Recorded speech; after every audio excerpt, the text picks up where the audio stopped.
Don't Bet on Love. Rockford High Series, Book 1.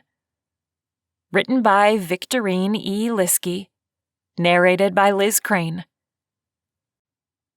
Chapter 1. Trudy stared at her phone. A lump the size of a grapefruit growing in her throat. The words blurred and she blinked back her tears. Not now. She couldn't lose it now, not while she was standing at her locker in the school hallway. She didn't want anyone to think she was more of a freak than they already did. She stuffed her microbiology book inside her locker and slammed the door, determined to keep her cool. The words from her mother's text swirled around in her mind. The tests came back. It's not looking good. Trudy knew what her mother wasn't saying. The word everyone danced around when they talked about her sister's cancer. The word that hung in the air like stale cigarette smoke, choking her and making her eyes sting. Terminal. She tugged down her long sleeves, gathering the fabric in her palms. A bad habit that had formed after her own hospital stay. She hugged her notebook to her chest and stalked down the hallway toward the cafeteria. She couldn't think about her sister's illness. Had to push it out of her head until she could deal with it on her own, at home. Only when she was alone in her bedroom could she let herself deal with the pain. Right now, she had to hold it together. Her sister was 10 years younger than she. A pleasant surprise, as her parents always said. Alison was the complete opposite of Trudy. Blonde hair, spontaneous personality, the one who laughed at everything. Trudy took life too seriously when compared to Alison. Only now, the light in Alison was fading. It was painful to watch her energy being drained, her exuberance slowly snuffed out by the cancer.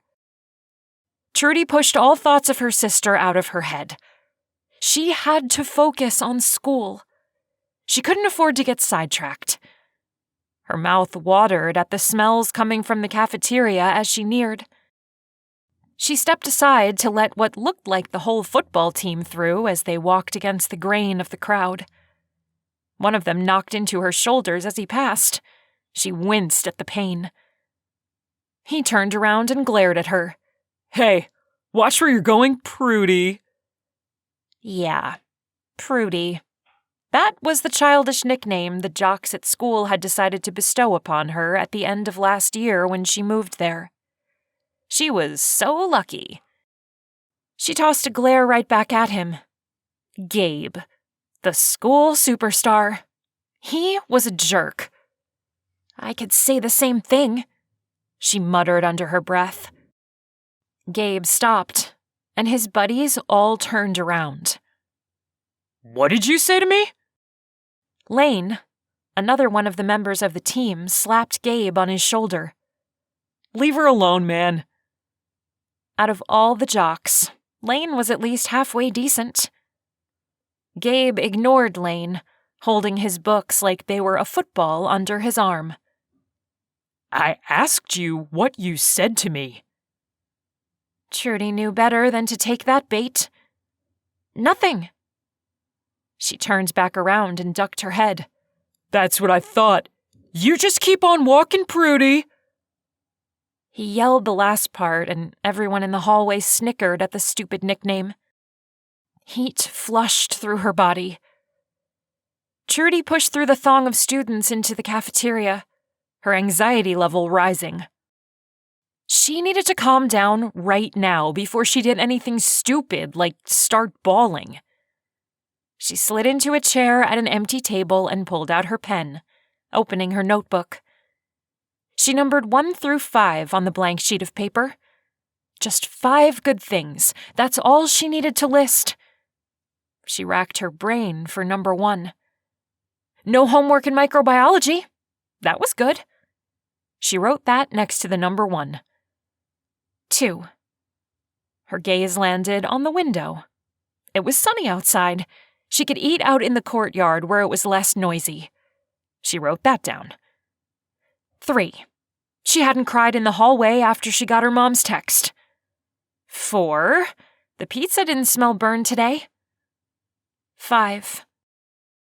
She paused, unable to think of anything. What else could she write? Nothing came to mind. Finally, she wrote, "It's Wednesday." Lame one.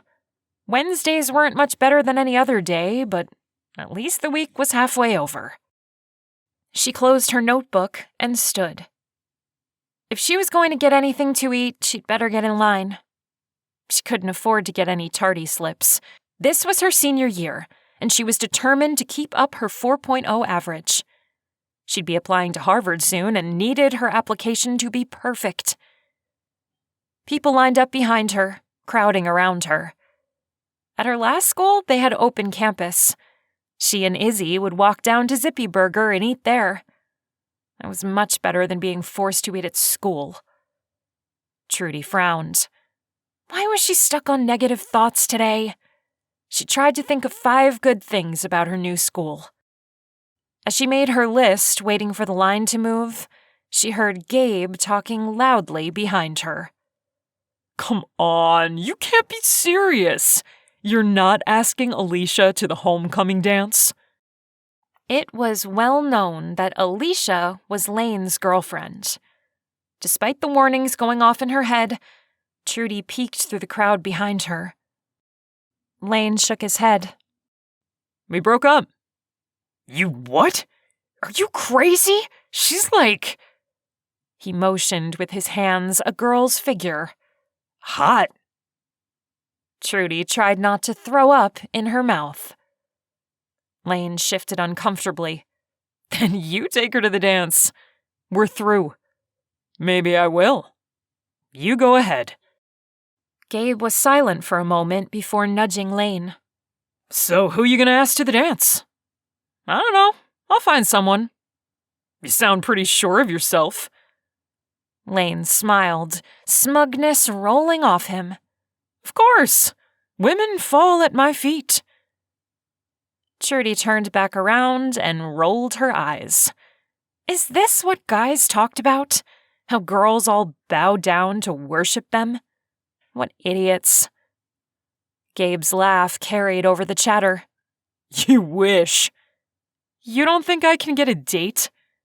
Oh, I know you can. But there are some girls even you couldn't get. Name one. Trudy couldn't help it. She glanced back at Gabe when she didn't hear him answer. He was rubbing his chin, seeming to take the challenge seriously. Finally, he smiled and crossed his arms. Trudy. Trudy's face burned and she ducked into the crowd. What? You heard me. There's no way you could get Trudy to go out with you. She's such a snob. Snob? Her? Trudy was stunned. Why would Gabe think she was a snob? She was actually nice to people, unlike him. But she didn't have time to contemplate it because Lane was speaking again. You're crazy. Want to make a bet? Gabe's chuckle carried. We could make this interesting. Oh no, this didn't sound good. Trudy ducked down even lower, her face flaming. If you can get Trudy to go to homecoming with you, I'll streak across the football field. Lane laughed. You'd do that anyway. That's not a fair bet. Okay. I'll shave my head. Trudy almost laughed out loud. Gabe, shave his head? His perfect golden locks? No way. She'd almost go out with Lane just to see that one. Lane must have felt the same way because she could hear him gasp. You're on. But it can't just be any date. You gotta make her pay for what she did to me. Trudy's mouth went dry. What did she do to Gabe? What was he talking about? She barely even knew him. Gabe continued, You gotta humiliate her in front of the whole school. Visions of dog food being poured on her during the dance like it never been kissed flashed through her mind. Heat rose to Trudy's face, and she couldn't stand to listen to any more. She ducked out of the line and wound her way through the crowd of students until she was out in the hallway. Her body burned with embarrassment.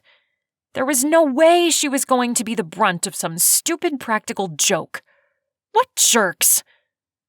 She rushed through the hallway and out the front doors to the parking lot. The sun warmed her skin as she walked. There was nowhere to go, and she knew it. Her calculus class started in 20 minutes, and she'd never skipped a class in her life. But she couldn't go back to the cafeteria, and the only food she had was a half-eaten granola bar in the glove box of her Toyota.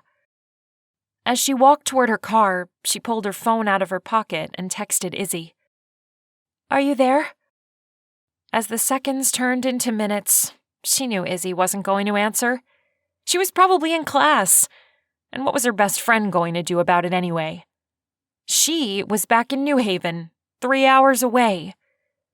Might as well be an eternity away with how often Trudy got to see her. She slipped behind the wheel, slamming the door a little harder than she'd meant to.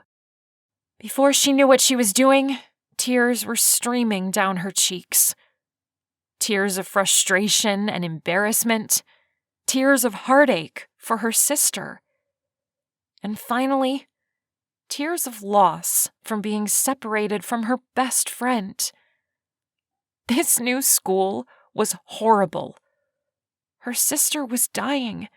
Her mother spent most of her time at the hospital, and her father was always at work.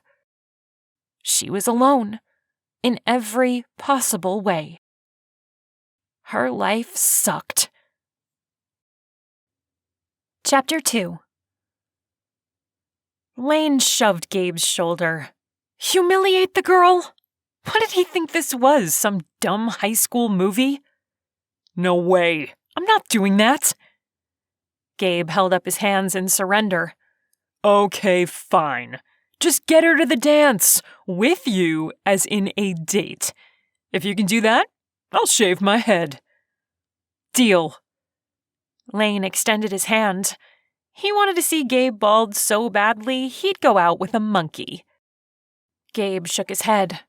Not so fast. What if you fail? You need some skin in the game. The line moved forward and Lane grabbed a tray. Then I'll shave my head.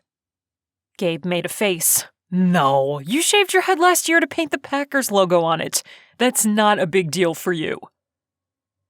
Lane put a carton of milk on his tray. Gabe was right. He wouldn't have any problem shaving his head. He tried to think of something else. I got it. Gabe shoved Lane. This is perfect. If she won't go to the dance with you, you have to wear a cheerleading outfit to school. Lane scoffed. Where am I going to find one that fits me? I don't want it to fit. I want you to be stuffed into the thing. Gabe guffawed. Can you imagine? You in a cheerleading outfit? I can't wait. Do we have a bet? Gabe stuck out his hand. Yeah, because I can't lose this one. Lane shook on it. Be prepared to get out your razor. Gabe chuckled. Right, I'll believe it when I see it, buddy. You've got 2 weeks to turn the Ice Queen into a lovesick girl. Lane grabbed 2 slices of pizza and shot Gabe a glare. Who said anything about lovesick? You can't tell her about the bet.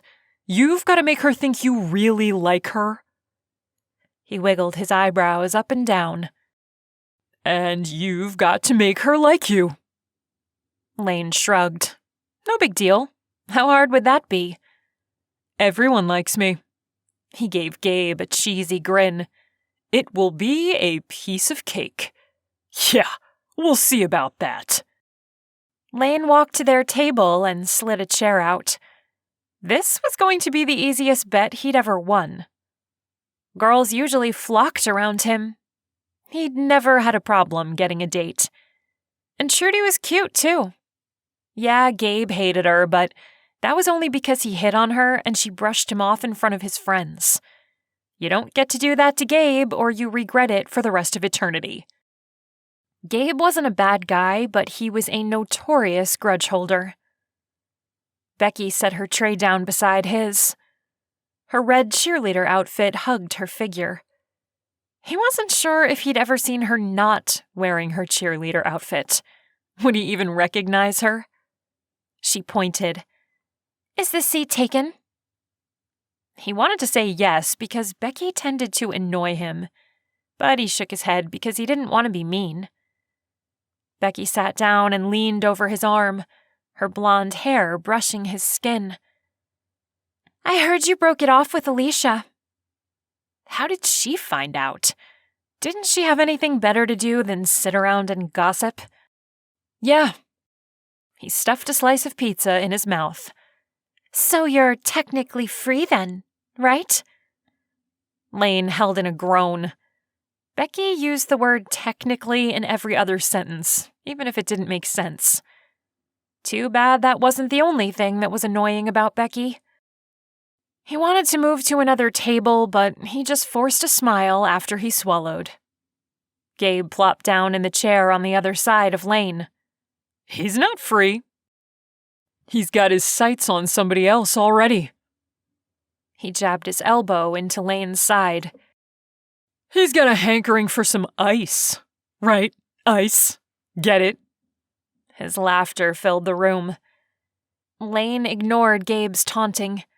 He would get his revenge when Trudy showed up at the dance with him. Gabe was going to have to eat his words and lose his prized golden hair. The thought was enough to make him smile, which Gabe took as a reaction to his words and laughed again. "You're already technically dating someone else? Who?" Becky asked, looking around the cafeteria as if this mystery girl would materialize. Ignore him. He's just flapping his jaw. Lane took another bite of his pizza. Becky looked confused, but she plastered on a smile anyway and opened her milk carton. "I can't wait for the game on Friday night." She squeezed his arm. "You're going to be amazing."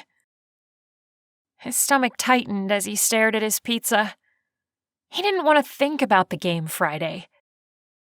It might be the last time he played. It was the beginning of the school year, and already Coach was on his case about his grades, threatening him to pull them up or he'd be benched. And there was a test in calculus class in 2 days he knew he was going to flunk.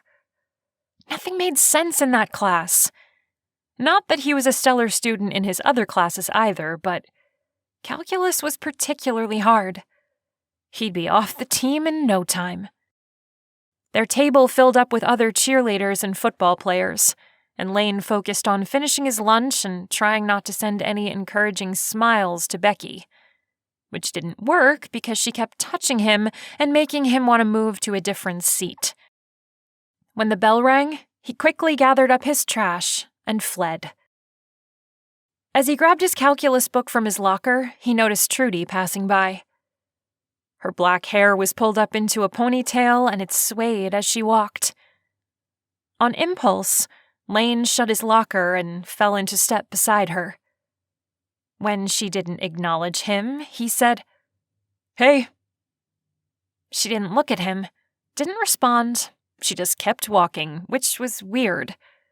It wasn't like they were friends or anything, but she never acted like she was mad at him. He tried again. "What class are you headed to?" She turned to him, a funny look on her face. "What?"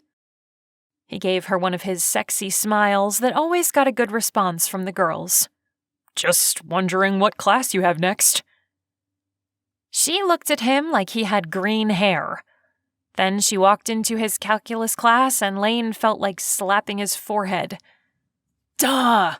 How could he have not known she was in his class? How dumb did he look now?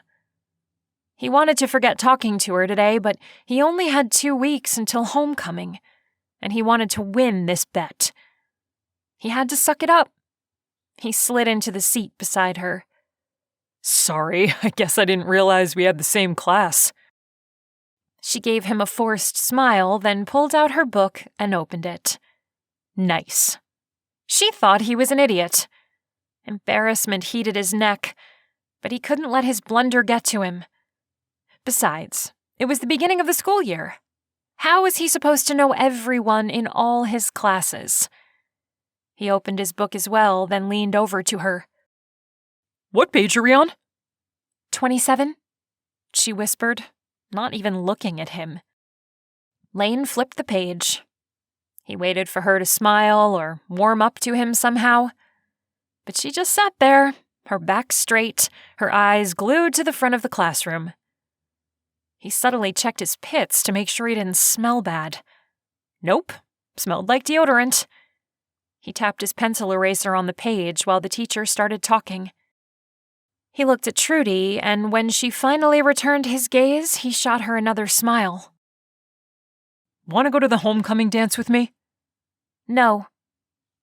She returned her attention to the teacher, Mrs. Foster. Ouch! Shot down. That never happened to him. He put on a pouty face. Why not? I don't dance. I can teach you. It's easy. Shh! Trudy glared at him. I'm trying to listen. Then tell me really why you won't, he whispered. Then I'll leave you alone. Because I don't want to. She wrote something down on her notebook paper. Lane wondered if maybe he should be paying attention too, but everything the teacher said sounded like mush to him, like the teacher on the old Snoopy cartoons. He didn't understand a word. He suddenly felt restless. Why was Trudy being so difficult? He was a good-looking guy. He was popular. Kids liked him. He never teased her like Gabe. Ah, Gabe. Maybe she was angry about the whole Prudy thing. He leaned closer to her. Hey, sorry about Gabe. He's not that bad once you get to know him. She ignored him. Seriously, you should— Shut up! Trudy gave him a death stare. Mrs. Foster walked over to them. If you two don't mind, I'm trying to teach my class. Trudy's face turned bright red. I'm sorry, Mrs. Foster. Lane nodded. Yeah, sorry. After the teacher was back at the front of the class, Lane tried again. I'm not a jerk. I promise. Trudy gave him an incredulous look. Why are you still talking to me? I said I didn't want to go out with you. Can't you take no for an answer? She kind of looked cute when she was mad. He smiled at her. Nope. All right, Mrs. Foster said from the front of the class. You two can continue your conversation on your way to the principal's office. She pointed to the door. Trudy blanched. But he was talking to me. I wasn't talking to him. Save it for the principal. I honestly don't care. I just want you two out. Now. She scribbled something on a slip of paper and extended her hand out. Give this to Mr. Brown. Guilt made its way into Lane's throat as he stood and gathered his things. Sorry, he whispered. Trudy looked mortified as she hugged her books to her and brushed past him. He grabbed the note from the teacher, then hurried out of the classroom to keep up with her. I didn't mean to get you into trouble. She rounded on him, her mouth pinched into a tight line. If my grade goes down because of this— Her cheeks reddened, and her words fell away. Hey, I said I was sorry. Lane didn't know what else to say, so he shrugged and fell into step beside her. I can't believe this, she muttered under her breath. What else could go wrong today? Bad day? He expected her to yell at him, but instead she just nodded and tugged on her sleeves. More guilt rose in him. He hadn't meant to get her into trouble. He didn't know what was up with her, but now she looked like she was about to cry, which would be horribly awkward. Desperate to keep her from melting down, he said, Hey, it's okay. I'll tell the principal it was all my fault. The glare came back. It was all your fault. She pushed past him and into the office. He followed her in. Miss Diaz, the secretary, turned around in her chair. She wore a white sweater over her blouse every day of the year. Only the top button was ever buttoned. She smiled. "What can I do for you?" Trudy motioned for him to speak. Lane took a step forward. Mrs. Foster wanted us to talk to the principal. "Go on down to his office. He should be in there." Apprehension arose in Lane as they entered Principal Brown's office. It wasn't like he made a habit out of getting into trouble, but he could usually get himself out of situations like this. So he plastered on a smile and sat down when Mr. Brown motioned to the two chairs. Hello, Lane. Trudy. How are you two doing this afternoon? Trudy sat, her book still hugged to her chest, her gaze on her lap. Lane could feel her embarrassment rolling off her. He swallowed. We're fine, Mr. Brown. How's the team? Does it look like we'll beat Northwest this Friday? The principal gave him a warm smile. It's looking good. I think we'll stand a chance at beating them, sir. Good. I'd like to see that. He turned his attention to Trudy. And how are you doing? She seemed to struggle with her words. Fine, she finally mumbled, looking away. Mr. Brown took in a deep breath, then let it out slowly. So, what happened? It was my fault, sir, Lane said quickly. I was talking to Trudy in calculus and Mrs. Foster got mad. I shouldn't have been talking. Mr. Brown studied Trudy. Is that true, Miss Ward? Trudy nodded. Yes. What was he talking to you about? Trudy looked like she wanted to crawl under her chair. Before Lane could think, he said, I was asking her to the homecoming dance. Mr. Brown's eyebrows rose high on his head. Really? But she shot me down.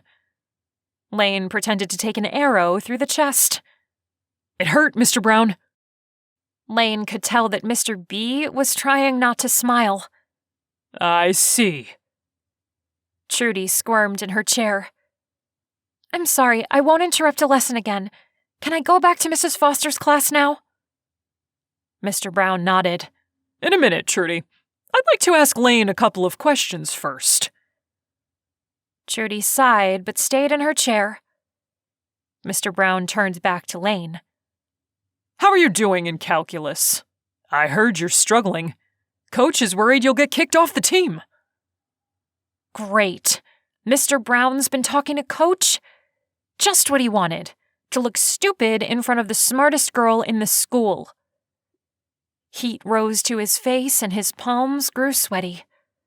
He wiped his hands on his jeans. He opened his mouth to tell Mr. Brown it would all be fine, but instead the words stuck in his throat. Finally, all he could choke out was, It's hard. Sympathy filled the principal's eyes. Math was difficult for me, too, when I was your age. Relief poured over Lane. Mr. Brown didn't look like he was going to make fun of him, and Trudy wasn't laughing. Really? Yes, I really struggled. But do you know what helped? Dropping the class? He could hope, right?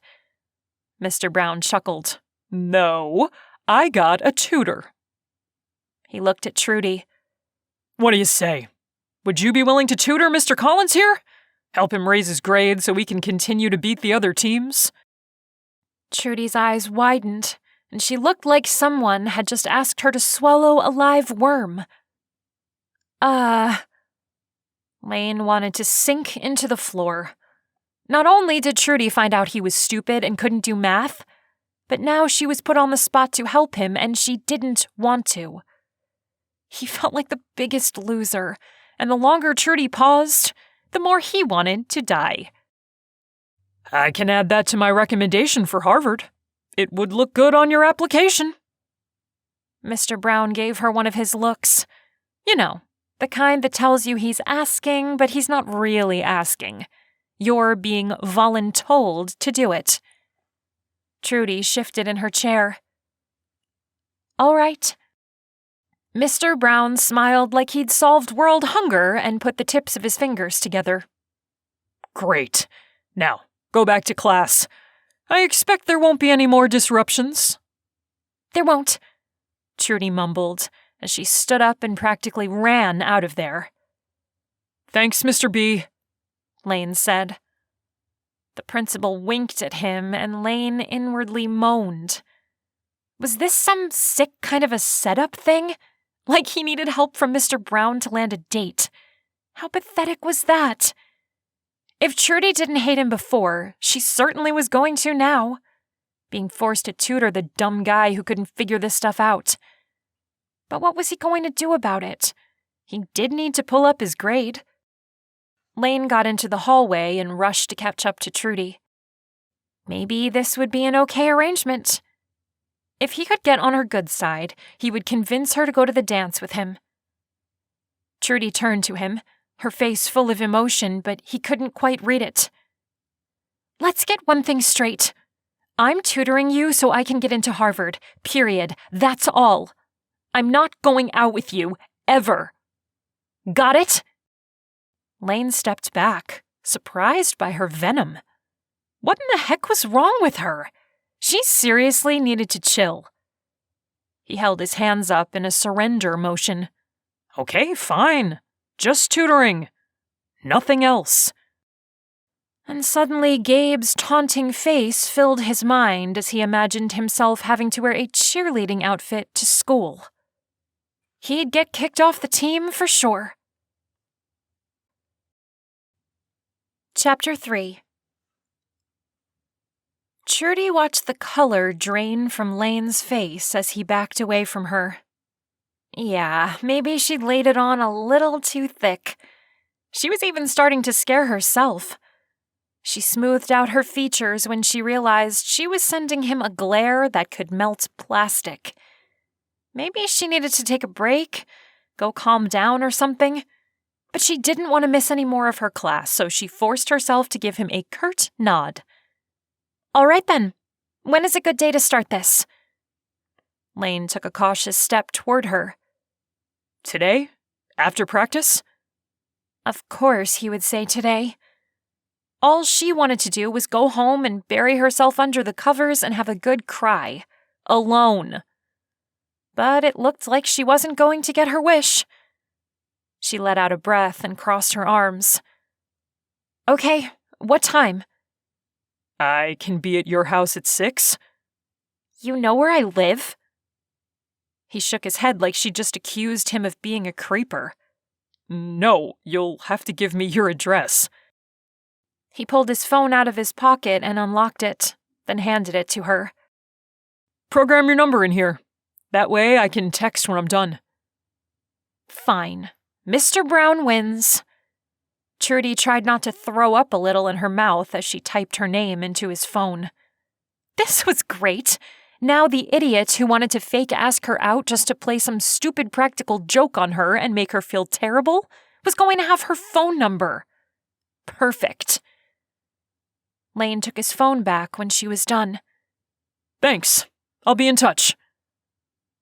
The bell rang and students began pouring out of classrooms. Nice. She'd missed the entire class. Now she had to play catch-up with today's lesson, as well as doing the homework. Today was turning out to suck harder than a Bissell. Trudy was numb for the remainder of her classes. She went through the motions, but nothing seemed to get past the bubble that formed around her. She knew the feeling. It had plagued her for weeks before the incident, the one she didn't want to acknowledge. She pulled out her notebook and created another list, but it didn't help the numbness go away. She was in real trouble. If she couldn't get herself out of this, well, she didn't want to think about what might happen. When the final bell rang, Trudy rushed to get out of the building. When she stepped outside, the sunshine and fresh air helped. She headed toward her car. The drive home didn't take long. She only lived half a mile from the school. As she entered her front door, her gray tabby cat came scrambling to see her. Jasper, how have you been, boy? Trudy tossed her book bag on the floor and knelt so she could scratch behind Jasper's ears. He purred loudly and got up on his one hind leg, putting his front paws on her. She'd gotten Jasper 5 years ago, before her sister got sick. Before their family fell apart. Her mother had taken her to the animal shelter, and Jasper was the one cat who came right up to her. He'd been hit by a car when he was young and lost his right hind leg, but she hadn't cared. She'd fallen in love with him immediately. "I bet you're hungry." As if in answer to her, Jasper meowed and started toward the kitchen. She smiled, knowing he was the one in charge. He had trained her well. She followed him and opened the cupboard where the cans of cat food were stored. "Do you want chicken or tuna today?" The cat let out a long meow. "Right, chicken."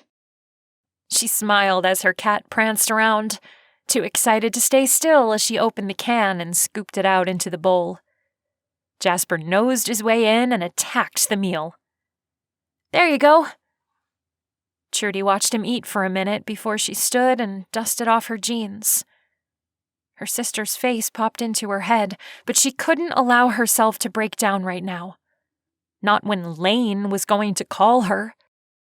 She shoved the thoughts out of her head and walked back into the living room where she plopped down on the couch with her backpack. As she read her assignments, exhaustion took over, and she found it hard to keep her eyes open. Before she knew it, her phone was chiming, waking her up from a groggy sleep. She sat up and scrambled for her phone. "Hey, I'm ready to come over. Where do you live?" She texted him back her address. "See you soon." Trudy rubbed her eyes and glanced around the room. The light had shifted with the setting sun. How long was football practice? It seemed to take hours. She glanced at the clock. It was 6:30.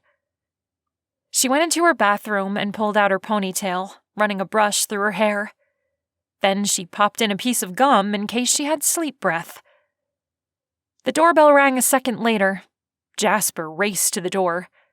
He loved to try to get out when the front door was opened. She picked him up. "Oh, no, you don't. You're not getting out again." She held him in one arm and opened the door. Lane gave her a nod and hoisted his backpack over his shoulder. "Hey." "What took you so long?" He shrugged, one hand clutching his backpack strap. "Practice. Then I had to shower and stuff." "Oh." She'd never thought about how much time it took to be on the football team. Lane probably didn't have much time to study. She opened the door wider and he walked inside. Once the door was shut, she let Jasper down. "Aw, poor cat, he only has 3 legs. How did that happen?" Lane bent down to pet him. "A car accident, but he's fine now." "I love his gray and white fur. He's beautiful." Lane picked him up and cuddled him to his chest. Trudy made her way into the living room and sat down on the couch where she'd fallen asleep. Lane sat next to her and stroked Jasper's fur. "Okay, Teach. What can you do for me?" She wasn't sure where to start. She'd never tutored anyone before, but she figured it couldn't be that hard. She just needed to figure out where he was going wrong. "Let's see your last assignment." Lane set Jasper on his lap and unzipped his backpack. After shuffling through it, he pulled out a crumpled piece of paper. Trudy tried not to gasp at all the red marks on the page. He hadn't gotten one single problem correct. How was she supposed to help him raise his grade if he didn't understand any of it? She inwardly groaned and leaned back in the seat. Lane looked at her expectantly, like he was waiting for her to work some miracle. He had to think of something. "Let's start with the first problem." He smiled at her. "Sounds good." Velocity versus distance. You know the velocity, which is written here, but we don't know the distance. She showed him how to draw a graph to figure out the answer to the problem. He asked a few questions, and they worked on it a bit before he understood. Then he pointed to the next one. So, you're telling me this means the velocity is negative? How can that be? Think of it as a car going backwards. Lane chuckled. Gabe and I did that once. It was late at night and hardly any cars were on the street. Trudy held in an eye roll. Teenage boys were so stupid. Focus. He looked like he was trying to hide his smile. Okay. She leaned closer to show him how to do the graph with the negative number and caught the scent of his shampoo or body wash. She couldn't tell which, but it smelled good. Like a clean, masculine scent. For some weird reason, it made her heart rate pick up. They worked on his worksheet for more than an hour before the front door opened and her mother walked in. She carried a pizza box and set her purse down when she entered. I brought some dinner. She stopped short when she saw Lane on the couch, her gaze freezing. After a brief, awkward moment, Lane waved. Hello, Mrs. Ward. Trudy's helping me with calculus. Her mother raised her eyebrows, but at least she became unfrozen and walked the rest of the way into the room. Hello. She then turned an intense gaze on her. Trudy, can I see you in the kitchen, please? Heat rose to her face as Trudy stood. I'll be right back, she muttered to Lane before she followed her mother. She knew what was coming. A lecture. Just what she needed. When she got into the kitchen, her mother set the pizza box down on the table and rounded on her. How long have you been here, alone, with a boy? Oh my gosh, Mom, gross. We were just studying. Nothing happened. She reached for a slice of pizza. Her mother stepped in front of it. Do we need to go over the house rules again? Before Trudy came back with a snappy line, she looked at her mother. Her eyes were bloodshot and her skin was saggy, like she'd aged 10 years in the last month. Her hair was askew and she looked like she was barely holding it together. Her sister's cancer was taking a toll on all of them. She didn't want to cause any more stress on her mother. She swallowed what she was going to say and just shook her head. No, I know the rules. I'm sorry. I won't have Lane come over anymore when you're not here. We can study at the library. Her mother nodded. All right. Her mother smoothed down her hair and looked at Trudy. Since when do you study with a partner? This is something new. Mr. Brown asked if I could tutor Lane. He will include it on his recommendation for Harvard if I do it. She stepped aside. That's nice of you. Why don't you see if he's hungry?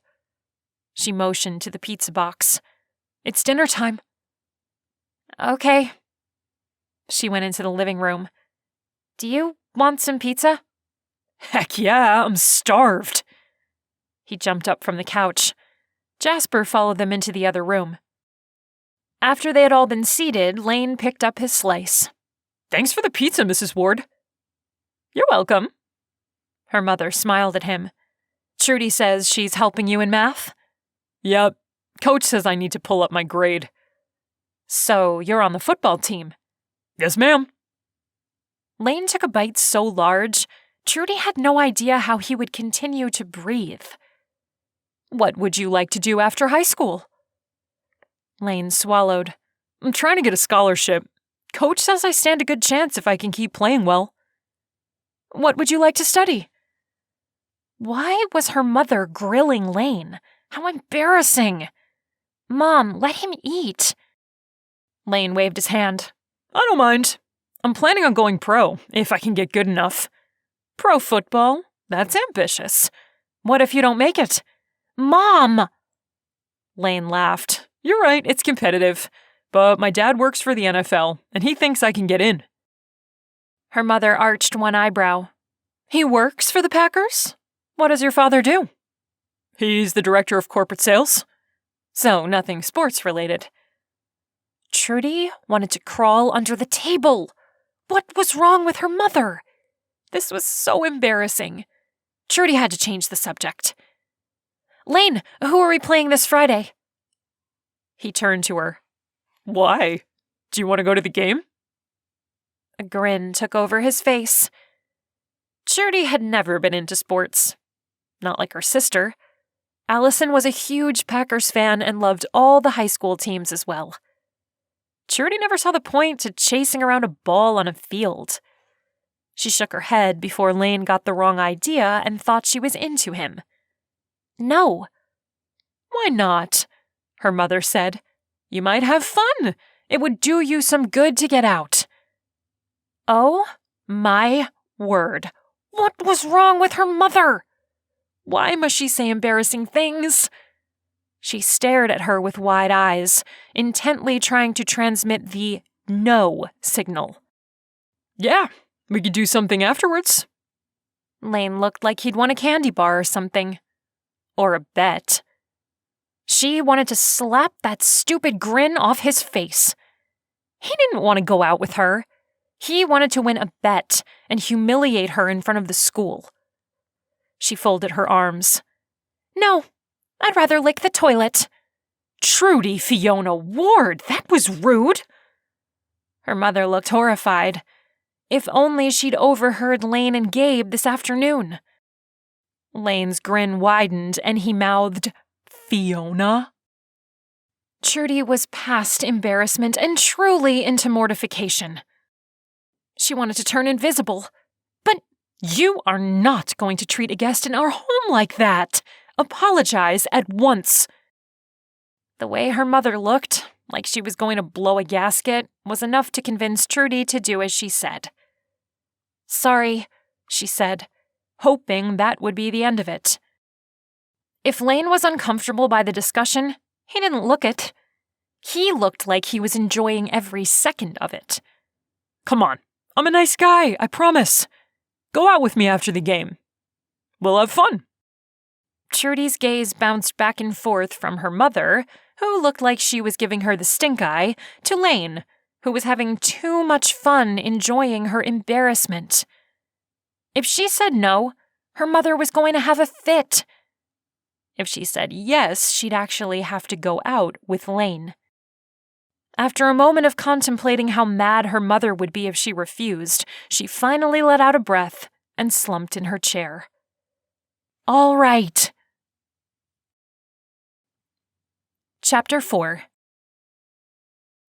Lane inwardly celebrated the win, even though Trudy looked like she'd rather get all her teeth pulled out than go out with him. He didn't care. She'd said yes, and he'd take it. He was charming. He could turn her opinion of him around. Great. I'll text you when I'm done in the locker room and we can go to the coffee shop. I don't drink coffee, Trudy said. They sell other things.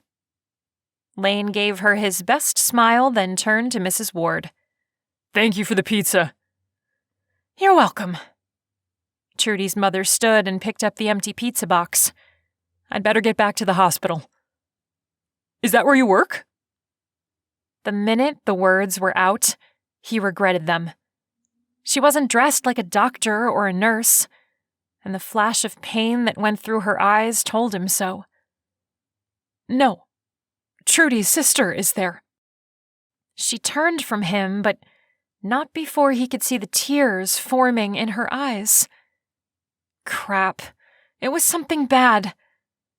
He looked to Trudy, but she didn't say anything. Her face a mask of stone.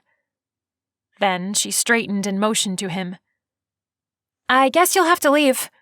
Mom reminded me of the house rules. We can't be here alone. Sorry. She didn't look sorry. Her mother wiped at her face, then turned back around.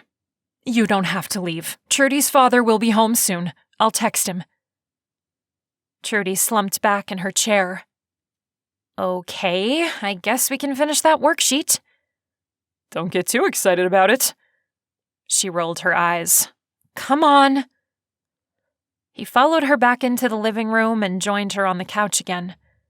Her mother gave him a little wave as she walked out the door. What was all that about not being alone here? Is your mom, overprotective or something? Trudy gave him a funny look. It's just the rules. You don't have rules at your house? My parents pretty much let me do whatever I want. She made a face. That explains a lot. He scoffed. What does that mean? Well, look at you.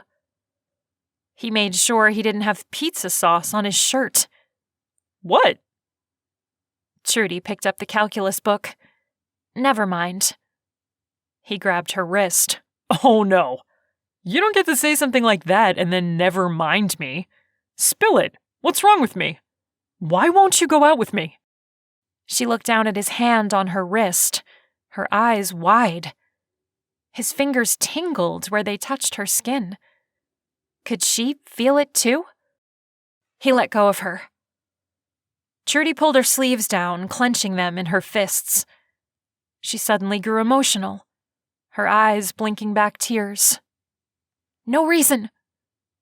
Oh no. It had to do with her sister in the hospital, didn't it? He felt like a complete loser. He waited for her to gain composure, which didn't take long. The stony mask was back in a few seconds. He patted her hand. Hey, look. I'm sorry. I didn't mean to make you uncomfortable. I'm not, she said quickly, pulling her hand away. Lane wasn't sure what to say to that. Trudy was a puzzle to him. She was obviously dealing with a lot and trying her best to hold it together. He wanted to know what was wrong, wanted to make her feel better about it. But he had no idea how to approach that subject, so he pulled out the worksheet they'd been working on and handed it to her. We're on the 10th problem. Trudy's father entered the house a few minutes later. He mumbled a hello and went into a room in the back of the house. Like that would stop them from making out on the couch if they really wanted to. Lane held in a smart remark. As he worked through the last problem, he looked at Trudy. She had her hair down and it fell in front of her face as she stared down at his paper. He brushed it aside and she looked at him. Her brown eyes held a secret pain. What happened to your sister? He hadn't meant to ask, but he didn't take his words back either. He wanted to know. Trudy dropped her gaze, the emotion back on her face. She has cancer. Oh, crud. That was bad. He pointed to a family portrait on the wall. Trudy sat beside a young girl with wispy blonde hair.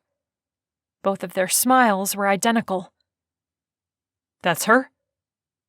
Trudy glanced up. Yeah. How long has she been sick? The photograph looked to be several years old. Trudy stiffened, her lips pinched. The beginning of last school year?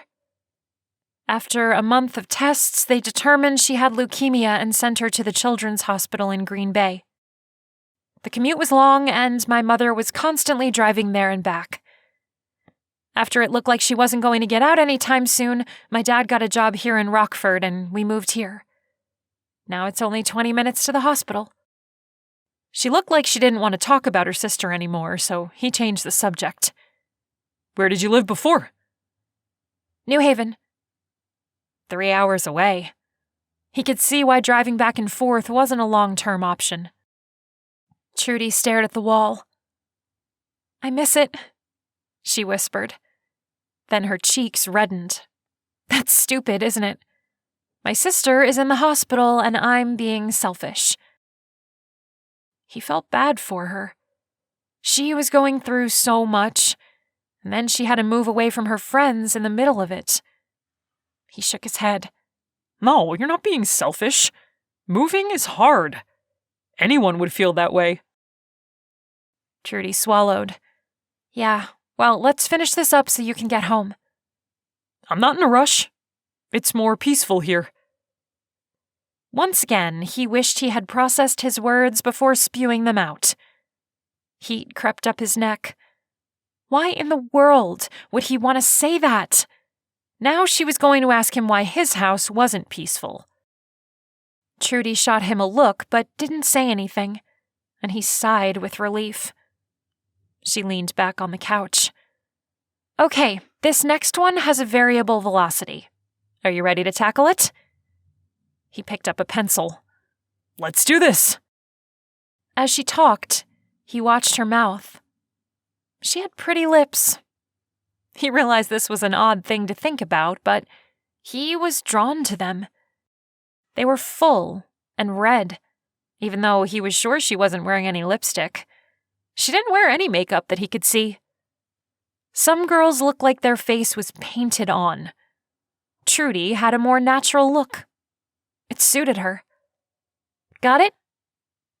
He stared at her. What had she said? He sheepishly smiled. Sorry, my mind wandered. Can you repeat that? Your mind wandered? She looked at him funny. What were you thinking about? He debated what she would do if she knew. She might be flattered. Then, on impulse, he blurted out, Your lips? And gave her a flirty smile. They're sexy. She frowned and pushed his arm. Stop that! Stop what? I really was thinking about your lips. Can I help it if you have sexy lips? She gave him a flat look. I agreed to tutor you. That's it. Stop trying to flirt with me. He rolled his eyes. Fine, I'll keep all lip comments to myself. But for the record, you're the one that asked. She shoved his papers into his calculus book and plopped it on his lap. I think we're done for tonight. She stood and crossed the room, her arms folded. Great, now he'd made her mad. He hadn't been trying to. He gathered up his things and shouldered his bag. Sorry, I promise I'll be good from now on. No flirting Friday night on our date, I swear. She glared at him. You know that's not a real date, right? I had no choice in the matter. That's when it dawned on him. If he could ask her to the dance when her mother was around, she couldn't say no. It would be the perfect plan. He'd win the bet for sure. He grinned at her. Yep. She let out a grunt and shoved him toward the front door. Good night. He chuckled as he left. Trudy was different than he thought she'd be. She had spunk, and she was going to be a challenge. But he was ready to take it on. Chapter 5. Trudy huddled into her lightweight jacket as the bright lights of the stadium almost blinded her. It was chillier than she thought it would be on a September evening. She sat next to the band section on the bleachers. It was the only spot she could find that was free. Yeah, coming late was probably not a great idea, but she wasn't a sports fan and football reminded her of Alison, so it was a double sting. She bounced her foot as she fisted her hands around her sleeves. This was not what she wanted to be doing on a Friday night. She pulled out her phone and texted Izzy. What are you up to? The reply came quickly. At the mall with Beth. She gets a discount from Rue 21 because her aunt works there. Isn't that cool? Yeah, cool. Chat with you later. Trudy stared at the message, pain stabbing through her. She'd moved, and Izzy was finding new friends. Moving on. That hurt. Not that she wanted Izzy to sit around and do nothing. That wasn't fair. But she needed Izzy right now. And she didn't ever seem to have time for her. Trudy slipped her phone back into her pocket. A girl in a band uniform squeezed by her, then sat next to her. She had bright red hair, obviously dyed. Hey, she said, smiling. Freckles sprinkled across her nose and cheeks. Hi. Trudy gave her a polite smile. Did anything happen while I was gone? I've got a bladder the size of a pea. Trudy shook her head. No, at least I don't think so. They ran around out there, but I don't think anyone got any points. The girl laid her flute on her lap. Not much of a football fan, huh? Nope. I'm Jessica, by the way. Trudy. Oh, you're the one they call Prudy. Jessica made a face. Horrible nickname. Trudy could have been offended, but for some reason, she wasn't. She liked Jessica. Tell me about it. Well, you ignore them. The football players are so lame.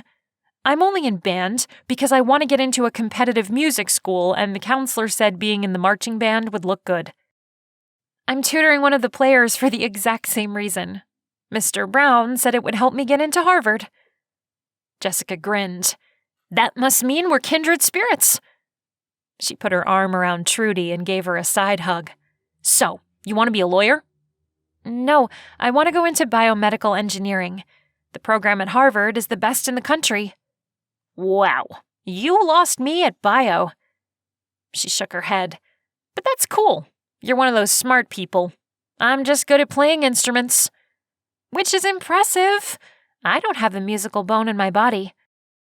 The band members started standing and climbing down to the field. Oh, that's my cue. Gotta go play. She sprinted down the stairs, the feather on her hat bobbing. Trudy watched her bright red hair disappear into the crowd of band players. It sucked that her mother had interfered and made her do this, but at least she'd found someone whom she could sit by. When the band was done playing, Jessica climbed back up the bleachers and plopped down next to Trudy. Who are you tutoring? Lane Collins? Jessica's eyes widened. Lane? Holy cow, he's hot! How do you not stare at him the entire time? Izzy. She knew he was a jerk behind those mesmerizing blue eyes. But she didn't want to tell Jessica that. He's okay. Okay? He's got the most amazing smile. And those eyes, it's like he's looking into your soul. Yeah, but... Trudy stopped herself from going further. Jessica squinted. But what? Great. Thanks to her big fat mouth, now she had to say something. She sighed, not sure she wanted to go into it, but when she opened her mouth, the words just came out. He and Gabe made me the subject of a bet. What? Jessica leaned back. Are you kidding me? What kind of a bet? Gabe bet Lane couldn't get me to go to homecoming with him. Jessica wrinkled her nose. Why would he bet that? I don't know. Gabe hates me. They're planning something if I do go, something to embarrass me. And all I can think of is someone dumping dog food on me or throwing rotten eggs at my head. Why was she still talking? This was not something she wanted to get out around the school. Jessica humphed. That's so mean! What idiots! I know, but Mr. Brown made me tutor him, so I'm stuck until he raises his grades. And he keeps flirting and asking me out, which I know is fake, and it's making me so mad. Jessica's cheeks turned red. I can't believe he'd do that! Jerk! Right? Even though Trudy hadn't wanted to talk about it, she was glad she did. Jessica getting mad on her behalf felt good. She needed someone on her side. Jessica fiddled with her flute. You know what you should do? Find a way to get back at him. Back at him? Trudy looked down at her hands. How? I don't know. Go along with it. Make him think you're totally into him. Then, right before the homecoming dance, let him know you knew about the bet all along and was just pretending and you don't want to go with him. Jessica nudged her. He'll lose the bet, and it will teach him a lesson. That wasn't a bad idea. If Lane thought he was winning the bet, maybe he wouldn't be so flirty. She could get him off her back. The more Trudy thought about it, the more she liked it. And then he'd be the one embarrassed. Right. You're a genius. Trudy almost kissed Jessica. That was the perfect plan. She could make Lane feel like he was succeeding, then drop the bomb on him and leave him hanging. I know. Jessica gave her a devious smile. Trudy laughed, and for the first time in a long time, she felt her spirits lighten. After the game, Lane came running up the bleacher steps, his helmet under his arm. Sweat matted his hair to his forehead, but for some stupid reason, he still looked hot. Wait for me by the locker rooms. I'll shower fast. Then he winked and turned around. Jessica snorted after he was out of earshot. Oh my gosh! He is laying it on thick, isn't he? Uh-huh. She stuck her finger in her open mouth and made a gagging noise. I can't wait to hear what he does when you start flirting back. You gotta text me tonight when you're done with your date. Jessica pulled out her phone. What's your number? They exchanged numbers, and Jessica left to change out of her band uniform. Trudy picked up her purse and made her way to where the doors to the boys' locker rooms were. A group of cheerleaders was milling about, waiting for the football players to come out. A couple of them eyeballed her, but no one said anything to her. When Lane came through the doors, one blonde cheerleader practically wrapped herself around him. Great job tonight, Lane. He wiggled himself out of her grasp. Thanks, Becky. Are you going to grind it up with all of us? I'm going with Trudy. Who? Becky's gaze snapped over to Trudy. Yeah, like she didn't know. Lane ignored the question and left Becky's side, walking up to Trudy. You ready? Yeah. It sounded like she was agreeing to go to a funeral. She plastered on a smile. I mean, yes. Let's go. She looped her hand through the crook of his arm, like she'd seen other girls do. Lane looked a bit surprised at this, but covered it well with a smile. Come on. My car's around back. She gave Becky a smug look as they rounded the corner. The death glare that Becky shot back was oddly satisfying. Trudy fiddled with her sleeve. Lane noticed. Oh, are you cold? Here, have my coat. He shrugged out of his Letterman jacket and put it around her shoulders. It was warm and smelled like Lane, which was a weird thing for her to notice, but she played the part of a flirty girl and batted her eyes at him. Thanks, Lane. His smile widened. What's up with you tonight? You're acting different. Oops. Maybe she was being too obvious? She needed to calm it down. Nothing. Just happy to get out of the house. Man, I know how that is. He opened the passenger side of a black and yellow Corvette, and Trudy slid onto the seat. When he'd made his way around the other side and opened his door, she leaned over and said, Nice car. My dad bought this for me for my birthday. His voice was low and unenthusiastic. The way he said it was curious to her. She pulled on the seatbelt and clicked it into place. And you didn't like it? He gave her a questioning look. What? You just don't seem to be very happy about the car. He shrugged. I love the car. It's just that Mom yelled at him for 3 days over it. Kind of soured the gift. She could see the hurt in his eyes. Man, that would be terrible to get such a great birthday present, but then have your parents fighting about it. How uncomfortable. She wasn't sure what to say to him. That sucks. Yeah, he grinned, but it is a sweet ride. He pulled out of the parking lot. So the whole team will be at Grind It Up? She tugged on the sleeves of his Letterman jacket, pulling them down over her wrists. Yep, it will be great. He glanced at her and his smile fell. Unless you'd rather go somewhere else. She really didn't want to be around all the jocks that called her prudy. But was going somewhere alone with Lane a better choice? She mulled it over for a split second before saying, Is it that obvious? You don't like my friends? What was she supposed to say to that?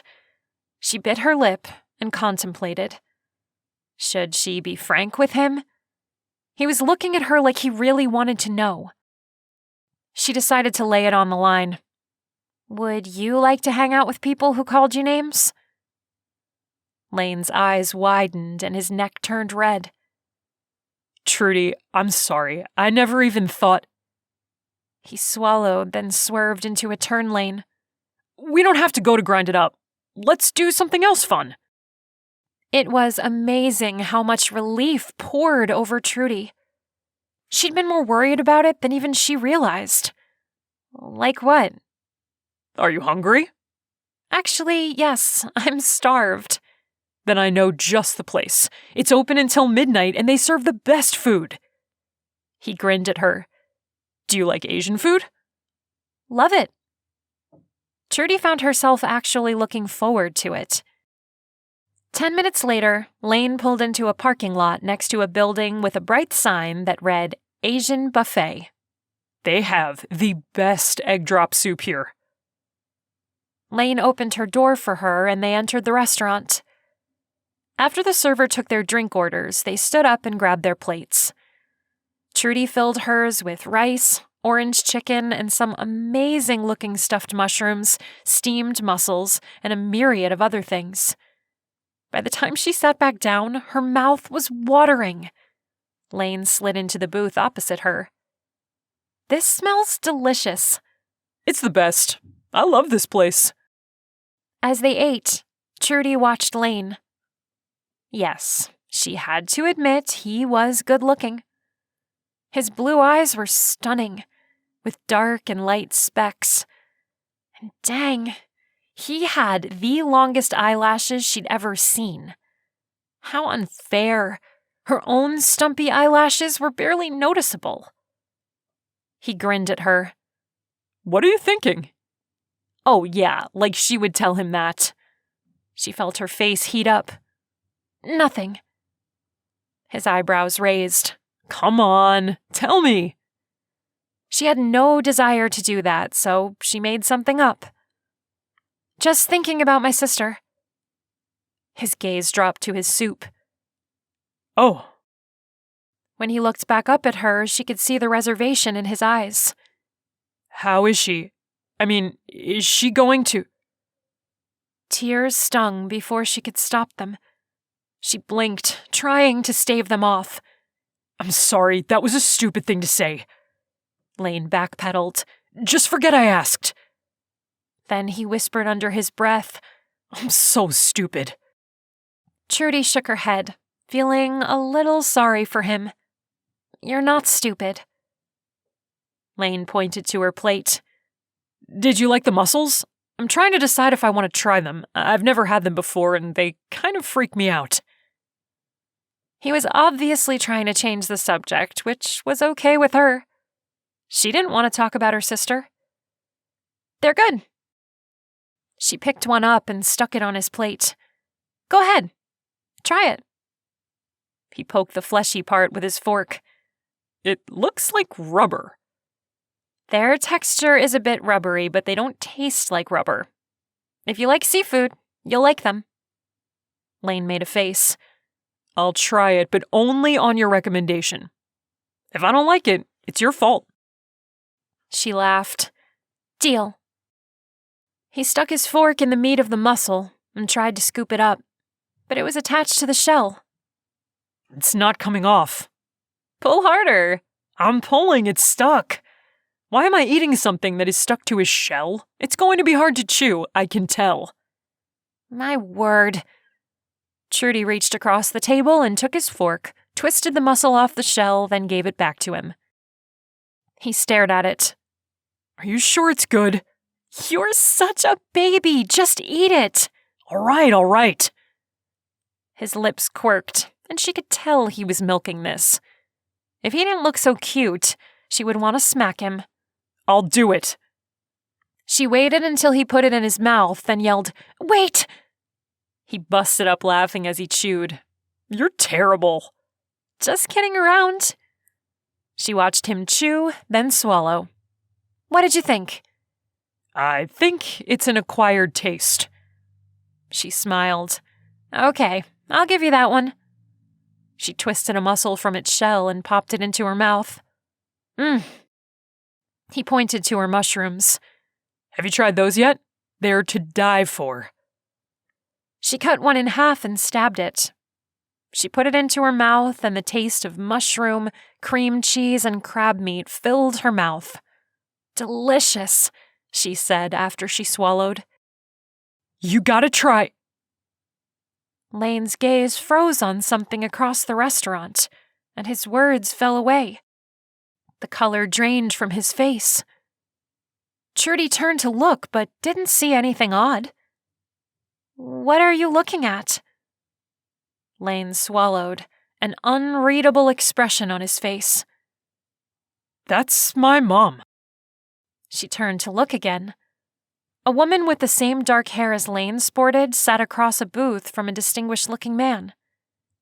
Oh, are you not supposed to be here? Will you get in trouble if your parents see you? Lane seemed distracted. No. He stared at the couple. Then what's wrong? That's my mom. But that's not my dad. Chapter 6. Lane's stomach twisted as he watched his mother laugh and touch the other man's hand. This couldn't be happening. He couldn't have caught his mother cheating on his father. The thought of his mother with another man made him want to throw up. But he couldn't force himself to look away. It was like his eyes were glued to them. Trudy sucked in a breath. Oh, Lane, I'm so sorry. Her words barely registered.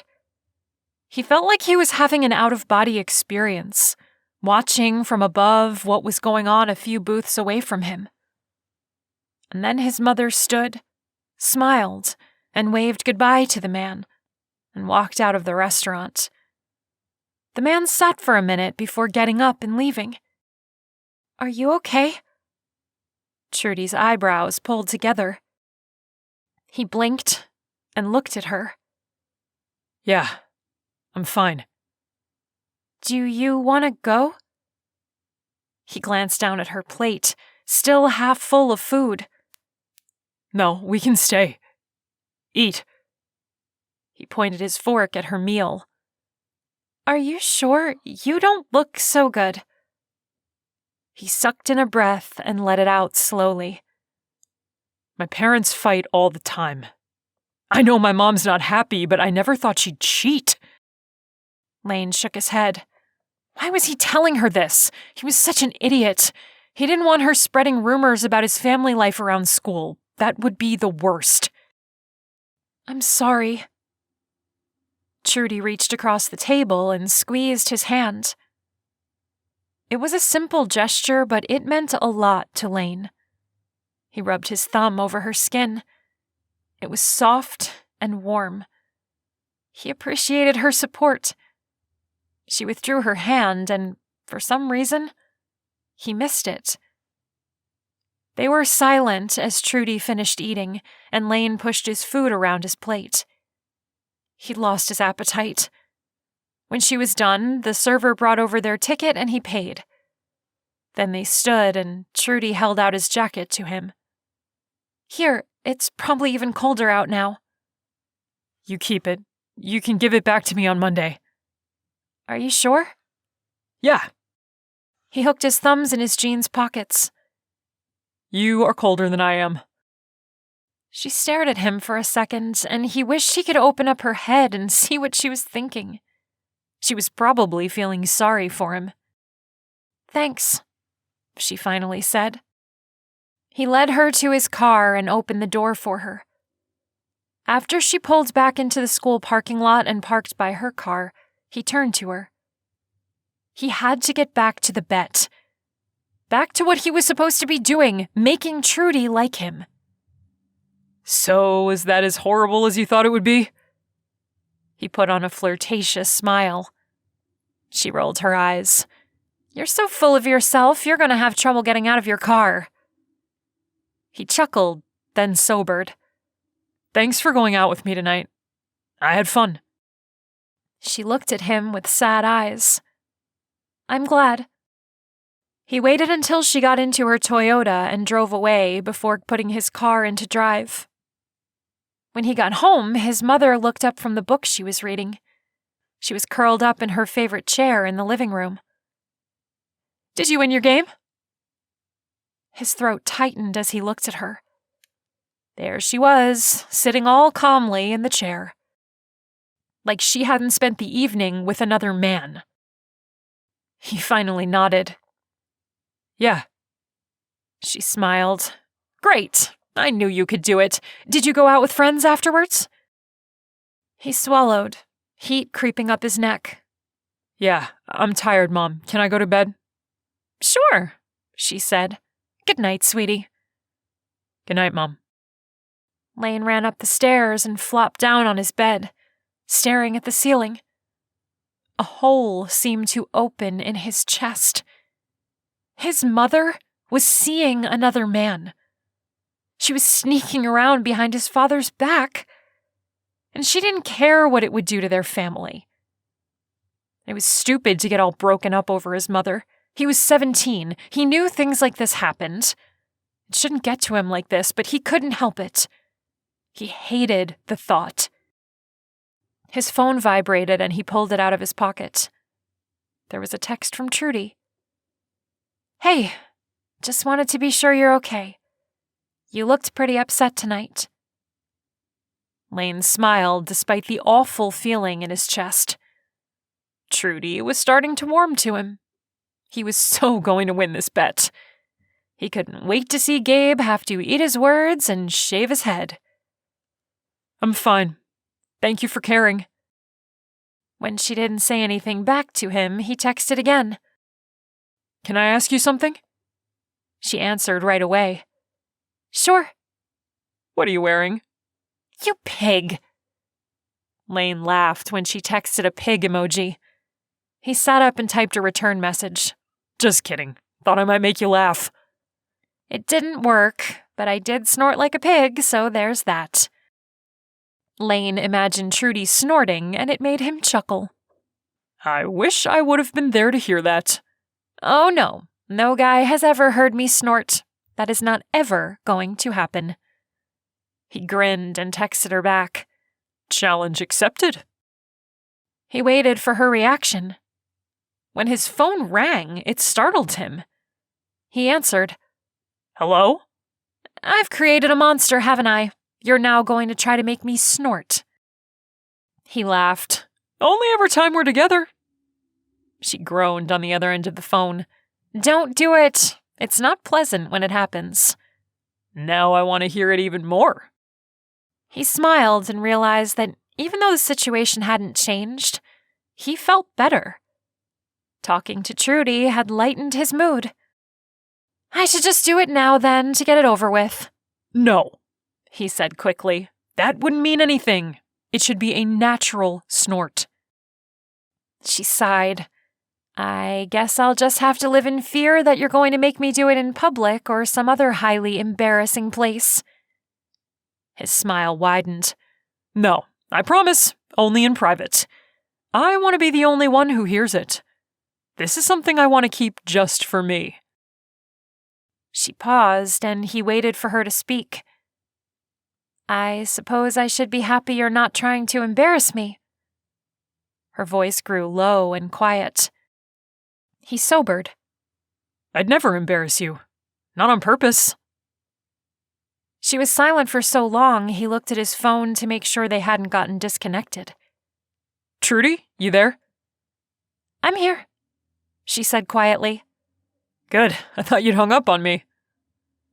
He meant it as a joke, but she didn't laugh. I should go to bed, she finally said. The mood had shifted, and he wasn't even sure what had happened. Okay. Good night. Thanks again for tonight. You're welcome. She disconnected, and he set his phone on his wireless charger. He was totally surprised, but he liked Trudy. It was weird. She was different from the girls he usually went out with, but different in a good way. He actually had fun with her. He liked the way she sparred with him, and she did seem to really care. He shook his head and got dressed for bed. He hadn't expected to like the girl. He was just doing this to win the bet. But as he snuggled under the covers, he found himself thinking about her. Stupid. It was just a bet. That was it. Chapter 7. Trudy took a calming breath before she gathered up the nerve to walk into the hospital. It had been a week since she'd last visited her sister, and she couldn't put it off any longer. It was easy to tell her parents she didn't have time with all her homework, but it was Sunday, and they wouldn't believe her excuse today. The antiseptic smell filled her nostrils as she headed down the corridor to the elevator. Hospitals gave her anxiety, and she subconsciously fingered her sleeves. She wasn't looking forward to what she would find. When she got to her sister's room, she steeled herself and walked in. Her mother hovered over Alison's bed and looked up when Trudy entered. "Oh, good, you're here. Alison's been asking for you." Her sister smiled and extended her hand. "Trudy, you're here." Alison had lost a little more weight and her skin was sallow. A new machine was hooked up to her and it took up space behind her bed. She at least seemed happy she was there. Trudy stepped farther into the room and took her sister's hand. "Hey, twerp." Alison's smile widened. "Did you bring it?" "Of course." Trudy pulled the pack of NFL football cards out of her back pocket and handed it to Alison. Her sister held it to her chest as best she could with the tubes that were in her nose and hand. "You're the best." "Aren't you going to open it?" She'd seen her sister tear open those things the second she got one. "I think I'll wait today. I want to hold it for a while, feel it out. See if it might have a good one in there." "There's absolutely a good one in there. I felt them all and picked the best one." Alison grinned at her. "You're going to watch the game with me?" Trudy couldn't care less about football, but she humored her sister. "Of course." "Then pull up a chair." She turned to her mother. "You can go now, Mom." Her mother twisted her hands together. "Are you sure?" Alison huffed. "Mom, you never leave. Don't you want to go home and get a shower? Take a nap?" "I'm fine. Trudy's here." Her mother blinked as if she didn't know what the words meant. But after a second, she nodded. "All right, if you're sure." "I'm sure, Mom." "Okay, I'll be back in a bit." She headed toward the door, but then she paused for a moment before leaving. Alison sighed. "Mom is such a worrywart. She never leaves. I feel suffocated." "She cares about you." "I know, and that's the worst part. I feel guilty for wanting her to leave, but when she's here, she's just so smothering. She freaks out over every little thing. I can't close my eyes without her asking me if I'm okay." Alison made a face. "It's annoying." Her mother was always the mother hen type. The helicopter of the family, as her father would say. But this was hard on all of them. Her father seemed to deal with it by working more. Trudy was often left alone. I know. The conversation was depressing her, so she changed the subject. "I made a new friend at school." Alison's smile held a secret. "Who?" "Jessica." Her sister looked confused. "Mom said you had a boy over." "Oh, yeah, Lane. He's not a friend." "But Mom said he asked you out." Alison wiggled her eyebrows up and down. Trudy did her best not to roll her eyes.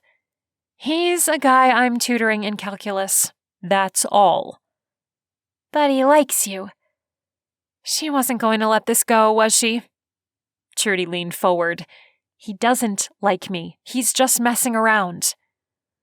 Well, Mom said he was cute. Trudy burst out laughing. Mom said? Since when is Mom the expert on cute boys? She knows cute when she sees it. Come on, don't you like him at all? Trudy squirmed. Yeah, if she was being honest, she did like him. But that was stupid. He didn't like her that way at all. She bit her lip, trying to decide what to say. You do like him. Alison pointed at her. I can tell. Maybe a little, but we're not going to be dating, so just get that out of your head, Squirt. She rubbed Alison's soft blonde hair. Alison picked up the remote and turned on the television. The game starts soon. I don't want to miss any of it.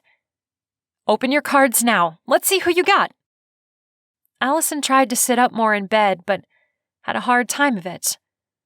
Trudy finally helped her get situated. Alison had lost more energy. It was hard to watch her get weaker. It was like watching a flower slowly wilt and die. The thought made Trudy blink back tears. No, she wasn't going to cry, not here with her sister. She couldn't let it out. She had to be happy. She listed 5 good things in her head to get herself grounded. It helped distract her. Alison tried several times to open her pack. Trudy reached out. Do you want me to open it? Yes, you do it. Alison handed it over. Trudy pulled apart the silver wrapper and gave the cards back. Her eyes lit up when she saw the top one. James Michael! I don't have his card! She continued to name off the football players until she got to the last one. She squealed and bounced in bed as much as she could. This is the one I was hoping for! Cameron Hayes! Wow, you got him? Trudy silently thanked the heavens that Alison had gotten her favorite player's card. It was so good to see her excited about something. I can't believe it! She hugged the card to her chest. I'm so happy for you. She'd been following Cameron's career ever since he joined the Packers 3 years ago. Alison had a major crush on the guy. Trudy settled in beside her sister as the game started. This was the boost Alison had needed. Her smile was so genuine. She looked at peace with life, now that she'd reached her goal. She looked like she could die happy now. A wave of sadness crashed over Trudy. As she looked at her sister's angelic face, she couldn't help but think of how things would change when Alison was gone. She turned her head so her sister couldn't see the tears once again forming in her eyes. Chapter 8. Lane rubbed his face, the numbers and letters starting to swirl together. He put down his pencil and sighed. I just don't get it! Trudy pointed to the page. Don't give up, she said, her voice low so they wouldn't get the stink eye from Miss Voldemort, the librarian.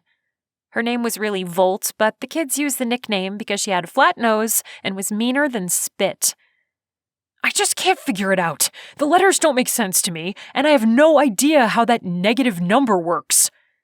But you did it right on the last problem. Yeah, because you walked me through it. Now that you want me to do it on my own, I can't. He heard the whine in his voice and cringed. He didn't want to be that guy. Sorry. Maybe I'm having a hard time concentrating tonight. He sat back in his chair. Trudy's gaze turned compassionate. Things going on at home? He knew what she was asking. He frowned. Last night she said she had a late work meeting until 10 at night, but I knew what she was doing. It made him sick to his stomach. Maybe she really did have to work late. He rolled his eyes. Oh, please. She looked down at the table. Have you talked to her about what you saw? Heck no! I couldn't do that. Just thinking about it made his skin crawl. Maybe it wasn't what it looked like. He gave her a sad smile. Was she just trying to cheer him up, or was she really that naive? Maybe, he said reluctantly. Do you want to stop for tonight? The library is going to close in 15 minutes anyway. She set her pencil down on the book.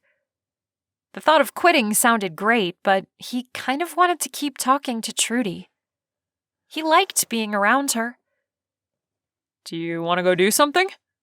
It's a school night. Yeah, but he was restless and wanted to get out of there. The last place he wanted to be was at home. It's not that late. You don't go to bed at 8 o'clock, do you? He gave her an encouraging smile. I could buy you ice cream? You're bribing me? She said it like she didn't like the idea, but he could see a hint of a smile behind her words. Come on, I'll get you a double cone. Any flavors you want. She rolled her eyes, but shut the book and slid it into her backpack. All right, but tomorrow you're finishing these problems. He made a motion over his chest. Cross my heart. Her phone chimed and his gaze landed on the screen. Before she picked it up, he read, "Hey, you still with Hottie?" He pointed to it and chuckled as he stood from his chair. Who is texting you? I need to know who thinks I'm hot. Trudy's cheeks colored pink, and she grabbed her phone, hugging it to her chest. Everyone thinks you're hot. He leaned closer to her. Even you? The words just came out, but he didn't regret them. He had a bet to win, plus he liked Trudy. Getting her to like him back had become his #1 priority. You wish. What, you don't think I'm hot? He pretended to be wounded. She gave him a flat look. You're way too into yourself, you know that? He slid his arm around her as they walked toward the doors. Come on, you like me. Admit it. Never. Trudy opened the door and they stepped out into the gravel parking lot. The sun had gone down, but the lot was well lit with streetlights. Her phone buzzed again, and on impulse, he snatched it from her. She squealed and lunged for it. Give me that! I will in a second. I have to see what else your friend is saying about me. That's my phone! My messages are private! He held the phone up high, and Trudy wasn't tall enough to reach it. She jumped and tried to pull down his arm, but he was stronger. He turned the screen to him and read out loud, "Text me when you get a chance. I want to know if he's asked you to the homecoming dance yet." It was from a girl named Jessica. Trudy jumped once more, and he let her grab back her phone. You are so mean. He grinned at her. Jessica wants me to ask you to the dance. Trudy's face was now a lovely shade of red. You didn't have the right to read my texts. She gave him a dirty look, but he couldn't help teasing her. You're cute when you're mad. She let out a grunt and stalked to her car. He ran to get in front of her. Hey, don't leave. I haven't bought you ice cream yet. I no longer want any. What, because I read that your friend thinks I'm hot? So what? He reached her car and sandwiched himself between her and the driver's door. Maybe your friend is right. Maybe I do need to ask you to the dance. He gave her a flirty smile. Trudy looked like she was going to give him a piece of her mind, but then she stopped and closed her mouth. After a second, she just nodded. All right. All right? You look like you're agreeing to get hip surgery. Is going to a dance with me that bad? She took in a breath, then let it out. No, she smiled, but it seemed forced. I'd like to go to the dance with you. You would? This conversation was really weird. Trudy wasn't at all like any other girl he'd asked to go out with him. She nodded, then smiled again. This time it was more genuine. Great. Without thinking, he pulled her to him. She stiffened at first, but then she relaxed into his arms. Her hands splayed across his chest. Her breath smelled sweet, and he liked the feel of her body so close to his. He looked into her brown eyes and found a kindness he hadn't expected. He ran a thumb along the tiny sliver of skin exposed between her jeans and her shirt. She looked at him like she was apprehensive about something, and her gaze dipped to his lips. Was she thinking he was going to kiss her? Did she want him to?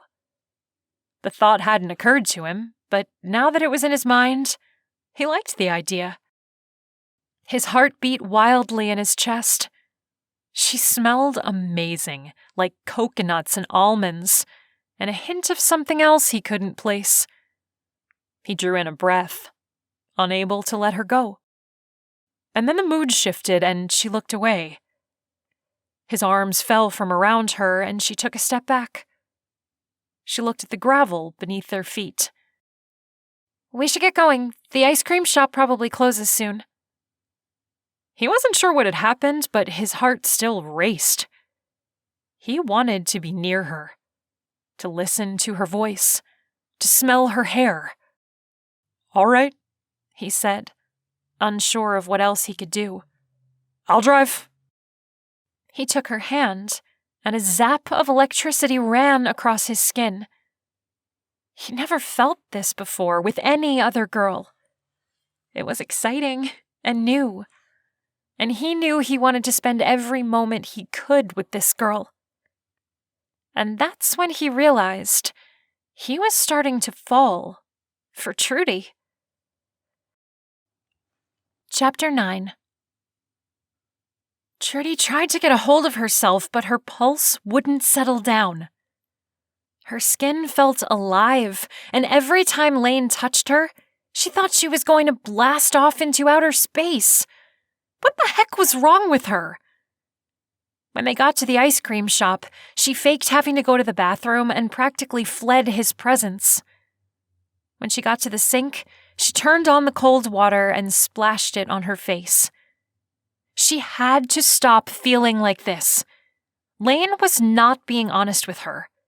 He was faking his interest. This was all just a bet to him. Why was her body going all wonky around him? She grabbed a paper towel and wiped the drops of water off her face, the rough surface scratchy on her skin. She had to get a grip, remind herself that this was not real. She didn't like Lane, and he didn't like her. This was an act. But her heart wouldn't slow down, and she knew she was in trouble. She was starting to get a crush on Lane. Crap, this was not good. She couldn't like him. She was only there for one reason. He wanted to humiliate her. He was the enemy. He was the one who deserved humiliation. She slapped her cheeks and tried to knock some sense into her head. She had to go back out there and pretend she liked him. Pretend she wanted to go to the dance with him. Pretend.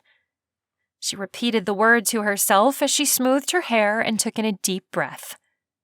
This was all just a game. And she needed to be careful, or she would lose. She shoved open the door and walked back to where Lane was looking at the choices of ice cream behind the glass. "What flavor are you getting?" "I know I want chocolate mint, but I'm not sure what to get with it." "Rocky Road?" He looked at her sideways. "That's so predictable. I think I want to try something new." Trudy looked at the glass. "Banana peanut butter chocolate chip?" He made a face. "I don't love banana." "Dark chocolate raspberry?" "Oh, that one sounds good. Where do you see that?" She pointed, and he stepped closer to get a better look. "Yep, that's the one. What are you getting?" The person in front of them finished and stepped out of the way. She walked closer, the girl behind the counter looking at her expectantly. "I'll take 2 scoops of vanilla, please, in a cup." Lane groaned. "I can't believe it. I never would have guessed you'd be that person." She almost laughed, but held it in. She'd ordered that just to get under his skin. That, and she really did like vanilla. I just want to put all the toppings on. Not a lie. He nodded his head, but not without an eye roll. I guess that's okay. It has to be. It's what I want. She smirked at him. Fine. He ordered his cone. After she was handed her dish, she stood at the toppings bar and put just about every topping on. Then she joined him in a booth. He looked at her ice cream. That looks like a mess. It's good this way. Cinnamon bears and caramel? Taste it if you don't think it's good. She slid it over towards him. He made a face. No thanks. I'll stick with what I've got. Suit yourself. She scooped up a large bite and put it in her mouth. She moaned with pleasure. He licked his ice cream. What did you do yesterday? She tried not to react to his question, but the memory of Alison laying in the hospital bed flashed into her mind. His face softened. You were at the hospital, weren't you? How did he know? She nodded. Yeah. How's your sister? About the same. She didn't want to talk with him about it. Didn't want to think about it.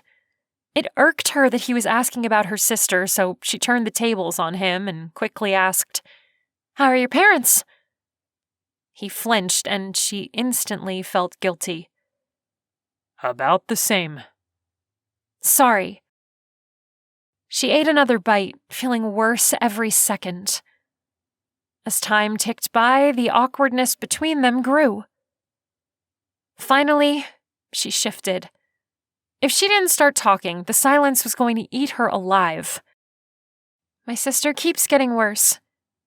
Last week they ran some more tests and they didn't look good. I'm afraid she's... The words caught in her throat and she stopped talking, trying to swallow them back. You think she's going to die? Lane asked quietly. Trudy hadn't said it out loud yet. Not to anyone, not even her mother. But something about the way Lane's eyes held sympathy made her feel better. Yeah. Dang, that sucks. I'm so sorry. My parents are having a hard time with it. Mom's always at the hospital. Dad's retreating. I can feel him pulling away emotionally. He works all the time now. I know it's a new job, but he shouldn't have to work that much. He wants to be at work. He doesn't want to be around me.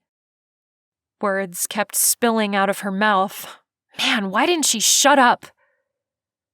Lane reached across the table and took her hand. The warmth of his skin startled her. I understand. I watched my sister's energy drain away, and I can't help but think that she's fading away too. Like a light that is growing dimmer each day. Soon it will be gone altogether. She felt a tear slide down her cheek, and only then did she realize she was crying. Tell me about your sister. She's everything I'm not. Lane gave her a sad smile. I'm sure that's not true. Oh, it's true. She's spunky, loves all things sports. She's so excited about football season. She's so into football that she follows the NFL, college football, and high school as well. His eyes lit up. So you're saying she's awesome, then? Trudy chuckled through her tears. You would think that. Hey, football is cool. She made me watch the game with her. Trudy made a face. A Packers game. She's smart then, too. I got her a pack of cards, and you should have seen how excited she was when she saw she got a Cameron Hayes card. He raised his eyebrows. Really? She loves Cameron Hayes? Oh, my word, she's totally gaga over him. Smart and has good taste. I should meet your sister. Trudy sat back in her booth and stared at Lane. Why was he being so nice? Surely he wouldn't want to go through all the trouble of going to the hospital to meet her sister just to win a bet. Do you mean that? He pulled his spoon out of his mouth and nodded. Yeah, totally. I think I'd like her. Would you come to the hospital in your football gear? Trudy almost let herself get excited thinking about it. Lane shrugged. Sure, if you think she'd like that. Oh my gosh, she'd love it. She's a huge Rockford High Panthers fan. She'd get such a thrill. When do you want me to go? Would Saturday work? You bet. He smiled at her. I could go before practice. Trudy couldn't believe the feeling of excitement rushing through her. Most of the time, she felt so hopeless when it came to Alison. But this was something she could surprise her with. Something that would mean a great deal to her. Lane squeezed her hand. No problem. Chapter 10. Lane slammed his locker closed, frustration welling in him. He'd been doing everything he could to raise his grade in calculus class, but nothing was helping. His coach had called him into his office and chewed him out this morning. His homework had improved, with Trudy's help, but he couldn't get his test grades up, and now it was time for calculus class, and he had to go take another test he knew he was going to fail. Gabe sauntered up to him. How's it hanging? Not good. What's wrong? Like he wanted to tell Gabe. He thought about making something else up, but in the end, he just sighed and told him. I'm flunking math class, and if I don't get my grades up, I'm off the team. Gabe leaned over. No problem. That's an easy fix. Just do what I do. He grinned and folded his arms. Cheat. He stared at Gabe. Unbelievable. No wonder he always got good grades. You cheat? Yeah.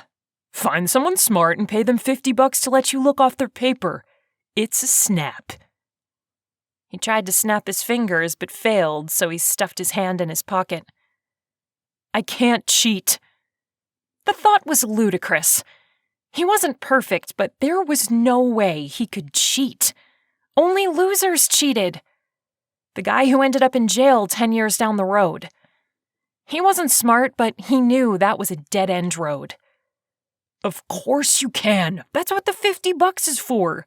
So they'll let you? Gabe looked at him like he was stupid. A few students turned to look at him, and Lane ducked his head. Just be quiet. I'm not going to cheat. Whatevs. Trudy passed by, and Gabe whacked him in the chest. Hey, look, it's Trudy. He said it loudly, and several other football players snickered. Trudy didn't turn her head.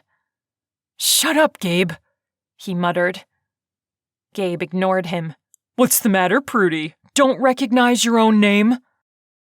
She stopped and slowly turned around, her face steeled. The look she shot Lane froze his blood in his veins. He shoved Gabe.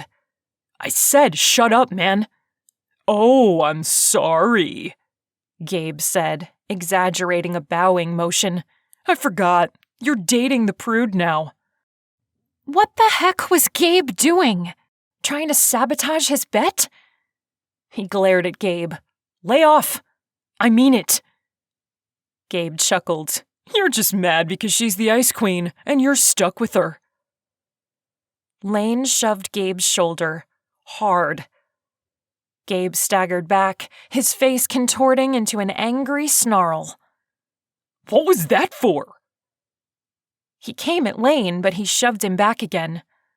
Football players crowded around them, hungry for a fight. Don't talk about Trudy like that, he said, his voice low. Gabe glared at him, and for a second, he thought he was going to get punched. But no fist came. And then suddenly, Gabe chuckled, as if he'd just gotten a joke told a while ago. Oh, I get it. Lane wanted to stuff his shoe in Gabe's mouth, but restrained himself. Why was he acting like that? The jerk.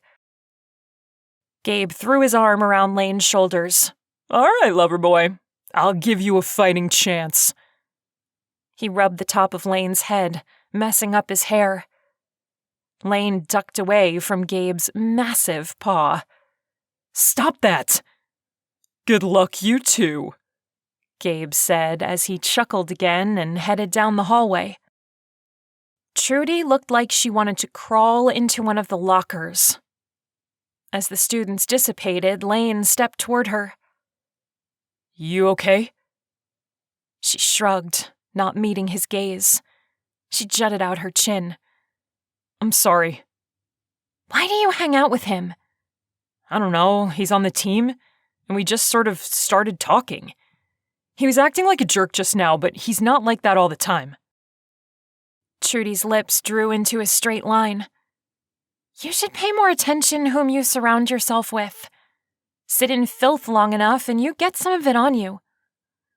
He wasn't sure what she was talking about. Huh? She turned around on her heel. See you in class. We might as well walk down there together. He fell into step beside her. I suppose that makes sense. He looked down at her. Are you bothered by what Gabe said? Who wouldn't be? She muttered under her breath. He nodded. She had a point. I'm sorry, I'll talk to him. Get him to lighten up. She didn't respond. Let's forget about him. We'll talk about homecoming dance instead. She stiffened. About that. He'd heard that tone before. It meant she had changed her mind. Thoughts of having to wear a cheerleading outfit to school plagued him, and he panicked. Oh no, you're not taking back that you'll go with me, are you? She finally looked up at him. I just think it wouldn't be the best idea. Ugh, this was all Gabe's fault. If he hadn't been teasing her, she'd be warming up to him. She'd been practically ready to kiss him the other night. At least, it had seemed like it. Now she was cold again. He plastered on a cute smile. Listen to your friend Jessica. She thinks you should go with me. Trudy made a face, but didn't say anything. Come on, I've been looking forward to it. You can't say yes, then take that away from me. Why was he begging her? So pathetic. She was going to see right through him. I just think we are from two different worlds. We're from Wisconsin. That got a small smile out of her as they entered the classroom. Mrs. Foster gave them a dirty look as they took their seats. He leaned over to her and whispered, Come on, please, don't make me beg. It's not pretty when I get desperate. She frowned at him. You mean you're not desperate yet? Because it looks like you're already there. Ouch. He looked up at the ceiling. Why must you torture me like this? It's just a dance. Trudy shook her head and opened her book. Stop talking, she whispered. You're going to get us in trouble again. No way. I'm all done with trouble. He created a halo with his fingers, and Trudy smiled at him. Why did it seem like a victory that he got a smile out of her? As the teacher handed out the test, a wave of apprehension hit Lane. It worsened as he stared down at the equations. None of it made sense to him. Why could he understand it when Trudy walked him through it, but then when he had to do it himself, he got all muddled? Trudy had already solved the first one. He didn't mean to glance at her paper, but it was right there, easy to see. In fact, looking at the first part helped trigger his memory, and he remembered what she'd taught him. He quickly wrote down the steps to the solution. He stared at the next one. He knew this, he just couldn't remember. Another quick glance at Trudy's paper, and he was able to solve the second problem. He didn't feel like it was cheating because he was still solving them on his own. He was just getting help with the beginning part. The clock ticked loudly as he worked on the rest of his paper. When he realized he'd finished the last one, he let out a deep breath. He passed! He knew it! Elation filled him as he walked to the front of the class and turned in the test. He was going to stay on the team. He was in! He tossed his paper on the pile, a smile forming on his face. Chapter 11.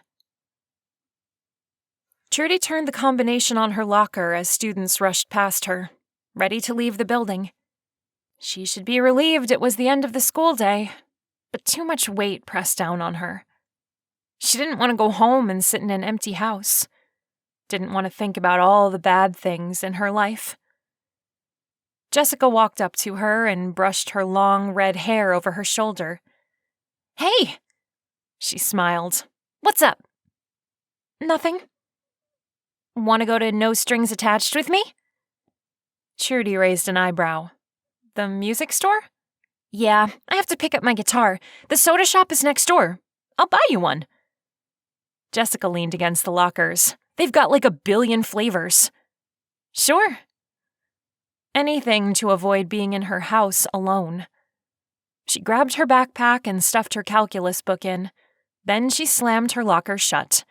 "Great, we can take my car." They fell into step. Jessica grinned at her. "So, tell me, how's it going with Hottie?"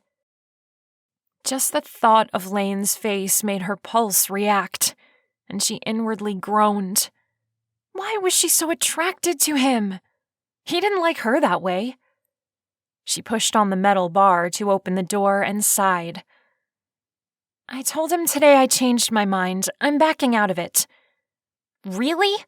Why did you say that?" Trudy honestly didn't know. She was feeling awkward about the whole thing. "I guess I'm losing interest in it." "But it's perfect. He thinks he's playing you when you're the one playing him. It's a karma thing." Maybe that was it. Trudy was starting to see things in Lane that made him not so bad. Ugh, did she really just admit that to herself? That she liked him? I don't know, it's starting to make me uncomfortable. Jessica opened her car door and slid in. Trudy went around to the passenger side. After Jessica started up the car, she glanced at Trudy. "Are you saying you like the guy?" She bit her lip. Was she saying that? Jessica sucked in a breath. "Dang, girl, you do like him!" Trudy moaned and put her hands over her face. "I'm so stupid." "Wait a sec, hold on. Let's talk about this, because this is important." She pulled into traffic, then slowed for a light. "You like the guy who is going to play a mean prank on you. Why? What would possess you to like him?" Trudy studied her fingernails. "I don't know. He got mad at Gabe for calling me Prudy." "So he stood up for you?" Jessica gave her a searching look. "Was it an act?" Trudy hadn't thought about that. "I don't know." "Break it down, girl. He made a bet with Gabe that you would go to the dance with him. If Gabe is being mean to you in front of him, wouldn't he have to stick up for you? Like, wouldn't you hate him if he sat there and laughed while Gabe called you names?" Anger and humiliation rose in her as she thought about it, and her stomach clenched. Jessica was right. Lane couldn't make fun of her. She'd never go to the dance with him if he did. She hated to admit it, but Lane was acting, and it had fooled her. "You're right. He's totally playing you, girl." Jessica said it quietly, like she was trying not to hurt her feelings. Trudy sighed. "You are absolutely right, and I'm an idiot." How could she have fallen for that? She had started liking Lane, but not anymore. She couldn't fall for his stupid acting nice gig. Oh my gosh, you're not an idiot. He's a hottie, like really hot. And he's got those eyes. Trudy didn't want to think about his eyes. Stop! Jessica laughed, a light twittering kind of sound. Okay, Operation Break Lane is back on track. Yep, I'm all in now. You have to make him think you're super into him, like falling all over him stuff. She pulled into the music store parking lot and cut the engine. Right? Trudy swallowed and steeled herself for it. Right. That's it? Jessica grinned and patted her shoulder. You'll be great, I know it. Just don't look into his eyes. Yeah. They got out of the car and walked into No Strings Attached. Jessica brushed her red hair over her shoulder and leaned against the counter, waiting for the guy to get done with another customer. Trudy stood back and looked at the music posters on the walls. The man who worked there was in his late 50s, with long hair that looked like it used to be dark but finally gave way to the gray. He walked back behind the counter and smiled at Jessica. It's all ready to go.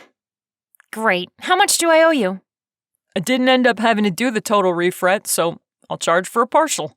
$150. Oh, good. Jessica pulled a debit card from her purse and handed it to the man. Neil, this is Trudy. She's a friend from school. Neil smiled and gave her a nod. Hi, Trudy. He motioned to a guitar on the wall with his chin. Do you play? No. Trudy felt awkward, like she was intruding on something she wasn't a part of. I don't play anything. That's okay. We allow non-musical people in here, too. Neil gave her a wink, and she smiled back at him. After he ran Jessica's card, he motioned to the back room. I'll be right back. He disappeared behind a curtain. Trudy looked over at a drum set sitting in the corner. How many instruments do you play? Jessica shrugged. I play the piano, guitar, flute, trombone, trumpet, violin, cello, and I'm learning the oboe. She ticked them off on her fingers. So I guess 8? Seriously? Trudy gaped at her. That's amazing! Jessica motioned like it wasn't a big deal. My mom taught me most of them. She can play just about every instrument ever invented. Plus, she can sing too. Jessica sighed and slumped her shoulders. She's super talented. Neil appeared from behind the curtain and lifted a guitar case onto the counter. Let me know if you have any issues with it. Okay, I will. She waved to Neil and they headed out the door. What kind of music do you like to play? Trudy asked. Classic rock. Trudy stepped down from the curb and raised her eyebrows. Really? Jessica hitched up her guitar, getting a better grip on the handle. Yeah, Led Zeppelin, the Rolling Stones, that kind of stuff. It's the best. You can play that on an acoustic guitar? Who said this was an acoustic guitar? Jessica opened her trunk, laid the case inside, then popped the hinges. In the case sat a red and white electric guitar. It looked brand new, like Neil had shined it up or something. Wow! I saved my babysitting money for 3 summers to buy her. She's my most prized possession. Her? Jessica blushed and curled her hair behind her ear. Is it stupid that I named her? I don't know. Depends. What did you name her? Harriet. Trudy couldn't tell if she were joking around or serious. She squinted at her. What? Jessica laughed and shook her head. Okay, that's not it. She closed the case back up. Trudy walked around her car. After they were inside, she asked, Then what is it? Stevie. After Stevie Wonder? Trudy wrinkled her nose. Her mother played his songs when she was in a sappy mood. He was the king of gooey love songs. No, Nix. Who's that? Jessica gave her a funny look. I really need to educate you. I guess so. Want to come to my house? Do you have time? Trudy didn't want to go home, so she nodded. Sure. 10 minutes later, they were lounging on Jessica's 4-poster bed, listening to a song called Landslide, which Trudy actually liked quite a bit. Jessica opened a drawer on the nightstand beside her bed and pulled out a bag of peanut M&Ms, tossing it to Trudy. So, what's the plan for Hottie? Trudy grew uncomfortable. She didn't want to think about it. Just all the stuff you said. I know, but you need a solid plan or I can see this thing blowing up in your face. She was right. Trudy already was nervous to see Lane tonight. She stared at Jessica's freckles. What do you have in mind? Invite him to your house and I can't. Trudy interrupted. Mom has a strict no home alone rule. Jessica blew out a breath. Well, does she have any rules about you going over to a guy's house? Trudy thought about it. She'd never had a guy friend, so they'd never really talked about it before. Was it an unspoken rule? Do those even count? It's probably an implied rule. She's never said out loud that you can't go to a guy's house. No, I guess not. Perfect. Ask him if you can study at his house tonight. Then get him alone and make the moves on him. The thought made Trudy's heart jump into her throat. Make the moves on him? Like what exactly? You know, touch his arm, sidle up to him. If the opportunity presents itself, kiss him. Trudy put up her hand in a stop sign motion. Whoa, wait a minute. No one said anything about kissing. Jessica huffed. You have to kiss him if you're going to make him think you really like him. It's no big deal. Haven't you kissed a guy before? Great. The geeky band girl had gotten more lip action than she had. How pathetic was that? Trudy made a face. Of course. Even she didn't believe the words. Jessica squinted at her. Oh my gosh. You haven't kissed a guy before? Holy cow, girl, you're a senior. Where have you been? At the Zippy Burger with Izzy? Or listening to the radio in her basement while they ate potato chips dipped in mustard? Trudy held that part in. She didn't want to look lamer than she already was. Izzy was a year younger than she, and Trudy supposed she'd spent her time giggling and talking about boys more than actually spending time with them. I don't know, she finally said, the lameness of her words making her face heat up. Okay, this is how tonight is going to go down. You're going to flirt with him until you find the perfect opportunity. Then you're going in for the kill. Remember, he's the jerk who wants to destroy you socially. You're not kissing him for real. You're kissing him for revenge. Trudy wasn't so sure about that. Is it still revenge if he hasn't done it yet? Yes. Jessica nodded to emphasize it. He's a nerd bucket for even taking the bet. You're doing what is natural, defending yourself, and... Jessica held up her hand like she'd just thought of something brilliant. You're also helping him. How? You're helping him understand how it feels to have someone mess with your head like this. He'll never do this again as long as he lives. You have to do this, to save all the future girls in his path. Trudy nodded. I guess you're right. Of course I'm right. I'm always right. And when this charade is over, I'm going to find you a boyfriend. Jessica grinned, and Trudy knew she was in trouble. Chapter 12.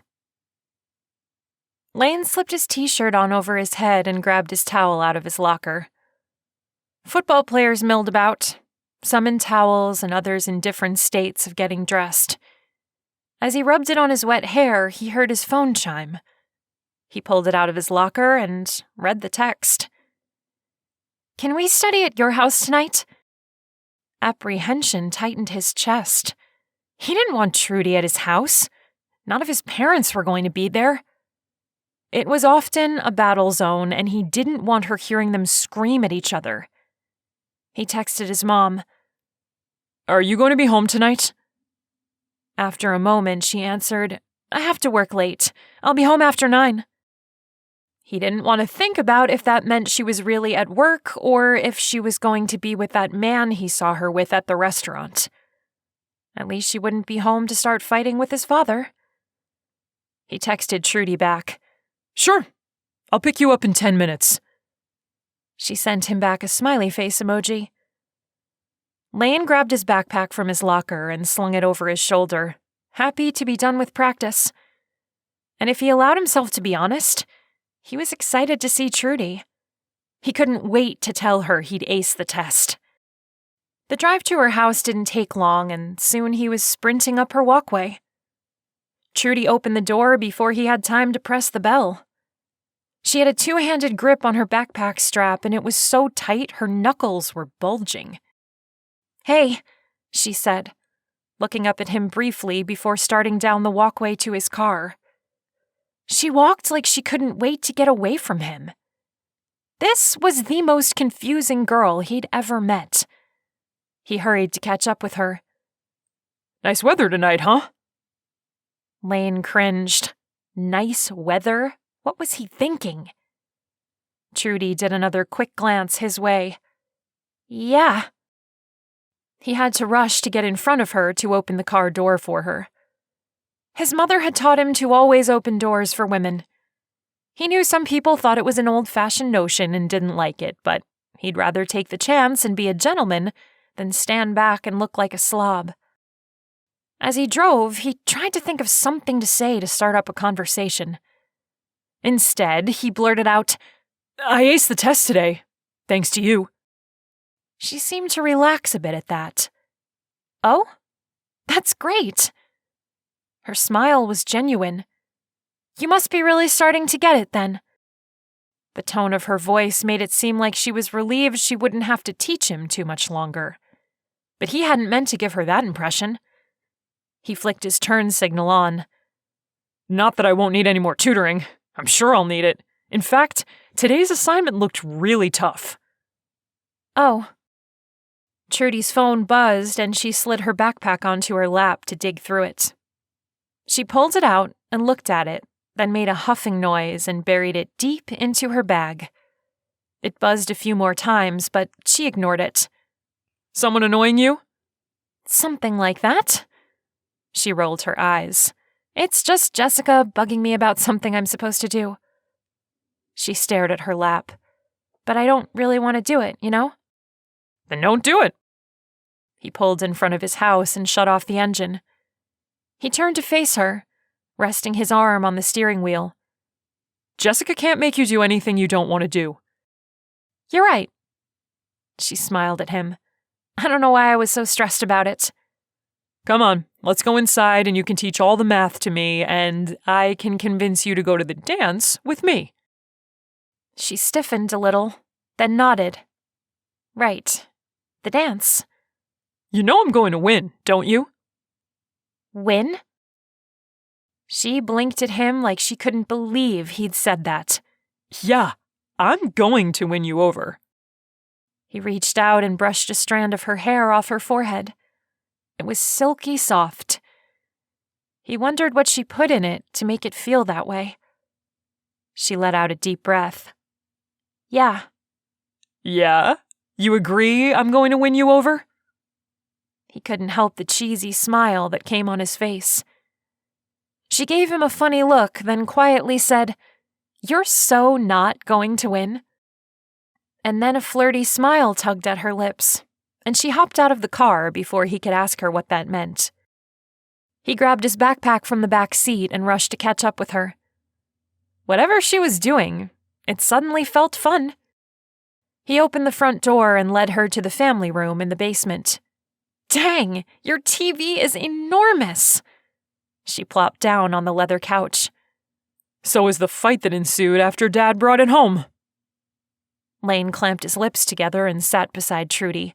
He hadn't meant to say that. She offered him a sympathetic glance. I'm sorry, is that normal? He didn't want to talk about it, hadn't even meant to bring it up, so he unzipped his backpack and pulled out his book. Kind of, but don't worry about it. Let's start on the assignment.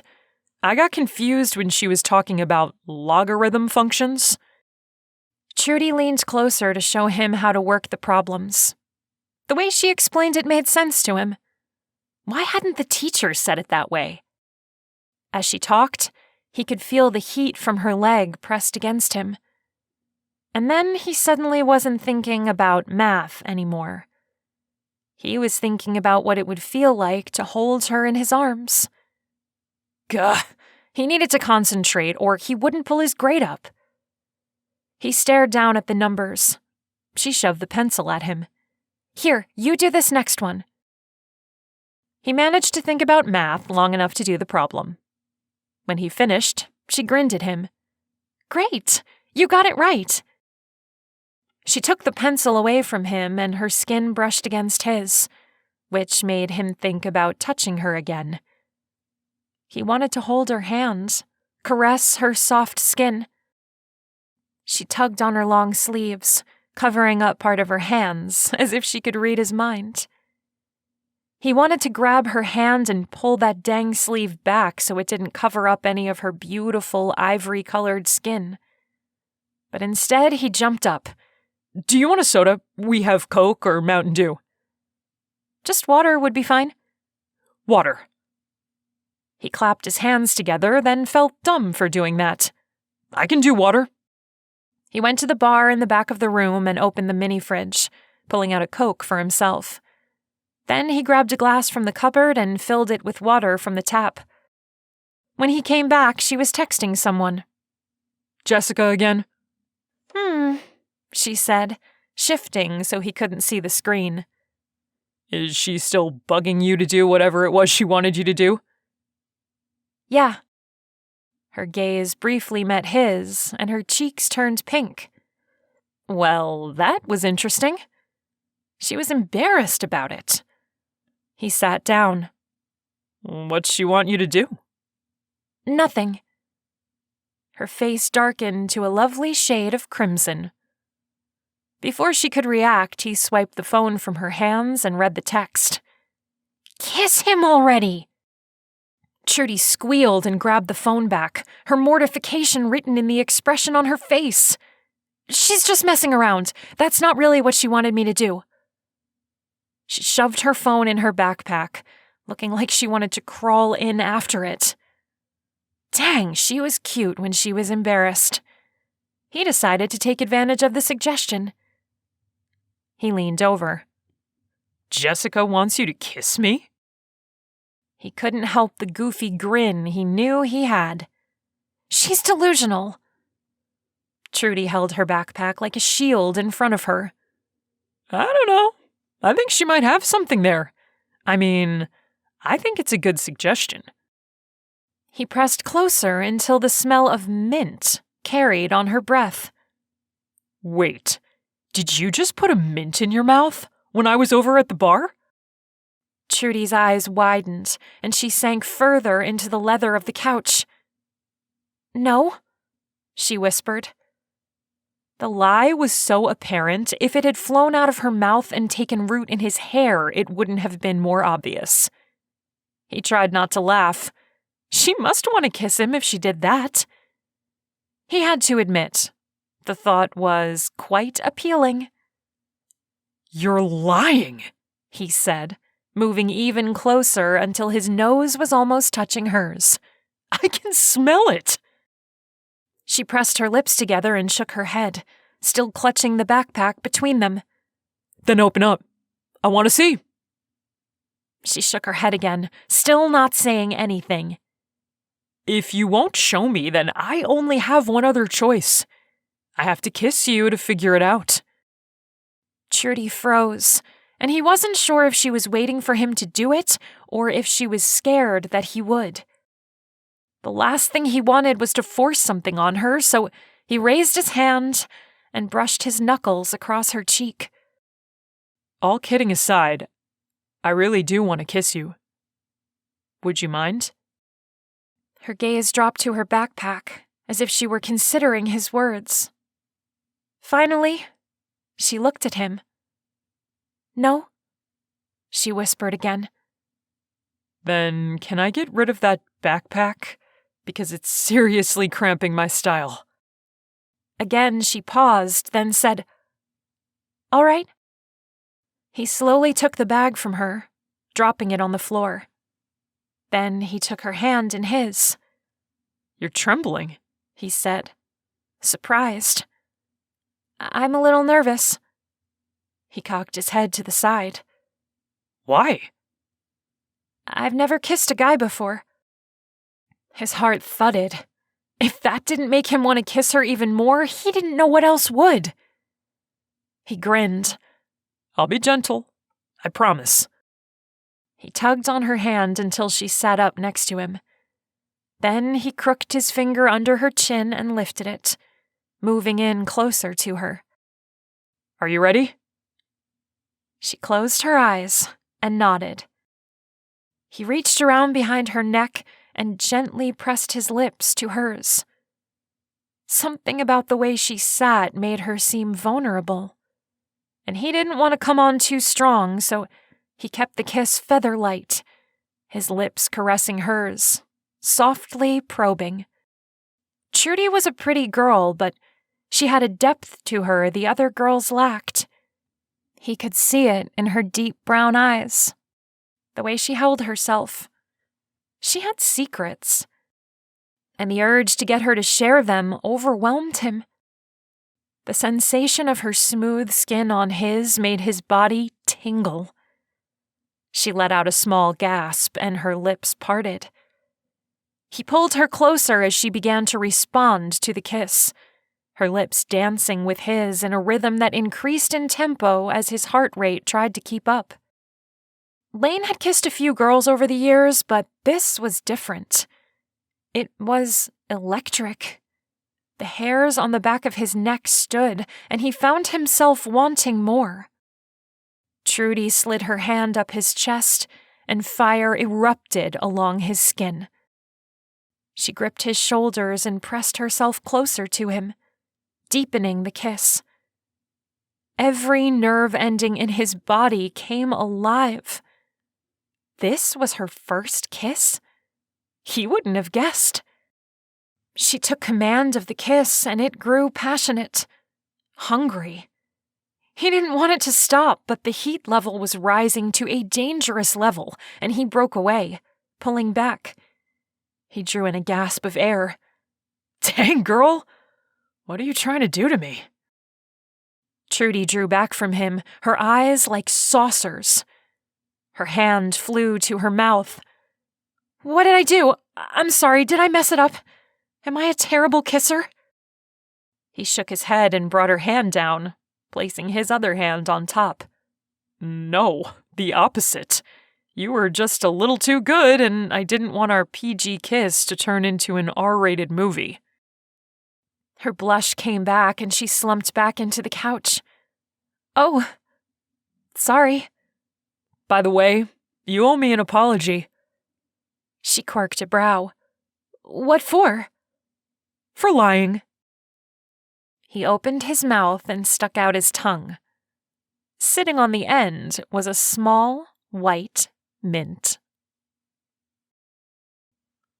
Chapter 13. The chatter in the lunchroom was loud, but not as loud as Trudy's heart pounding in her ears. Jessica set her tray down and scooted her chair closer. Her lunch consisted of a banana and a carton of milk. She ate like a monkey.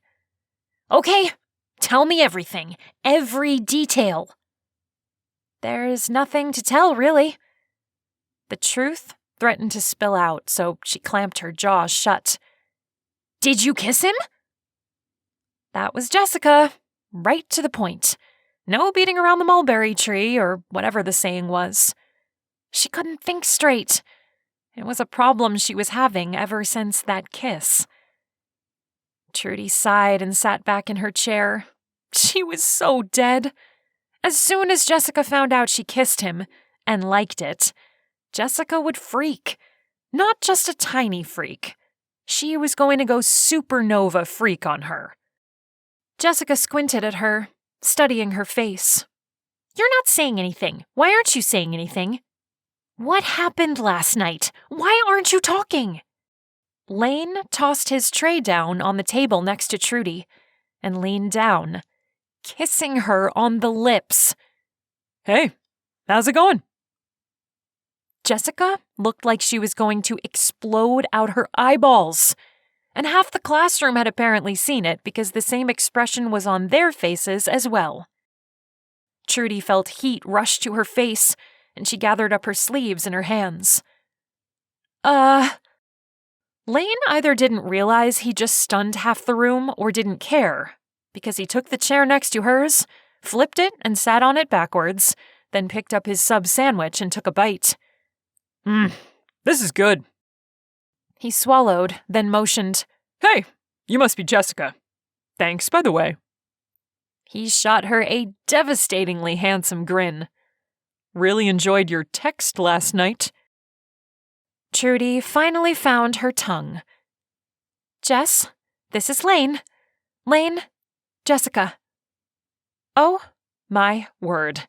Was she introducing them like nothing had just happened? What was this, 1950? Jessica leaned on the table with one arm. My text? Lane took another bite and nodded. Yeah. He said around his sandwich. The one where you told Trudy to kiss me? He waggled his eyebrows. Trudy wondered if she could die from embarrassment, or at least faint. Maybe that was a possibility. Jessica shot a meaningful look toward her before looking back at him and picking up her chocolate milk. Oh, really? Do tell. Because Trudy isn't saying anything. Lane suddenly froze. Oh, I'm sorry. He lowered his voice and leaned closer to Trudy. Was this thing between us a secret? A worried expression made his forehead wrinkle. Jessica grinned. No, it's definitely not a secret. In fact, the whole school can know. Right, Trudy? She elbowed her in the side. Trudy had so many mixed emotions running through her, she didn't know what to think. She liked Lane, even though she knew about the bet. He just didn't seem like he was the kind of guy who would hurt her. But she didn't want Jessica to know. She swallowed down the acid in her throat and nodded. Yeah. Lane grinned. Good, because I feel like telling the world we're going out. Let's hang out with the gang Friday after the game. You're free, right? His blue-eyed gaze met hers, and Trudy wanted to give up the whole thing. Right there. Tell him she knew about the bet. Tell him why she'd kissed him, and then sink into the floor. But her hesitation only made Jessica kick her in the shin. Ow! She rubbed her leg. Sorry, random cramp. Yes, I'm free Friday night. Lane finished his sandwich with another large bite, then drank his carton of milk before grinning at her. Great. See you tonight. I'll pick you up and we can study at my place. I kind of liked that. He leaned over and brushed another quick kiss across her lips before standing. I'd better run. I have to hand in a paper to Mr. Peterman before the bell rings. After he was out of earshot, Jessica squealed and grabbed her arm. You kissed him! You did it! He's so cocky about winning this bet. Did you see him? He thinks you're all into him. You are going to pull this off. Trudy felt like her insides were at war with each other. Her stomach tightened and her heart beat loudly. Yeah. She slumped in her chair. This is going to be epic. You know what you should do? You should line up another date for the dance so you can... Jessica kept talking, but Trudy was done listening. This whole thing seemed wrong. Why was she doing this? She didn't want to hurt Lane. Maybe she should just go to the dance with Lane and see what happened. She didn't think he had it in him to do something humiliating to her. A voice came over the loudspeaker. Would Trudy Ward and Lane Collins please report to the office? The speaker clicked off and Trudy's gut clenched. Were they in trouble? Jessica picked up her milk. What's that about? I don't know. Well, you better hurry. Next period starts in 10 minutes. Trudy had eaten hardly anything. She picked up her tray and tossed the uneaten food in the trash bin and placed the tray in the holder. Whatever it was, she hoped it didn't take long. She didn't want to miss any more calculus class. She hurried to the office and Miss Diaz waved her in. "Mr. Brown would like to talk to you." Maybe he just wanted to know how the tutoring was going, or congratulate her on a job well done since Lane was convinced he'd aced the last test. Yes, that must be it. She walked into the room and smiled at Mr. Brown. He did not respond likewise, and the football coach stood awkwardly against the wall. What was going on? She sat on one of the 2 chairs in front of Mr. Brown's desk. Lane walked into the room. "Hey, Coach!" His smile faded as he looked at the expressions on everyone's faces. "What's up?" "Have a seat, Lane," the coach said. Lane plopped down, sinking into his chair like a deflated football. Mr. Brown leaned forward and clasped his hands together. "Thank you both for coming. I know the next period is about to start, so I'm going to get right to it." He took in a deep breath, then exhaled. "I am deeply disturbed by what happened yesterday." Lane looked just as confused as she was. "What happened?" Trudy asked. "Mrs. Foster noticed some unusual behavior during the test. Let me show you what she saw." He turned his computer monitor around so it faced them. He clicked on his keyboard and an aerial view of their calculus class came on the screen. It was in black and white, but you could see all the students in the class, their heads bent down, concentrating on their tests. And then, Lane peered over at her paper. He went back to his own, jotting something down. Then he looked again. Heat spread throughout her body as she watched Lane cheat off her test. How could he? Did he not learn anything from their tutoring sessions? Was this the plan all along? She knew he prized football over everything else. If he got kicked off the team, all his future plans would go down the toilet. But to cheat? She thought he was above that. As she watched him continually look at her paper, her anger turned into fury. She sent him a death stare. Lane shot up from his chair. "Coach, that's not what it looks like. I wasn't cheating, I was—" "Lane." Mr. Brown waved his hand. "Sit down. We're not here to argue with you. It's clear to us from this video what was going on." The coach shifted. "I'm disappointed in you, Lane. But, please." The principal gave one of his do this or else looks. "Sit."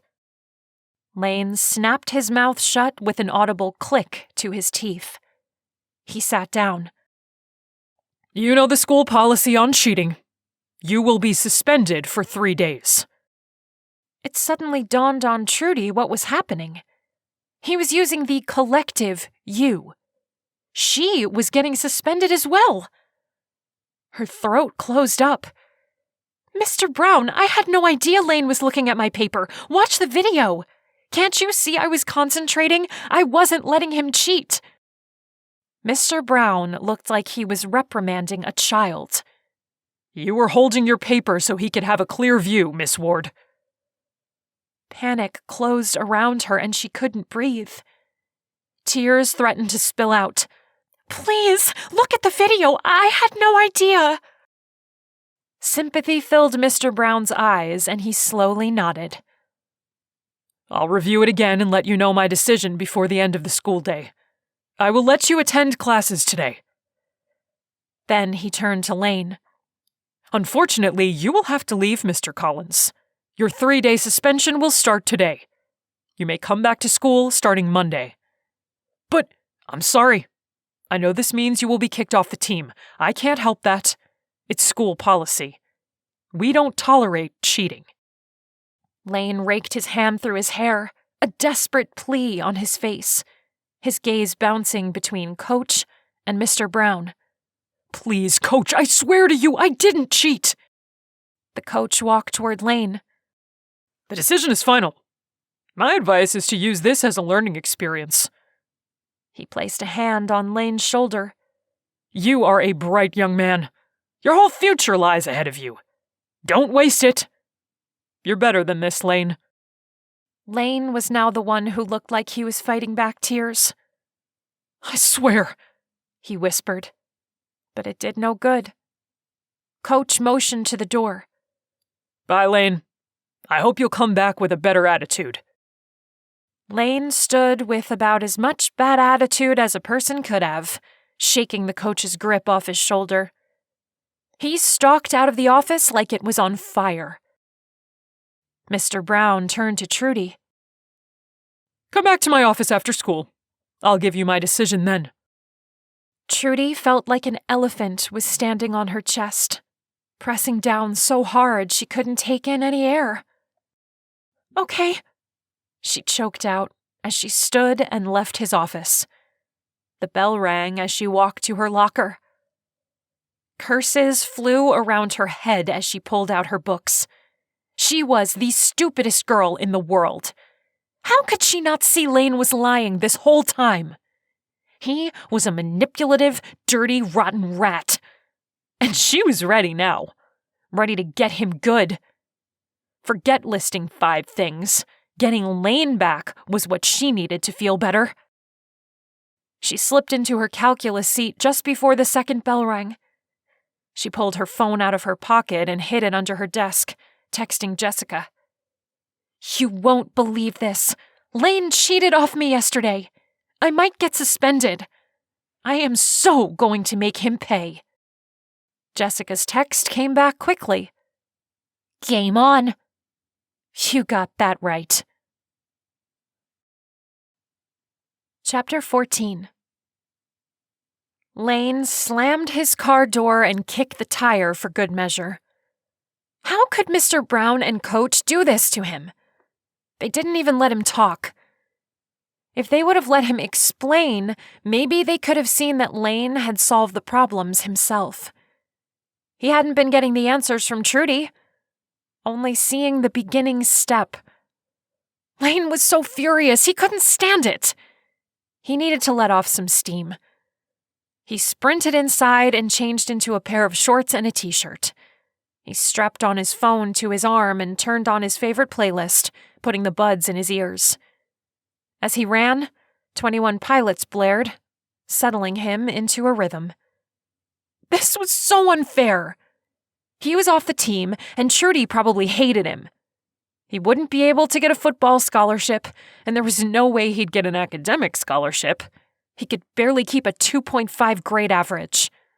His life was ruined, and it was all his own stupid fault for being so dumb.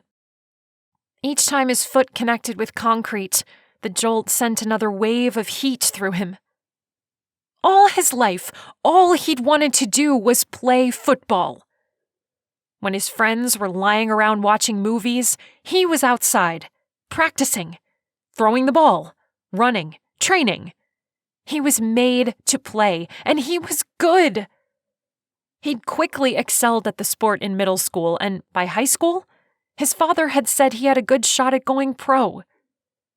This was his senior year. There was no way he would be able to try again next year. This was it. Dead end. Do not pass go. Do not collect $200. He ran harder, his muscles burning. His life was in the toilet. His father was going to blow up when he found out about his suspension and getting kicked off the team. He would yell so loud the neighbors might call the cops again. Like last month when he found out about the high phone bill. That was embarrassing. Lane ran until his lungs screamed for air, and he had to slow down. Why had he looked at Trudy's paper? Why did he think that was a good idea? He should have been able to remember what she taught him without doing that. But math was so confusing to him, he couldn't remember how to start. So dumb! He ruined his own career before it ever got started. He wanted to kick himself for his stupidity. His phone vibrated and he pulled it out of his armband. Trudy had sent him a text. "Hey, how are you? I'm worried about you." He let out a breath of relief and texted her back. "I'm upset, but doing okay. Dealing with it. I'm glad you're not mad at me." She didn't answer back right away, and he crossed the street to the park. He walked on the trails for a minute, then found a bench to sit on. Someone had carved "Sheila loves Jeff" on it. The wood had worn over the years, and he wondered if Sheila and Jeff were still together. "I'd like to see you tonight. Will that be okay?" Would that be okay? That would be the highlight of his day. This completely sucky, stinky day. He checked his watch. School just got out. If he jogged home and showered, he could be with Trudy in a half hour. His fingers flew over the screen. "I can pick you up in 30 minutes if you want, since I don't have practice today." He ended it with a frowny emoji. "As long as you don't mind me finishing my other homework at your house." "Nope, I don't mind. See you soon." Finally, his dark mood began to lift. He was still suspended, off the team, but at least Trudy didn't totally hate him. He'd explain things to her. At least she was on his side. Trudy grinned at Jessica and stuffed her phone in her pocket as she leaned against her locker. "He bought it. He's going to pick me up in 30 minutes. Jessica held her flute case under her arm and clapped her hands. "You go, girl. You get that dignity back." "I just can't believe he cheated off my paper. I'm so glad Mr. Brown reviewed the video and concluded I wasn't cheating. If I had gotten suspended..." She couldn't finish that sentence. Her anger and humiliation would have been too much. "I'm so glad you didn't get into trouble. The jerk. He's got to be the laziest idiot who ever walked these halls." I fell for it too. The whole innocence look he's got. Man, it's a killer. "Don't look into his eyes. Don't let him hypnotize you." Jessica pointed at her as if that would ward off Lane's good looks. "You got that right," Trudy said under her breath. From now on, it was going to be all fake. She wasn't going to believe a word he said, and she was going to freeze her heart so nothing he did affected it. 1 week, and she'd get her revenge on him. "Good luck," Jessica said as she turned on her heel. She walked down the hallway, swinging her flute case as she went. Trudy slammed her locker closed and walked outside toward her car. It was a warm day, and she turned on her air conditioning as she pulled out of the parking lot, her tires crunching on the gravel. Lane was dead to her, and her feelings were dead toward him. All she had to do was pretend everything was fine for 1 week. She could do that, right? Then she'd be done with him and could go on with her life. She parked her car and walked up the sidewalk. The lawn needed mowing again. It had become Trudy's job ever since the move. Ever since her dad had to work long hours to pay medical bills, and no one was around to do it. She sighed. This weekend. She'd do it Saturday. Sliding the key, she unlocked the door and let herself in. Lane would be there in a few minutes. She tossed her book bag on the couch and plopped down. The house seemed quieter than normal, which was odd because she was used to no one being home. Why would it feel any different? She laid her head back and closed her eyes. Just 1 more year and then she could get out of this city. Leave Wisconsin altogether. Go to college. She could truly start her own life. She sat for a minute, listening to the hum of something running in the background. The refrigerator, maybe? She didn't feel motivated to start on her homework, not when Lane was coming to pick her up any minute. She'd have to gather it all up anyway. Man, why was it so quiet? She could hear the ticking of the clock on the mantel. Why was she noticing that? And then it dawned on her. Jasper's usually making noise. He hadn't run to meet her when she'd come in. That was odd. He was always excited to see her after school. She stood up. "Jasper, are you hungry?" Opening a can of cat food always caught his attention, so she walked into the kitchen and grabbed a can from the cupboard. She pulled back on the tab, and the can made the metal scraping metal sound. "Jasper, time to eat!" The smell of tuna met her nose.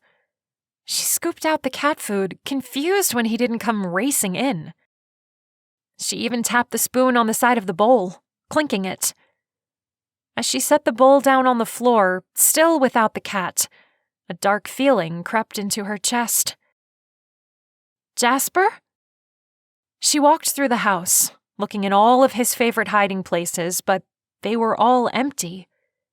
He wasn't under her bed, wasn't in her closet or curled up on the bath mat. He wasn't sitting on her dirty laundry pile. She went back into the kitchen to see if he'd found the bowl of food. No cat. Her fingers began to tremble. Where was he? And then she saw the curtain move. She ran and threw back the fabric. The window was open, and the screen had a large hole in it. Jasper was gone. The doorbell rang, and for a split second, Trudy had the crazy notion that Jasper had somehow made his way to the front door to ring the bell. But then she realized it must be Lane. She rushed to get it, her heart in her throat. What if Jasper had been out all day? How far away had he gotten? She opened the door, tears blurring her vision. Lane took a step toward her, his eyebrows pulling together. What's wrong? "My cat! He got out! I don't know where he is!" She tugged her sleeves down, gathering them in her hands. This couldn't be happening. She couldn't lose Jasper. Not when she'd lost everything else in her life. She struggled to breathe as the worst possibilities flashed through her mind. "Hey, it's okay," Lane said, pulling her to him. "We'll find him." Even though she hated him right now and wanted nothing to do with him, his embrace was comforting. His chest was warm, and she buried her face in the clean-smelling fabric of his shirt. She couldn't cry. That would be stupid, to cry over a cat. But even as the thought emerged, she was already getting his t-shirt wet. "Don't worry, I'll help you." She wiped at her face and looked up at him. "Thanks," she managed to choke out. "How long ago did he get out?" "I don't know. The window in the kitchen was open. He clawed his way through the screen. It could have been hours ago or just a few minutes." "All right, then let's start looking around here. Maybe he's just in the yard." He guided her down the steps, which was good because more tears had made it almost impossible to see. "Jasper, come here, boy," Lane called. You remembered his name? She didn't mean for it to sound like she was shocked, but she honestly couldn't believe it. "Yeah," he said like it was no big deal. He searched the bushes in the front yard. Then he took her hand and they walked toward the backyard. "Does he respond to anything specific?" He always comes when I feed him. "Go in and get his food then. I'll keep looking out back." Trudy nodded and walked into the house, her legs feeling numb. She grabbed his food bowl and the spoon she used to scoop the food with. Then she met Lane in the backyard. She clinked the spoon against the bowl. "Jasper, time to eat!" Her voice wobbled, but she couldn't help it. She cleared her throat and tried again. "Jasper?" Lane shook his head. "I don't see him." Fear clawed its way up her throat. She couldn't talk, couldn't even think about where Jasper might be. There was a busy street only a block away. If he ran out into the road like he did as a kitten, she didn't want to think of what could have happened. Lane must have seen her distress because he wrapped his arm around her. "Don't worry. Cats often go exploring and then come back. They usually have a good sense of direction." She couldn't speak, so she just nodded, putting her hand up to her face. Let's drive around, see if we can see him. Okay. Trudy got into Lane's car, the numbness now taking over her entire body. All she could think about was Jasper, and how he was probably far from home, hungry and confused. Lane drove slowly around the neighborhood while Trudy banged her spoon on the cat bowl and tried not to cry so she could call for him. They must have done that for an hour before Lane gave her a frown. I don't think we're going to find him this way. She set the bowl down on her lap and stared at it. Yeah. Come on, let's go put his bowl in your kitchen. He might find his way back if he gets hungry, then we can go to my house and study. Get your mind off it. Maybe when you get back home, he'll be waiting for you. Trudy had no more tears left in her. She had no more anything. All she could do was nod. Jasper was gone. Chapter 15. The silence in the car was strangling Lane. He hated the way Trudy sat there, staring out the window as if she would see Jasper crawling out of his hiding spot any second now. He tapped the steering wheel, trying to think of anything he could say to make her feel better. Nothing came to mind, so he just sat, silent, until he pulled up in front of his house.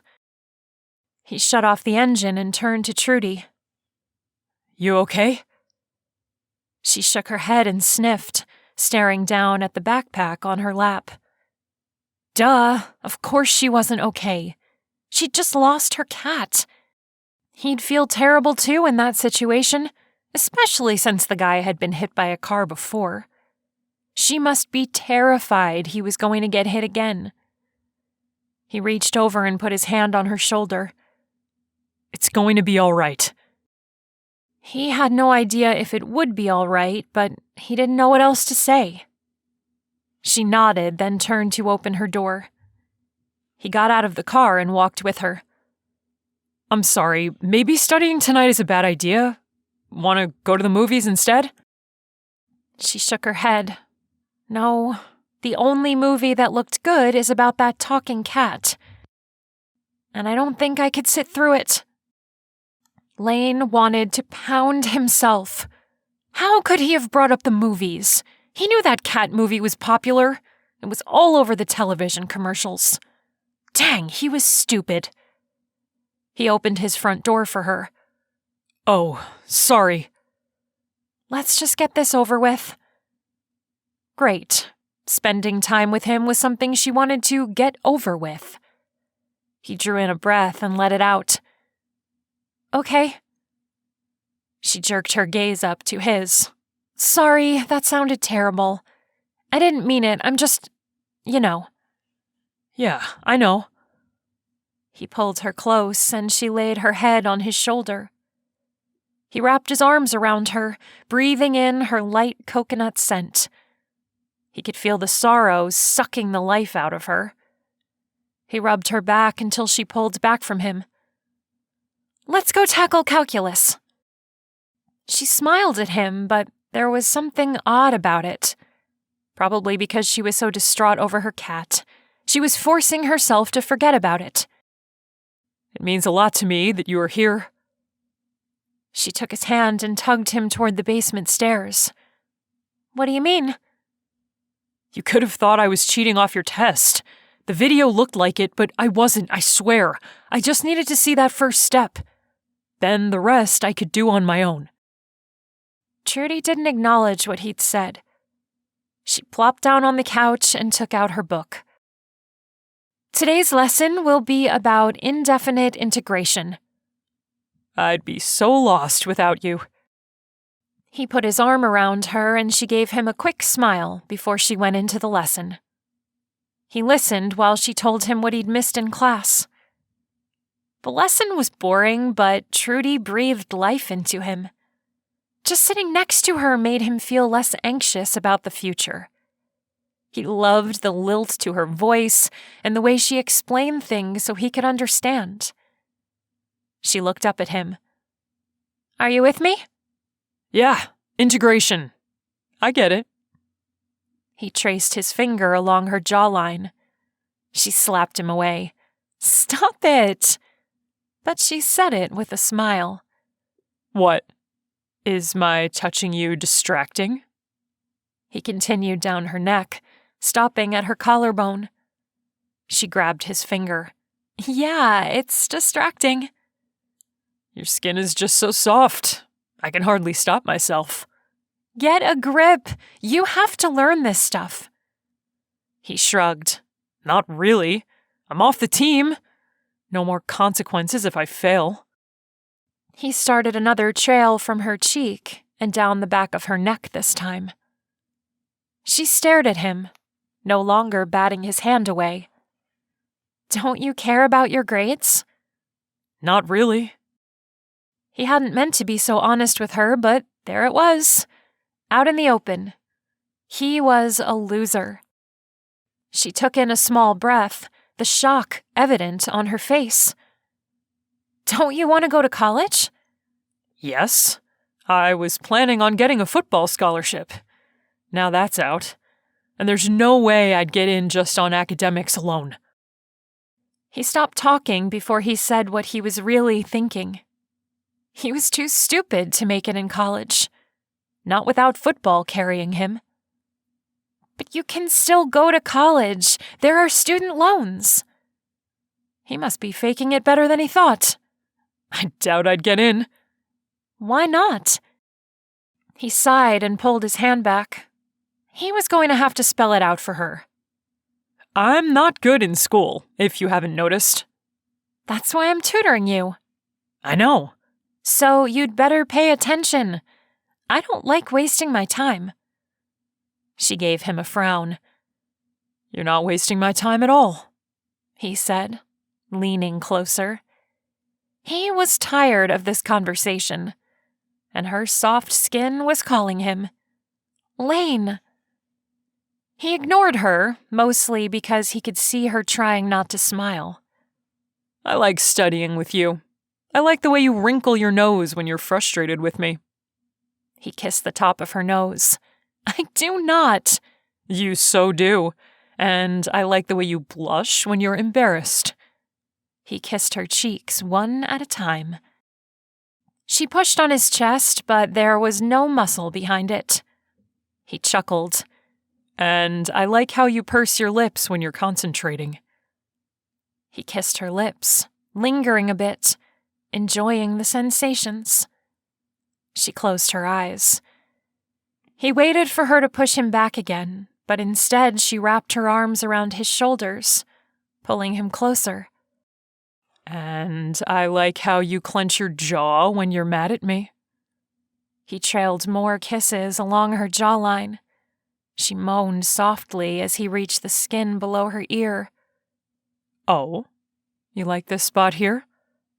He kissed it again. Stop, she whispered. You're killing me. He pulled back, chuckling. That's the last thing I want to do. I kind of like you alive. You're warm and you smell good. She bit her lip as if she wasn't sure if she wanted to encourage more kisses or if she wanted to get back to the tutoring. He hoped she'd choose the former.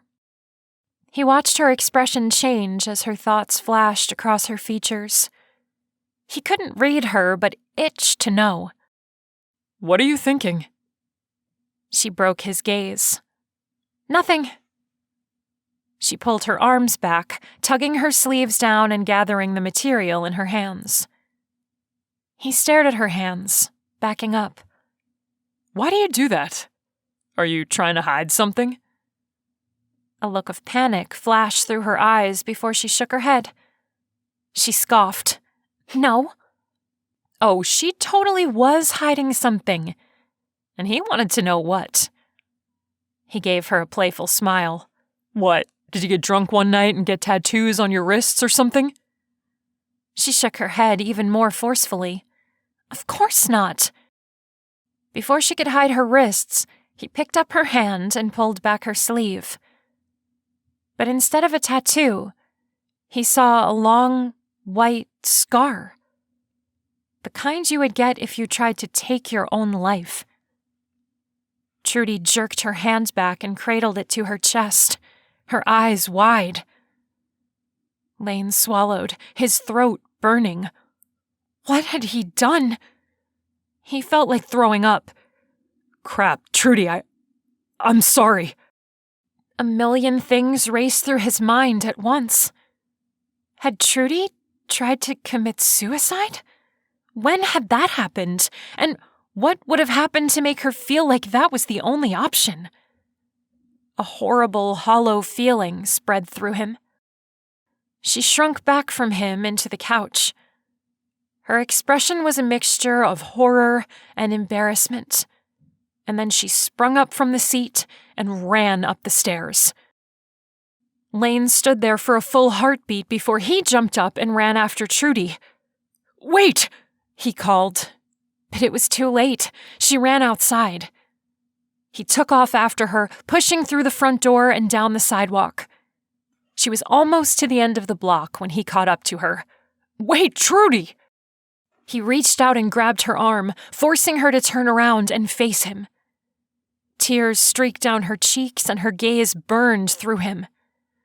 How dare you! She screamed as she jerked her arm away from him. Lane wanted to crawl into the sewer.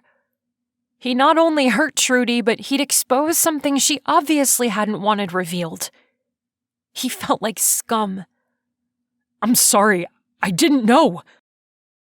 It was a lame thing to say, but that's all that came to mind. She shoved his chest. You're such a jerk! I know I am. She pummeled him with her fists. You are mean and selfish and such a brat. Yes, I'm all that. He pulled her to his chest to calm her down. He held her tight as she sobbed. It broke his heart to hear the pain in her cries. She had more depth than he'd first realized, and it killed him to see her hurting. Especially since he was the cause of her pain right now. You're right, he said into her hair. I'm so sorry. She calmed down, but he continued to hold her. A light breeze blew, and he could hear kids in the park up the street. Finally, she pulled back from him. She wiped at her face, not speaking. Do you want to walk to the park with me? She gathered up her sleeves in her hands and nodded. They were silent as they walked. He didn't know how to fix what he'd done, but he knew they needed to talk about it. He just wasn't sure what to say. When they got to the park, he pointed to the bench he usually sat on. Come, sit with me. She once again nodded and joined him on the worn wood. He put his arm around her, and she laid her head on his shoulder. They watched a toddler trying to climb up the stairs of the kiddie slide, his mother right there to catch him if he fell. The kid had super blonde hair, and he was wearing coveralls. Lane pointed to him. I had a pair of coveralls when I was about 10 years old. Loved those things. I think I wore them to bed a few times, refusing to take them off. And finally my mother gave in and just let me wear them. Trudy chuckled. I should get a pair. Think that would make me an outcast at school? Nope. You could join the artsy group and paint a mural on the cafeteria wall. Oh no, if that's what I'd have to do, I wouldn't make it. They'd kick me out once they saw my stick figure drawings. Art snobs. He laughed and hugged her tighter to him. Yeah. Another stretch of silence came between them, but it was a more comfortable one. After the toddler got tired and his mother packed him into her minivan and drove away, Lane picked up Trudy's hand and squeezed it. I'm sorry. I know. He debated what to say next. They couldn't pretend this hadn't happened. Finally, he said, Want to talk about it? No. Her reply was quick and final. He took in a deep breath, letting it out slowly. Look, I'm so sorry I did what I did, but I think we should talk about it. Trudy didn't respond. Are you okay? Like, really okay now? Yes, she said, her voice almost too low to hear. That's good, because I don't want to lose you. Not after just finding you. Was that a sappy thing to say? Geesh, what was this, a stupid teen romance movie? She tightened the grip on her sleeve. I'm okay. He rubbed his thumb over the back of her hand. When did it happen? In June? 3 months ago. Dang!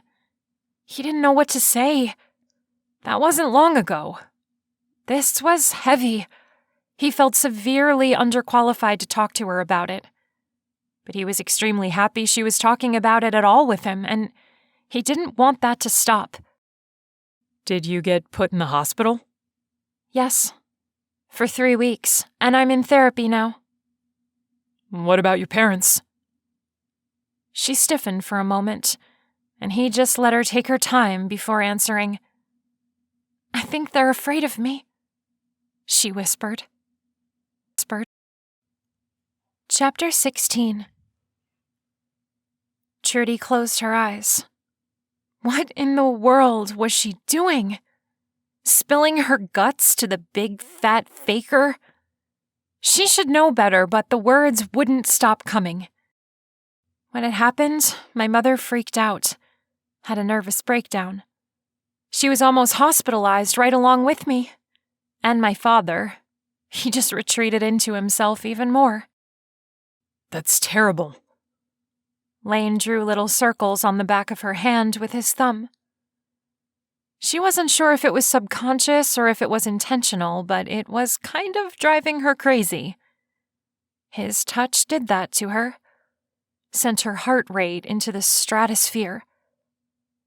She tried to ignore the little zings of energy coming from his thumb. I was in a really bad place when we moved. My sister had been sick for a while. I knew she wasn't going to come back home. And then I had to say goodbye to everyone and everything I knew. And my new school was terrible. Everyone already had friends. No one talked to me except for Gabe, and he only talked to me to taunt me and call me that horrible nickname. Trudy. Lane's voice sounded almost strangled, and she looked up at him. Pain colored his blue eyes. I swear I never would have let him call you that if I had known what you were going through. She blinked back the tears. That's just it. We're all going through crap. When is it okay to bully someone? Only when they're not hating life so much that they're at the brink of killing themselves? Lane's face grew white, and he looked like he was going to faint or something. Sorry, I shouldn't have said that. She laid her head back on his shoulder. His slimy, scummy shoulder. She had to look like his girlfriend. She had to pull this off so he would never again do this to another girl. He had to know how it felt to be the one on the other end of the prank.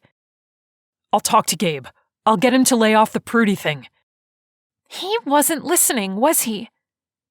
Couldn't he see he was a part of all this? Couldn't he see that his very bet with Gabe was exactly what she was talking about? She sighed. No, forget it. What's done is done. No, I'm serious. That nickname is done. All right. Whatever. He wrapped his arm around her shoulder again, and she snuggled into him. She hated having to pretend with him. Hated that, even though she knew he was a liar and a bully, the feel of his warm skin next to hers made her heart race. Stupid body. You're seeing someone, though? A therapist? How's that going? Fine. She was done talking about it with him. He didn't deserve what she'd said already. I'm glad you're able to go talk to someone. Yeah, me too. She sat up. Are you ready to go back? The sun is starting to set and I'm getting a little chilly out here. She wasn't, but she rubbed her arms anyway. Yeah, sure, let's go back. He stood, then took her hand as they started walking toward his house. If she had been cold, the warmth of his hand would have taken care of it. It was like holding hands with fire, but in a nice way. They were silent, which Trudy was grateful for. She'd said too much already. He didn't deserve to know about her shame. Those scars represented the worst thing she'd ever done. The deepest, darkest place she'd ever been at in her life. And Lane was the only one at Rockford High who knew about it. But even though he was rotten and had made a stupid bet and had cheated on her test and she hated him, a small part of her felt relief that she talked to Lane about it.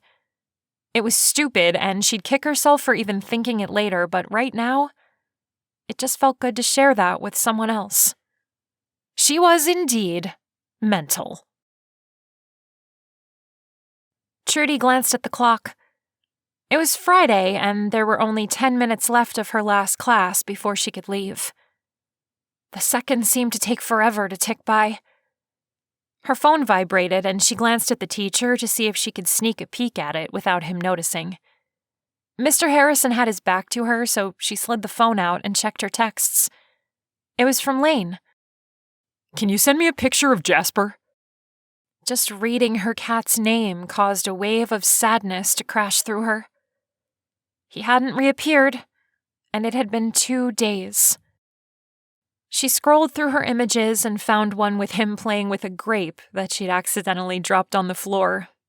He looked particularly adorable. She sent it to Lane. That's a good one. Thanks.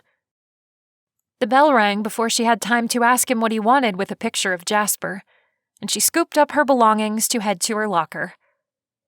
When she got there, Jessica was leaning against it. When she saw Trudy, she shoved off the locker and sidled up to her. Hey! What's up? Nothing. Just looking forward to the game tonight. Are you going to be there? Right. The game.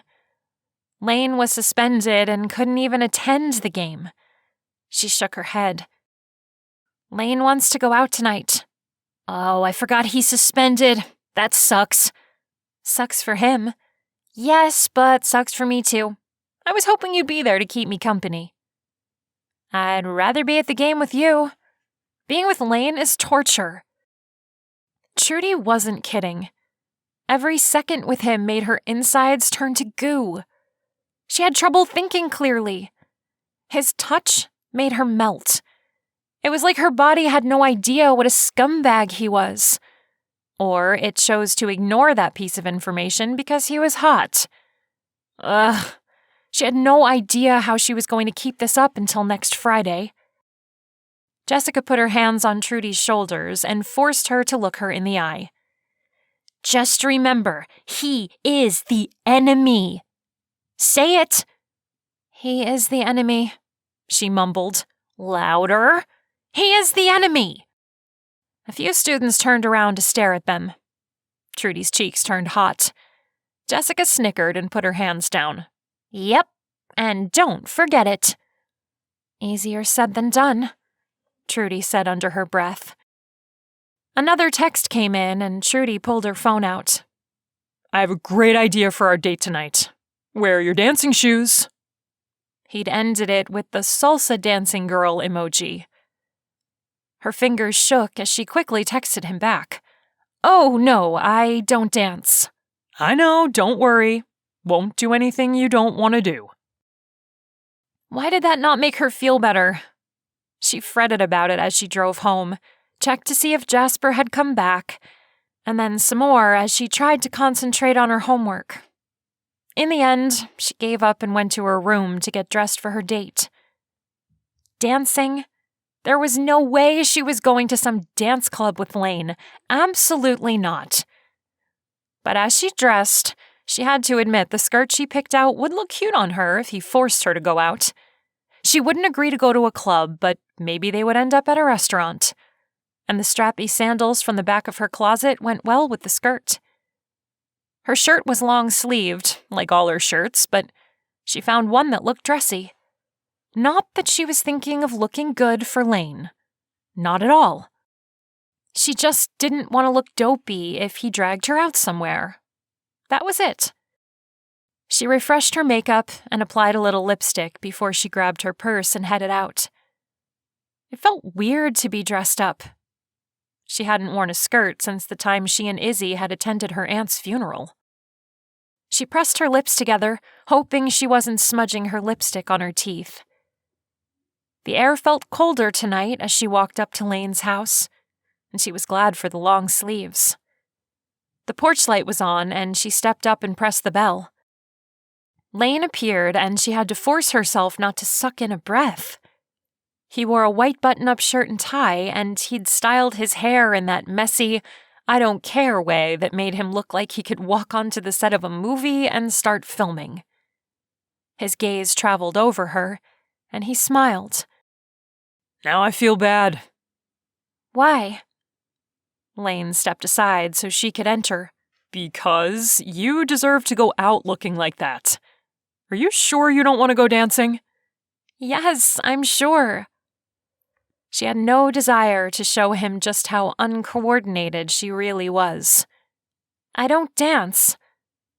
He took her hand and gave her a half grin. Come with me. If he had said, let's jump off a cliff, she would have readily agreed. He was temptation incarnate, and she couldn't resist. The way her skin warmed at his touch, the way his blue eyes rendered her speechless, and the way his smile weakened her knees all made for a toxic combination. She followed him without hesitation.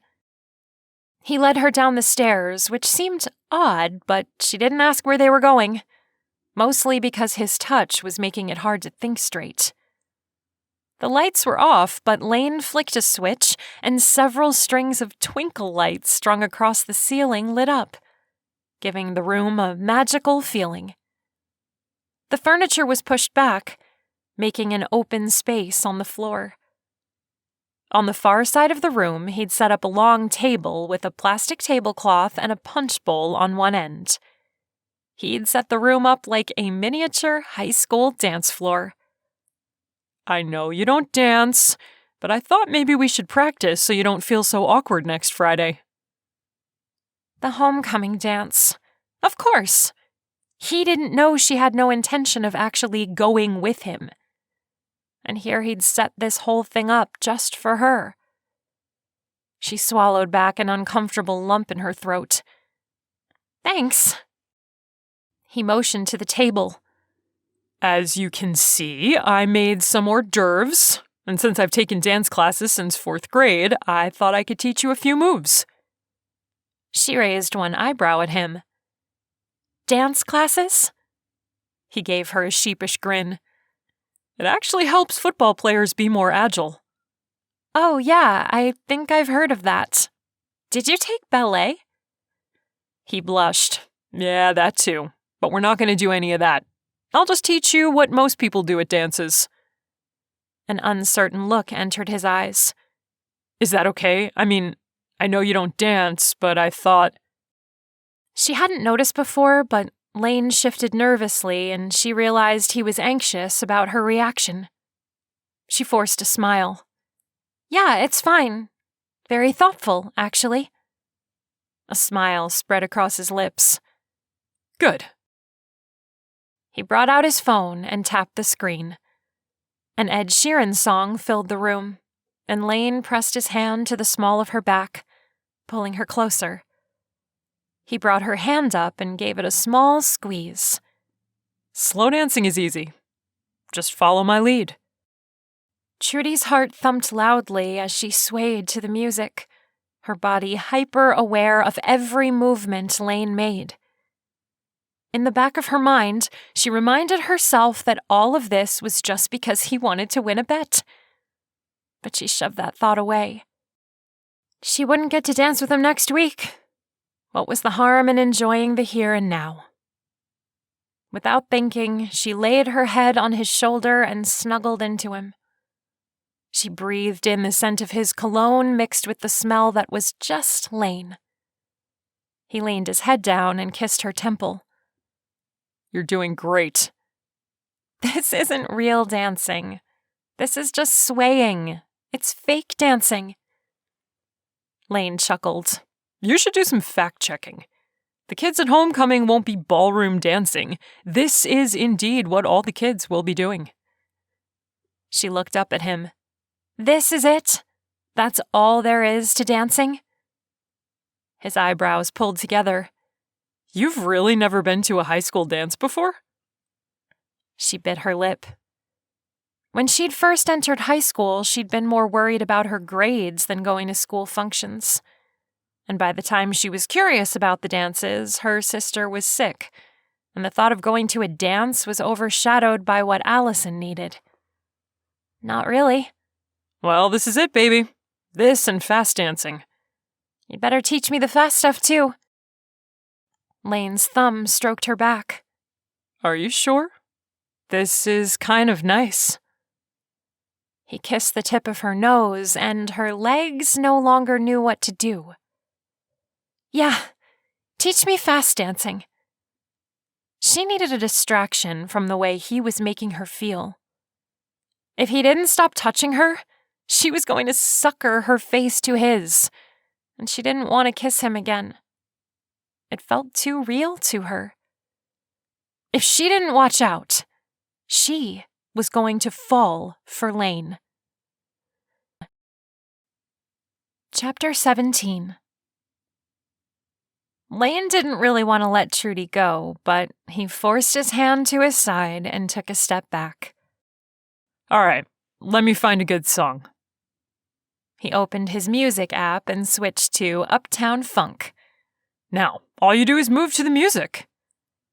He started dancing, but Trudy just stood there. He showed her a few easy moves, but she didn't follow suit. Come on, you can do it. She watched him for a moment longer, then shook her head.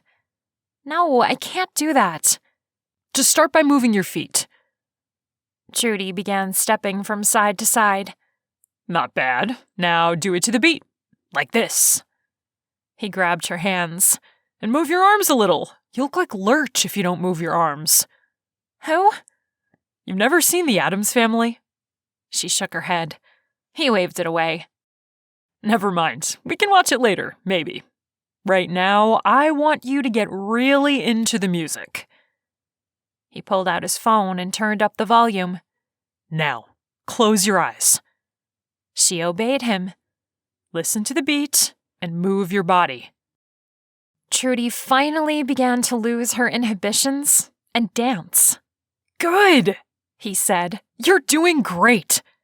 I feel silly. Don't think about what we're doing. You won't feel silly when the whole dance floor is full of people doing the same thing. She nodded. You're probably right. He showed her a few dance moves like the strike and the hopscotch. She laughed as he showed her some silly ones like the sprinkler. They danced through another song, and then Trudy fanned her face. I'm getting warm. Can we sit this next one out? He turned down the music. Let's get some punch. I swear I didn't spike it. Trudy laughed and walked to the table he'd set up. He was trying to play it cool, but inside he was nervous she wouldn't like the small sandwiches he'd made. When she picked one up and took a bite, he held his breath to hear what she thought. This is good. I'm glad you like them. He poured her a cup of the red punch he'd purchased. Do you want to sit? He pointed to the couch he'd pushed against the wall. Sure. The front door sounded from upstairs, and he heard his parents' voices. Loud. The argument carried down the steps. Heat rushed to his face. This wasn't good. His parents sounded like they were just getting started. Maybe we should go out after all, he said. As if on cue, his father shouted, What did you think I'd do? I'm not made of money, you know. What his mother shouted back was peppered with profanity. Trudy cringed and nodded. Yeah, maybe we should go. Let them talk it out. More swear words were flung back and forth as the volume increased. More like yell at each other until they go to their separate bedrooms. Sympathy filled Trudy's expression. That bad, huh? He nodded and turned off the music. Yeah, this won't end for a while. Let's duck out the back. He led her down a hallway to a door that led to the back of the house, under a deck. They slipped outside and he shut the door. Embarrassment rose up his neck, heating his face. What did his parents have to come home for? And why did they have to do that in front of his girlfriend? He grabbed Trudy's hand. I'm sorry you had to hear that. She curled a strand of hair behind her ear and looked down at the stone path that led around the house. So they do that often? Yeah, they fight all the time. Man, that's awful. It was. He hated it when his parents fought. It's worse when the neighbors call the cops. Trudy's head snapped up and she stared at him. Sheesh, that really happens?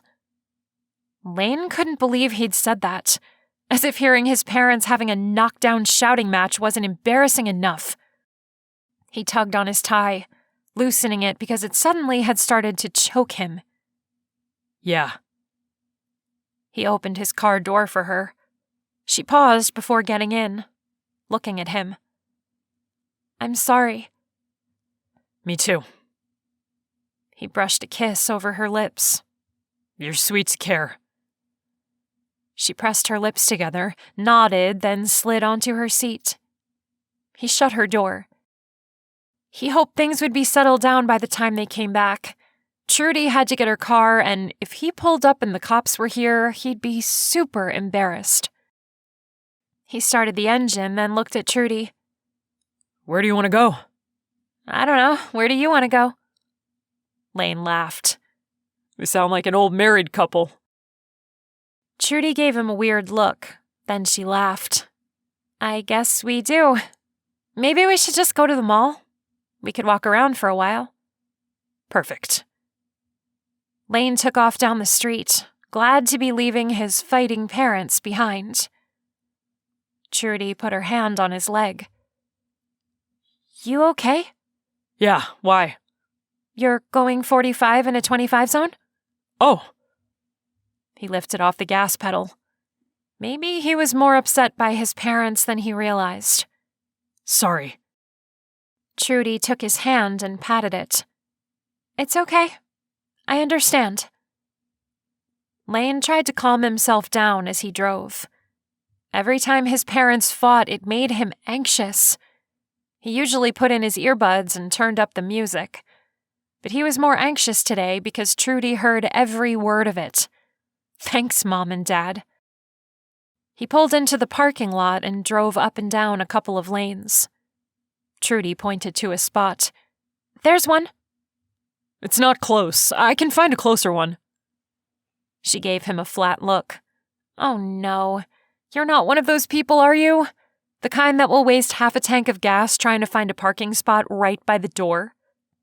There's nothing wrong with waiting for one closer to open up. There's nothing wrong with walking, either. He slowed and then spotted a car backing out right by the entrance. He pressed the gas to get there before another car snagged the spot. Look at that. I'm getting it. Trudy turned and looked around the parking lot. Nope, that Toyota is coming. You're not going to get it. Lane went faster. I'm getting it. Trudy clutched the side door. Jeesh, slow down. He quickly turned to get in behind the car. Ha! See? I got it. Trudy put her hand to her chest and breathed. You're insane. But I got it. She huffed. Walking is good for you. And so is getting a good parking spot. He smiled at her smugly, and she slapped his arm. You're a nerd. But she laughed as she said it. They entered the mall near the food court, and he was surprised at how hungry he was. Should we get something to eat? I'm sorry we didn't get to eat more of your sandwiches. It looked like you spent some time making them. He was disappointed his parents came home and ruined their evening, but he shrugged. Such is life. No, Trudy said softly.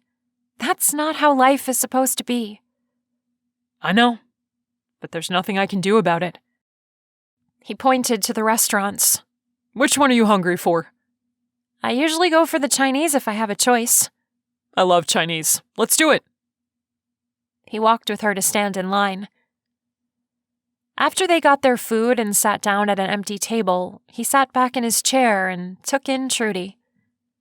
There was something different about her. He couldn't quite put his finger on it, but she looked good. Maybe it was the lighting or the way she'd left her hair down and curled the ends. She wrinkled her nose. What? You're looking at me funny. Nothing.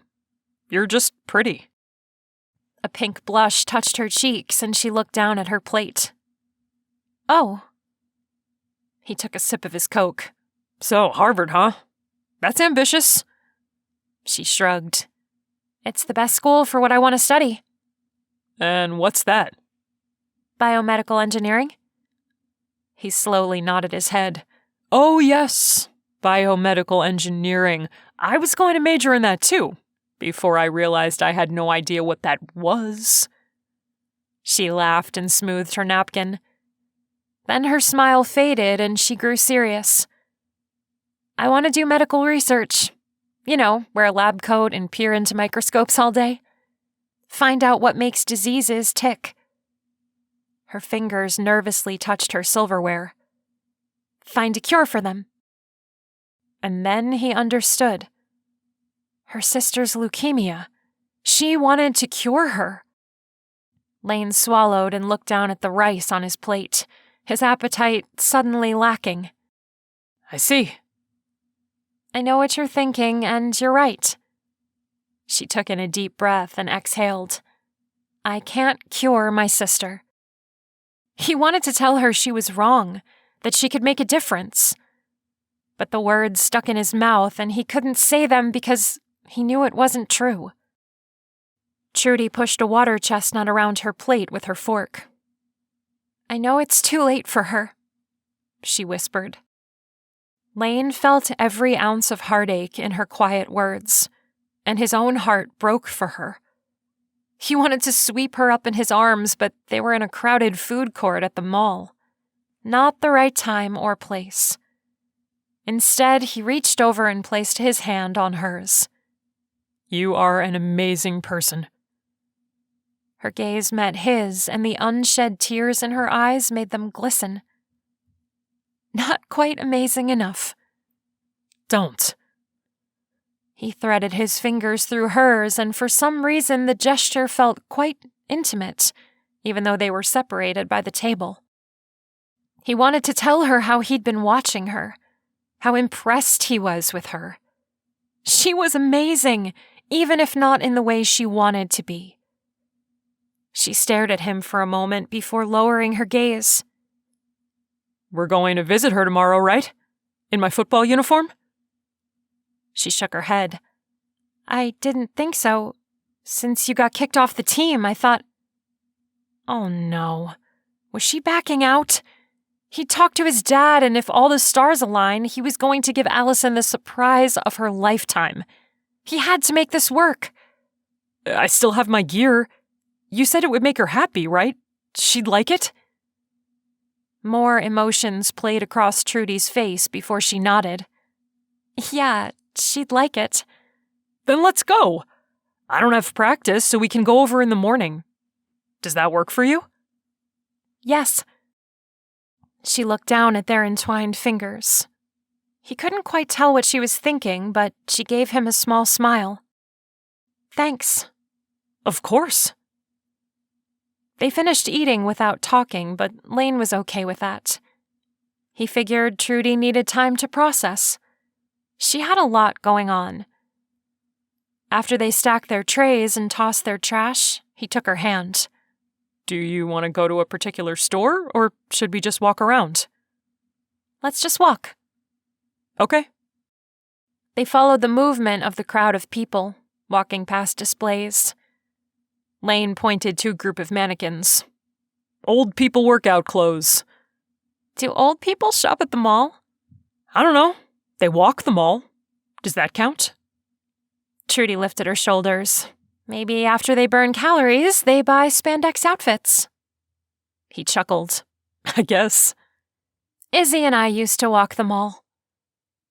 She said it kind of wistfully, and Lane caught a hint of sadness in her tone. Who's Izzy? She was my best friend before I moved. Before everything happened. Oh. Lane let go of her hand and slipped his arm around her waist. Do you ever talk to her? I used to, but she's busy with school now. The way Trudy said it made Lane sad. He could tell she missed Izzy. If he could take her to see her friend... The thought stopped him. Why couldn't he? We should drive to New Haven on Sunday. You could introduce me to her. Trudy's gaze snapped up to his, her eyes wide. Are you serious? It's only a 3-hour drive, right? Yes, but that would take all day to drive down there, see Izzy, and come back. Do you have time? Yes, but you don't even know her. You'd be bored. Lane stepped into a small hallway leading to some service doors. He tugged Trudy in after him, then put his hands on the wall on either side of her, trapping her. One of the light bulbs was burned out above, making it semi-dark. She backed up against the wall. He ran a finger down her cheek. Her skin was so soft, he ached to touch it again. But he refrained. Being near her was driving him crazy. It was like she sucked all the air out of the hallway and he could no longer breathe. He leaned down close to her ear. I would never be bored with you. Her lips parted and she sucked in a tiny breath. The air around them grew charged, like they stood inside one of those plasma globes, and any moment beams of electricity would shoot out from them. He gazed into her brown eyes for a second before he leaned down and brushed a light kiss across her lips. She melted into him, her hands sliding up around his neck, her eyes closed. She deepened the kiss and he wrapped his arms around her. He knew there were people walking by only inches away, which was probably good, because he needed to ground himself in reality. He could easily get carried away. Kissing Trudy was like dousing a fire with gasoline. Explosive. He eased back and touched his forehead to hers so he could catch his breath. Dang, girl. You must like playing with fire. I must, she whispered, looking away. Chapter 18. Trudy paced her living room floor, waiting for Lane's car to pull up. What was the matter with her? Why was she acting like such a fool? She knew Lane's kisses weren't real. She knew this whole thing was a facade. But yet, her fingers wouldn't stop quivering. Her heart raced. Her body was on high alert, knowing she would be seeing Lane any second now. Their date last night had done something to her head. She had enjoyed the time spent with him. It was odd being with him because it felt like he was the part of her that she'd been missing her whole life. It was almost like he was the glue that filled in her cracks. But that was ridiculous. An alert sounded on her phone and she looked at the screen. A text from Jessica showed. You spending the day with Hottie? She typed back. Yes. Jessica had no idea how true that was. She'd known Lane could turn some heads, but she had no idea how good-looking he could be when he really tried. Last night, she thought she was going to start fangirling on him. It was super pathetic. Remember who the enemy is. She stared at the words. Right. The enemy. Lane. But that was starting to feel less and less like the truth. He was kind to her. He'd created a dance floor for them just so she would feel more comfortable going to homecoming. He was genuinely disturbed when his parents came home. She felt bad for him, having to live with that. She would hate it if her parents yelled at each other. She shook off the sympathy she was feeling for him. Remember who the enemy is. She repeated that in her mind a few times before Lane's car pulled up. Even though she'd just reminded herself who he really was, her heart did a little dance inside her chest when she saw him get out of his car. He was wearing his football jersey and looked about as good as he'd ever looked. She groaned and rolled her eyes. She was such a stupid idiot. Lane pressed the bell and she opened the door. "Hi," she said, her voice sounding weird. Why was she all of a sudden sounding like some airheaded cheerleader? Hey, you ready to go to the hospital? Yeah, let's go. She grabbed the pack of football cards she'd picked up last night at the mall and stuffed them in her back pocket. Then she followed him outside, shutting the door and locking it. Your mom's probably there, huh? Yep. Trudy fell into step beside him. That's where she always is, she added quietly.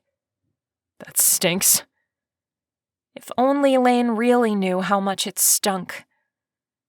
Before Alison got sick, they were a family. Now they were nothing. They barely even spoke to each other. Trudy sat in the car and clasped her hands together. Going to see Alison was always stressful. She wasn't sure what she was going to find. And her mother had been saying things lately to imply Alison was getting worse. Trudy steeled herself for it as they pulled into a parking spot. Lane turned to her and ran a hand through his hair. Okay, now don't freak out. What do you mean? I mean... He paused and looked out of the windshield. Don't get all excited and yell and stuff when I tell you this. Trudy was confused. What was he saying? Why would I yell? Because I talked to my dad, and I don't know if it's going to happen, but he talked to a few of the players, and there's a possibility some of them might come today. Trudy squinted at him. Like other players on your team? All she could think about was Gabe coming into the hospital room and calling her Prudy in front of Alison. No, not my team. His team. The Packers. His words finally started sinking in. She knew his father worked for the Green Bay Packers, but she'd never in her life imagined Lane would be able to get some of the players to go visit Alison. Her legs began to shake as tears welled up in her eyes. Are you kidding me? Please, I don't want you to get all excited for nothing. There's only a small chance of it. They're busy, and my dad isn't in charge of the team or anything, but I told him your sister is really sick and she's a huge fan, and he talked with some of the players. They know we're going to be visiting this morning. A few of them said they'd try to come. Trudy couldn't believe it. The Green Bay Packers? Her sister's favorite team. If even one of them showed up, Alison would be so happy they'd have to peel her off the ceiling. And it had been Lane's idea to talk to his dad? She blinked and wiped at a tear that escaped. Lane, I don't know what to say. Don't say anything yet. He tapped the steering wheel. I don't want Alison to get disappointed if none of them can make it. Okay, I promise. She grabbed a napkin from the console between the seats and dabbed at her eyes, trying to tell herself not to get her hopes up. What Lane did was amazing, but it might not pan out. She hopped out of the car and turned her head toward the breeze. The scent of dry leaves mixed with whatever purple flowers the hospital had planted in the flower beds carried on the air. Fall was fast approaching. Lane came around the car, a football in his hand. He joined her as she walked toward the building. Nerves overtook her, and she pulled her sleeves down into her hands. Lane shoved his football under his arm and took one of her hands. It will be okay. How did he do that? Know what she was thinking? She nodded. I know. When they got to Alison's room, Trudy pushed on the slightly ajar door and stuck her head in. Mom? Her mother rushed to the door. Hi, babe. Is Alison awake? She was, but I'm awake, Mom. Alison's voice came from across the room. I was just resting my eyes. Her mother huffed. Right. She turned toward Alison. Are you awake enough for company? Yes, I know Trudy's here. Let her come in. She brought a friend, too. Her mom gave Lane a small smile and ushered them in. Then she whispered, Don't excite her. She's tired. I'm not tired, Alison called out, but her voice betrayed her. Go take a break, Mom. I'll be here for an hour or so. Trudy gave her mother a quick hug, and she nodded. All right. She grabbed her purse and left. Trudy's gaze landed on Alison, and she had to force herself not to gasp. Her sister looked thinner than last week, and pale. Hey, Allie. This is my friend Lane. Her eyebrows rose as she looked at him. Is this the guy you said you'd never date?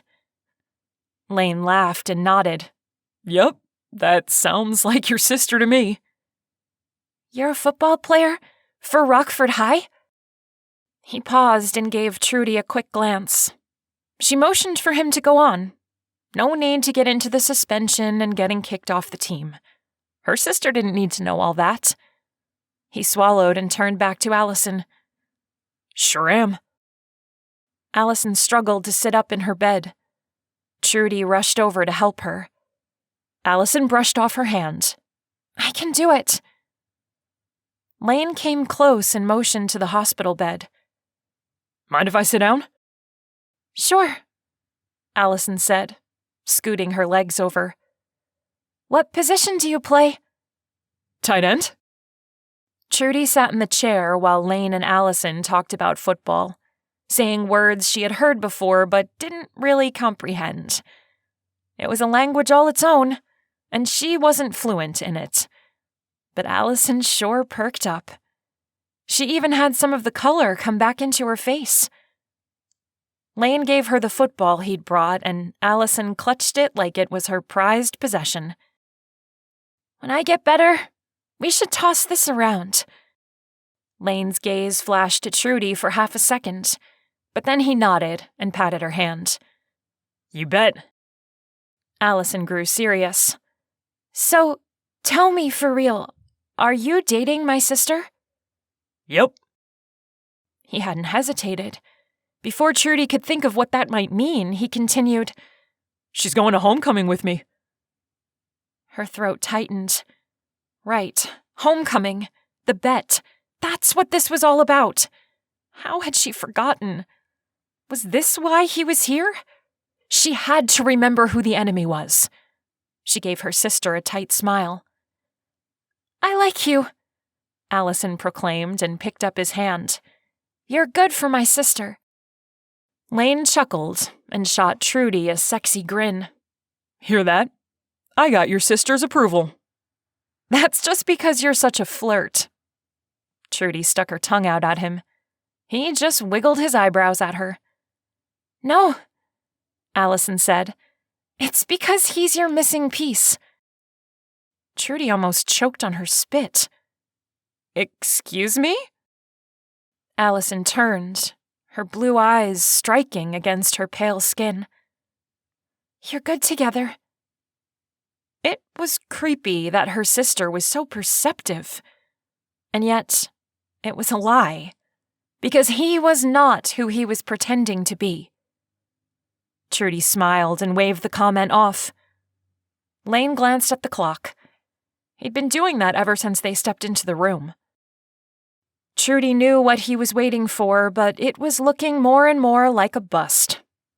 She cleared her throat and pulled out the pack of football cards from her back pocket. I brought you something, sis. Alison grinned and took them from her. You're my favorite sister. You're just saying that. Yep, I am. She tugged on the package. Trudy stepped back. When she couldn't get it open, Lane reached over and opened it for her. Alison smiled at him. "Thanks." As she flipped through the cards, a knock came on the door. Lane jumped up so fast the bedpan clattered to the floor. His face turned red as he put it back. "Sorry." Alison peered over at the door, her eyebrows raised. "Who would be here?" The door widened, and what looked like the whole Packers football team poured into the room. They wore their jerseys, and they just kept coming until a sea of green football players filled the room. Alison's eyes grew wide, and she squealed, "You're Cameron Hayes! Oh my gosh, what are you all doing here?" Lane stepped out of the way as the Packers crowded around Alison's bed, and Cameron ruffled her hair. "We're here to see you." Trudy's vision blurred as she watched the excited look on her sister's face. Lane's father had come through in a big way. There was no way she thought the whole team would show up to talk to her sister. Lane managed to work his way to Trudy's side. He nudged her. "You're crying." She was? She hadn't even realized it. She wiped at her face, her smile never faltering as she watched Alison interact with the team. One of them picked up the football Lane had brought. "Did anyone bring a pen?" Lane produced a Sharpie and tossed it to Cameron. The team all signed the football before they said goodbye and left the room. Alison clasped her hands together as much as she could with the IV sticking out of the back of her hand. "This was the best day of my life." She looked toward Lane. "This was you, wasn't it? You set this up?" Lane shrugged. "Well, not me, my dad. He works for the Packers." Alison reached out her hand and Lane moved closer so he could take it. "Thank you." Trudy's mother entered the room and Alison began talking at 100 miles per second, telling her what she missed while she was out. Trudy kissed her sister on the cheek. "I've got to run, twerp. See you next week." Her sister pulled her into a hug. "Thank you for everything, and tell Lane's father thank you as well." Lane waved goodbye as they exited the room. Trudy couldn't help it. She teared up again as she looked at Lane. Wow, you don't know what that meant to her. He leaned forward and kissed her forehead. "No problem." A zing of electricity shot across her skin. If only those words were true. It was a problem because every nice thing Lane did was only adding to her feelings for him. She could no longer lie to herself. She was falling for Lane. Chapter 19. Lane couldn't believe his dad had pulled it off. Practically the whole team had shown up at the hospital. How amazing was that? And now, as they walked across the parking lot back to his car, Trudy was looking at him with an expression he'd never seen before. He liked the glint in her eyes. "Are you happy?" She stopped and leaned against his passenger door, gazing up at him. "I can't believe you arranged that. You remembered." Her voice trailed off and she wrapped her arms around his waist, pulling him close. He lifted her chin and looked into her eyes. He liked the way she was looking at him. He leaned closer and pressed a kiss to her lips. After the kiss, she pulled back and blinked away more tears. "Thank you for what you did for my sister." "You're welcome." He nuzzled her neck as best he could. "If I knew you'd react this way, I would have done it sooner." She shoved him away, but she laughed as she did it. "Want to go do something? I don't have practice." Trudy looked torn, but she shook her head. "I've got to get my homework done. I'm way behind, which I think is your fault." "Sorry, not sorry." He kissed her once more, then stepped back. But if you really need to get work done, I'll understand. I've got work to do too. She climbed into his car and he took her home. As he watched her walk into her house, he thought about what her sister had said, about them being right for each other. He agreed. Trudy was amazing, and he couldn't stop thinking about her.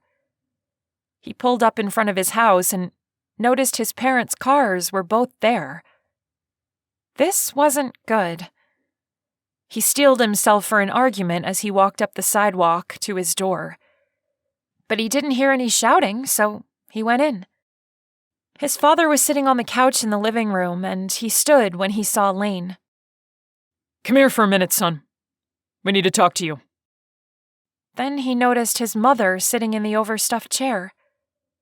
A sinking feeling started in his gut. What's this about? It's a family matter, his mother said. Her eyes looked puffy and she ducked her head down. Lane knew what this was about. His mother had finally confessed her affair and they were getting a divorce. He swallowed hard and sat down on the couch beside his father. The seconds ticked by and he grew more impatient. Why didn't one of them just say it? He already knew what was going on. Just spill it already. He anxiously rubbed his hands together. His mother exhaled. Lane, your father and I have been talking. He stood up, unable to stand it anymore. You mean about your affair? He blurted. His mother's eyebrows drew together. My affair? What are you talking about? I didn't have an affair. She was going to sit there and deny it? Anger surged in him and he pointed at her. I saw you with another man at the Asian buffet last week. Her face grew pale and a hand flew to her mouth. That wasn't... You misunderstood. Who was it, Cheryl? His dad asked. She blinked and lowered her gaze. That was Henry Gallagher, my attorney. His father patted the seat beside him. Sit down, Lane. Let us explain everything. Lane knew where this would end up. If his mother was with an attorney, they were getting a divorce. He sat down beside his father. Your mother wasn't the one who had an affair. His father lowered his head. I was. What? Lane stood again, too upset to be able to sit there next to him. He paced the room. You cheated on Mom? It was a while ago and it's over now, but it was festering our relationship. His mother sniffed but didn't say anything. Lane rounded on him. So this divorce is your fault? We're not getting a divorce, his mother said quietly. Wait, what? Lane stared at her. Hadn't she said she'd been talking with an attorney? What was going on? I was talking to a divorce attorney. Even got the papers drawn up. But in the end, I couldn't do it. She blinked back tears. I don't want to divorce your father. His dad stood up. We're going to start family counseling. All of us. Together. Lane's gaze bounced between his parents. Counseling? Not a divorce? Relief poured through him like cold water. You're not splitting up? No. His father walked to his mother and took her hand. We have issues we need to work on, but we'd like to work on them together. I know you're just an innocent in all of this, but we'd like you to come with us to our first counseling session. It will be Monday, after school. Do you think you could talk to the coach to see if he'd let you out of football practice? Lane shifted his feet. He knew he should tell his parents about being cut from the team, but his dad didn't take the news about his suspension very well. If he told him now, it would ruin the moment. Good things were happening, finally. Telling them now would erase it all. Yeah, I'll ask, he said. looking down at the brown carpet. Can I go to my room now? His mother nodded. Sure. Lane sprinted down the hallway to his bedroom and shut the door. His father was going to kill him when he found out, but he just couldn't say it. Not after learning his parents were finally going to work on things. Counseling. Wow. He never thought his parents would agree to that. He was shocked. He changed out of his jersey into a comfortable t-shirt, his mind still reeling over what his parents told him. He pulled out his books and sat at his desk to catch up on schoolwork, but he was too hyper to concentrate. Finally, he couldn't stand not talking about it anymore and messaged Trudy. Guess what? My mom isn't having an affair. Her response came back quickly.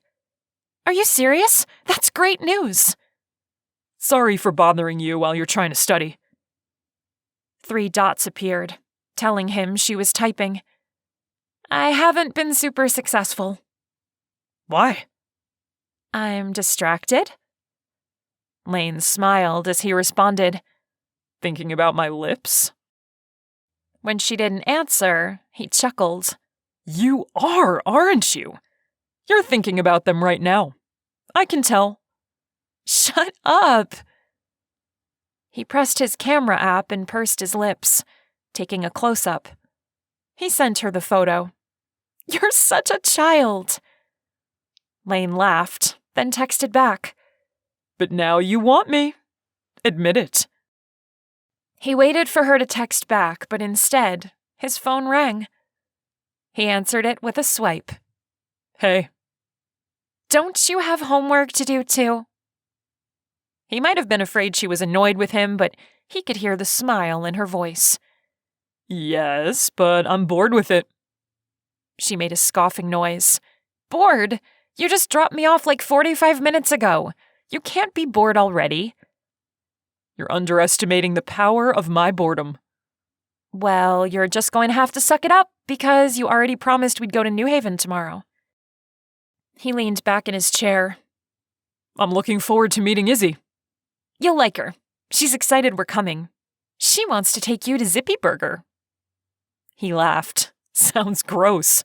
I know, but they're so good. You have to try the peanut butter one. No way. I'm not taking any more food advice from you after those mussels. Trudy's giggle carried through the line. He liked her laugh. He liked entirely too much about her. Trust me on this, she said. You won't regret it. Do you want to come over? He ran his hand over his hair, cringing. He hadn't meant to blurt that out, but he wanted to be with her. He was such a sap. She sighed heavily into the phone. I can't, Lane. I have to keep my grades up. We could study together. She was silent for a few moments, and he wondered if he'd lost her, but then she said, I really shouldn't. But you know you want to. What was he doing? Was he mental? Why was he so into this girl? He closed his eyes and shook his head. She blew out another breath. All right. All right? Why was he back to begging her to spend time with him? And she was back to sounding like she'd rather go get braces. He thought they'd moved past that stage. Let me finish this paper, then I can come over. But we're going to study. She stretched the word out. Nothing else? Okay, but sometimes you get a bit handsy. I might have to fight you off. Trudy didn't say anything, but he felt her eye roll through the phone. I'll text you when I'm ready to come over. Sounds good. He hung up with Trudy, suddenly anxious to get as much of his homework done as possible, so he didn't look lame when she arrived. Then he shook his head. Doing homework? To impress a girl? He must be falling hard. Chapter 20. Trudy leaned closer to Lane as he tapped the end of his pencil on his textbook. What are you doing? Studying. You've been studying this same page for the last half hour. She grabbed his pencil so he would stop making the annoying noise. What's wrong? He shut his biology book and tossed it onto the ottoman. Nothing. I just can't concentrate. She scowled at him. See, it wasn't a good idea for me to come over. Now you're distracted by me. A devilish gleam came into his eyes, and he brushed his knuckles across her neck, sending a shiver over her skin. Babe, you don't have to be anywhere near me to distract me. She shoved him away. Jeez, get back to work. He huffed, but she could tell he was trying not to smile. Meanie. He picked his book back up and turned to the same page. After 10 more minutes of him just staring at the same page, she set her paper down and grabbed his book from him. Why are you stuck on this page? He ran his hand through his hair. I just can't understand it. The words don't make sense. What does ecology have to do with conversation? She tried not to laugh. It's conservation. You know, like conserving water. His cheeks reddened and he shook his head. Oh, I'm stupid. Wait. She stared down at the book. Do you misread words often? Some of us aren't bound for some fancy college, he said flatly, grabbing the book back from her. No, I didn't mean... She stopped when she saw the look of frustration on his face. If you have trouble reading words, you might have dyslexia. He scowled at her and she touched his arm. Izzy has dyslexia. It's not something to be ashamed of. It's a learning disorder, something you can't help. He stared at her and she wasn't sure if he was upset or not. She leaned closer. It doesn't mean you're stupid. It means you're working harder than everyone else to understand the same things. The clock ticked as she waited for him to respond. Finally, he said, Izzy has it? Yes, it totally doesn't mean you're stupid. Dyslexia, he said softly, as if trying out the word on his tongue. How do I know if I have it? There are tests you can take.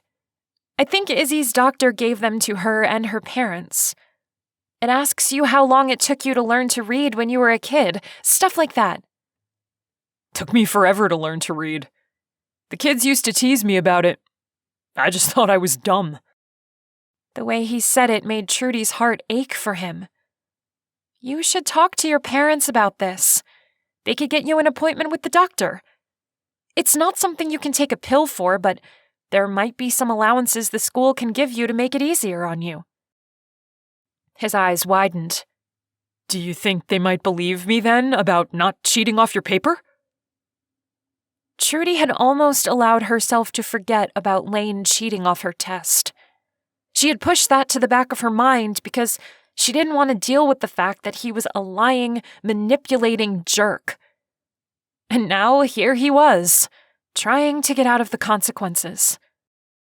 Lane looked so hopeful, she felt kind of bad having to douse him with reality. I don't think so. The video clearly showed you looking at my paper.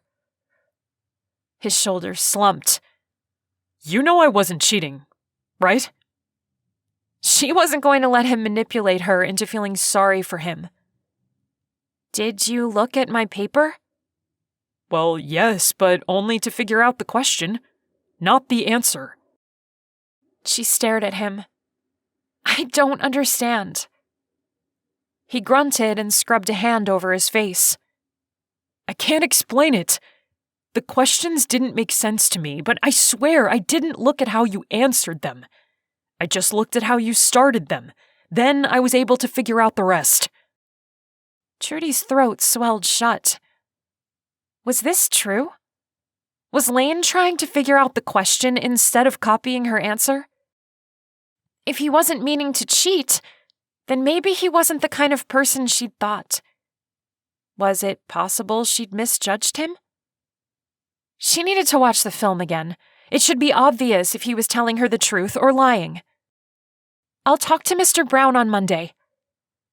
Lane's eyebrows shot up. You will? I don't know if it will help, but I'll talk to him and tell him what we suspect.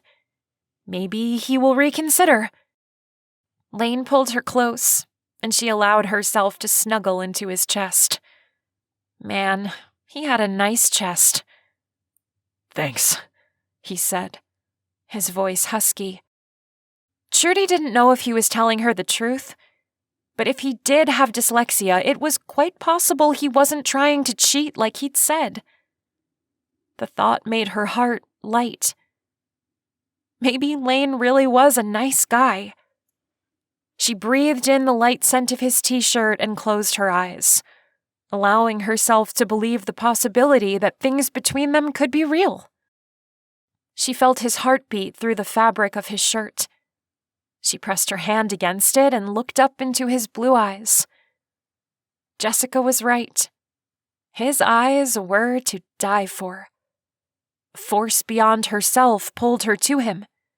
She was powerless to stop it. Her lips touched his in a soft caress. He kissed her back, slow and gentle.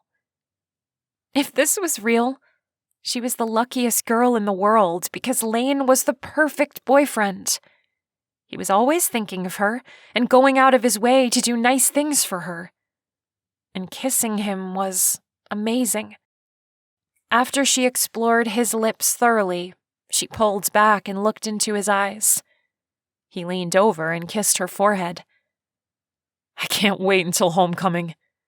You're going to be beautiful. Emotion surged in her. Was Lane the handsome, genuine guy she'd come to know? Or was he just playing with her, trying to win a bet? She stared at him, trying to unlock the secret. His blue eyes revealed nothing, and she sighed. Yeah, I can't wait for it either. Chapter 21. Trudy woke the next day to the sound of a million texts coming through on her phone. Today is the day! You're still coming, right? You and Lane? You haven't told me anything about him yet. Girl, answer your phone. Is he your boyfriend? Trudy Patootie, answer your phone! Trudy smiled at the stupid name Izzy gave her in 3rd grade and texted her back. Sorry, I was asleep. Sheesh. Well, tell me. Lane. Boyfriend? Trudy bit her lip. She didn't want to tell Izzy about the bet. That would be embarrassing. Plus, she wasn't sure what was going on. She wanted to believe the kisses between them were real. They sure felt real. But uncertainty kept creeping in. Izzy didn't have to know all that, though, so she quickly answered. Yes, boyfriend. 3 dots appeared, letting her know Izzy was typing. Holy cow, girl! I can't believe you're dating. You totally deserve it. I can't wait to meet him. The word dating jumped out at her. It really did feel like they were dating. If she were being honest with herself, she wanted it to be true so badly she could taste it. Trudy didn't want to ponder over it anymore, though. She texted back. See you soon. She set her phone down on the nightstand and crawled out of bed. Lane would pick her up in an hour. She needed to get in the shower. Trudy let the water run on her a little longer than normal. The heat felt good on her back.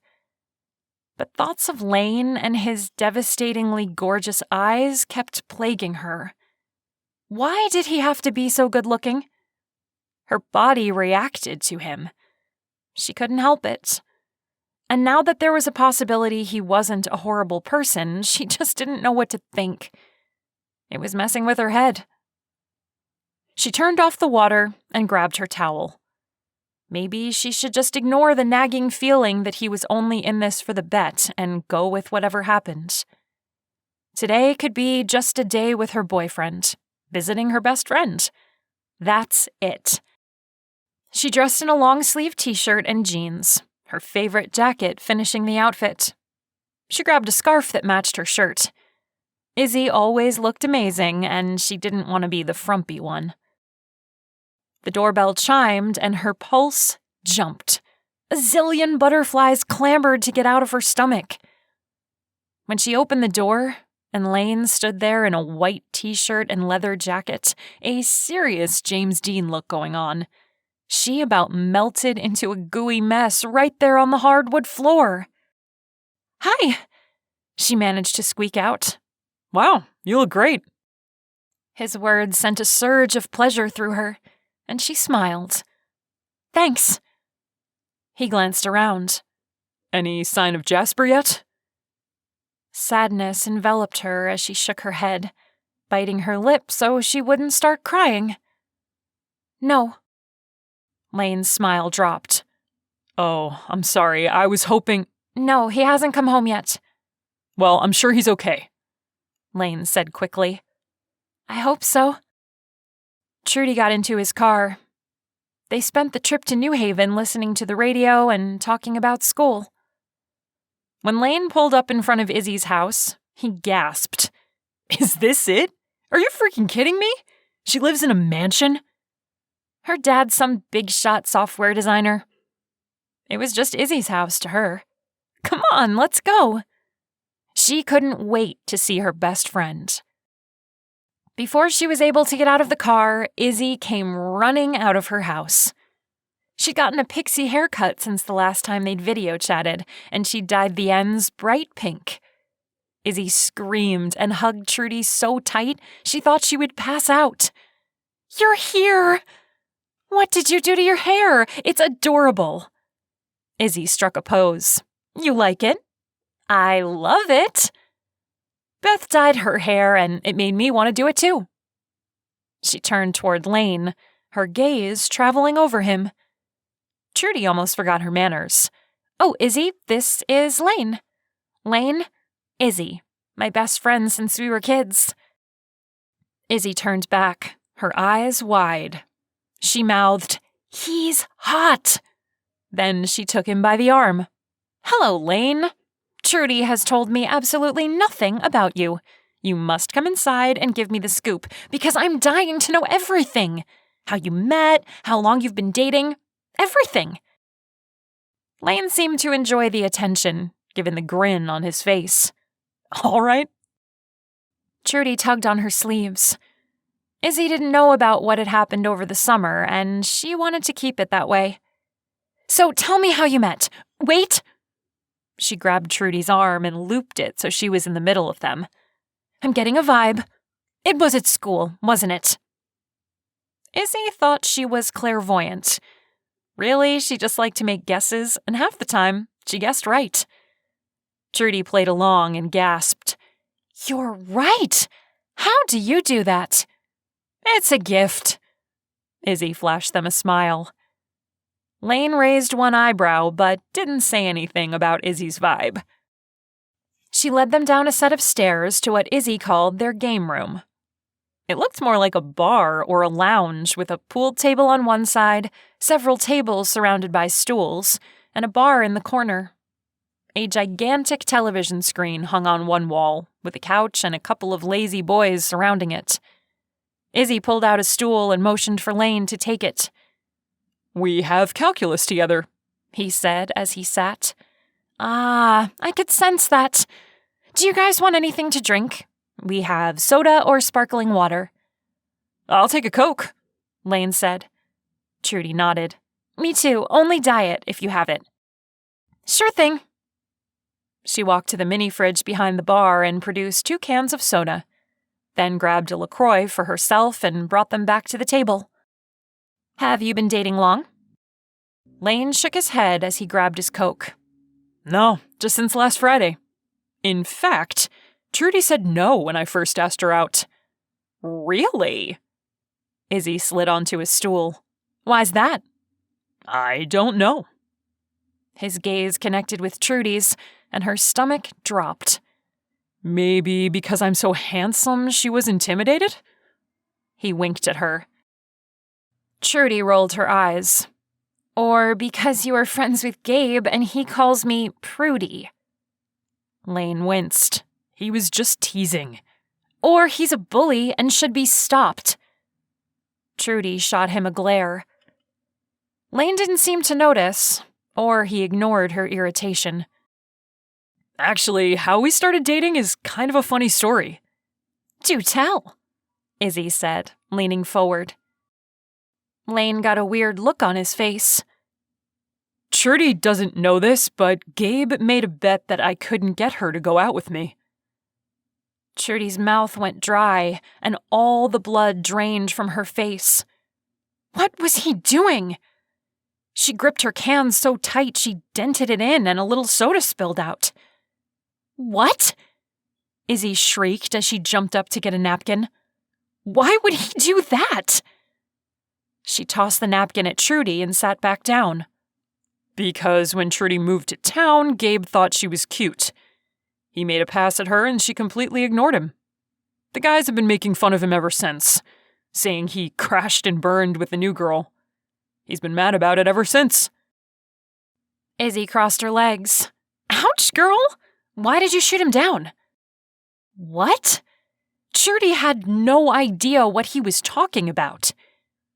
When did that happen? Just outside the gym. Last fall. You were on your phone and he sidled up to you, said some line that usually gets the girls to swoon, and you just turned and walked away. The memory suddenly surfaced, and bile burned her throat. That was the day my sister had that huge infection. Things got really bad. I don't remember him talking to me, but I remember getting the message that she was not doing well. I was standing by the gym. We thought we were going to lose her. My mom texted and told me to call her right away. I didn't want to break down in front of anyone, so I left to call her outside. Lane swallowed and reached his hand out and took hers. The touch of his skin warmed her. I'm so sorry. She blinked. It's okay, she got better. But I probably wasn't even aware Gabe was there. Dang, he's been holding a grudge against you ever since. Lane squeezed her hand. Izzy waved her hand. Wait, go back to the bet. I don't understand. Why would he bet you couldn't get her to go out with you? Because he thought she'd shoot me down. He grinned at Izzy. Which she did. Over and over. Until we got to know each other. His smile faded and he turned to Trudy, leaning closer. And I'm so glad we did. Because Trudy is an amazing person. I feel like I could share my whole self with her, and she'd overlook all the flaws. She's just like that, you know? She makes me feel like I'm worth something. Izzy said something, but Trudy couldn't hear her response because her heart was beating too loudly in her ears. Lane slid his hand up to her shoulder and stared into her eyes. I don't care about the stupid bet. I'm just glad Gabe thought of it because it brought you into my life. He kissed the tip of her nose in a sweet gesture. Aw, you two are adorable, Izzy said. Trudy struggled to breathe as emotions swelled in her throat. Lane couldn't be acting. Why would he tell her about the bet, if this was all just to get her to go to homecoming with him? He had to be telling the truth, and that made her heart sore. Trudy's phone buzzed and she pulled it out, grateful for the chance to get her emotions under control. A text from Jessica showed on the screen. How's it going? She set her phone upside down on the table. Izzy glanced at it. Do you need to answer that? No, not right now. I can answer later. Is it important? Lane asked. Trudy shrugged. Just my friend Jessica. Then answer her. I'll give Lane a tour of the house, Izzy said. Lane jumped off his stool. I'd love that. Before Trudy could protest, they'd left her alone to talk to Jessica. She sat back in her seat and picked up her phone. I can't go through with the plan. It's all off. What? Why? What do you mean? What happened? Trudy twisted in her chair to make sure Lane wasn't in the room. Then she answered back. Lane confessed. He told me everything about the bet. He isn't in this just to get me to go to homecoming with him. He really cares about me. She held her breath while she waited for Jessica to answer. Are you serious? He told you? Yes. Oh my freaking heck. I can't believe it. You think he really is telling the truth then? That he likes you? Trudy tapped her phone case, trying to decide how to answer. Was she being dumb? But then she thought about all the things Lane and she had shared. How sincere he looked as they talked about deep things. Yes, I do. So, you're going to homecoming then? Yes. All right, girl, you go for it then. Just be careful. I don't want you to get hurt. I'll be careful. She hit send, but then she realized she didn't know exactly what that meant. Careful with her heart? Because she was pretty sure she'd already given that to Lane. Gabe took his helmet off, the heat unbearable. He bent and rested his hands on his knees, trying to catch his breath. He'd been running almost non-stop this entire practice. Luckily, they were finishing up. He walked toward the bleachers, taking in gulps of air. If they didn't win the homecoming game, it would be Lane's fault. How stupid of him to get caught cheating. Yeah, he told him to do it, but he didn't tell him to get caught. He climbed up a few steps before he caught his breath enough to sit down. One of the band members had left their hat sitting on the bench, and he picked it up, playing with the feather. Under the hat sat a cell phone with a green, sparkly phone case. He picked it up, curious as to who would leave their cell phone lying around. The phone came to life, and a string of text messages showed up on the screen. He probably wouldn't have cared about it, except Trudy's name showed. And then he saw the word bet. His palms grew sweaty as he read the messages back and forth. He wasn't sure what all of it meant, but he realized two things. Lane had told Trudy about the bet, and it had made her believe he really liked her. The snake was playing dirty. He was going to lose and have to shave his head. He swore under his breath and set the phone back down, placing the hat on top. He sprinted down the stadium steps. No way was he going to let this happen. If Lane was going to play dirty, he would have to up his game. He was going to have to think of something good to split them up. Chapter 22. Lane glanced over at Trudy sitting in the passenger seat. You look tired. She smiled and slowly nodded, her eyelids drooping. I am. At least we're almost to your house. They hadn't talked much on the way home, but it had been a comfortable silence. Trudy kept looking at him with an expression he couldn't quite read, but she had a smile, so he figured it was a good thing. Did you enjoy your time with Izzy? She touched his arm. I had a wonderful day. Thank you so much for doing this for me. No sweat. He grinned at her. It was great to meet your friend. She's something else. Trudy laughed. You do have to meet her to really understand her personality. I agree with that. He pressed the brakes as he came to a stoplight. What was up with her and all that psychic stuff? Is she really psychic? She gave him a sideways glance. Do you think she's psychic? He almost laughed out loud, but he wasn't sure if she thought Izzy was psychic or not, and he didn't want to offend her. She did get it right that we met at school. Yeah, that was stunning. He grinned as he turned on her block. Is that sarcasm I hear? Trudy sat up in her seat and stared out the window. Both my parents' cars are home. I wonder what's up. Lane pulled up in front of her house and put his car into park. Is everything okay? I don't know. Worry lines on her forehead made him apprehensive. Do you want me to come in? Yeah. They walked up to her door and she opened it and stepped inside. Lane followed behind her. Her parents were standing in the living room, talking. Mrs. Ward turned when they entered the room. Oh, good, you're home. I was just going to call you. What's going on? Mr. Ward stood rigid, his face impassive.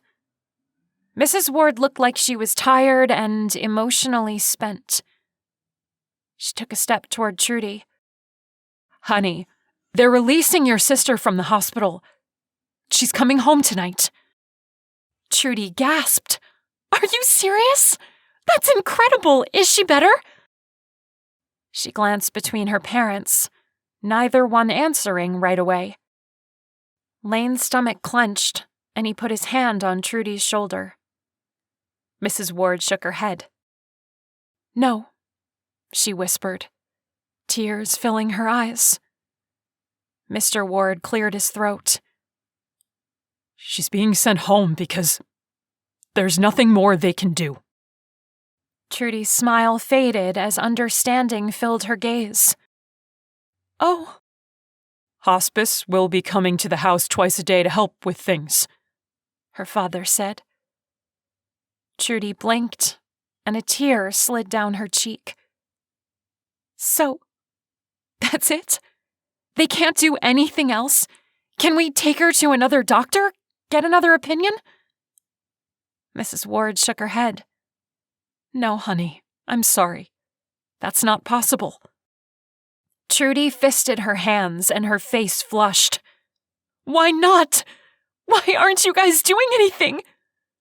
Her voice rose in pitch. Are you just going to let her die?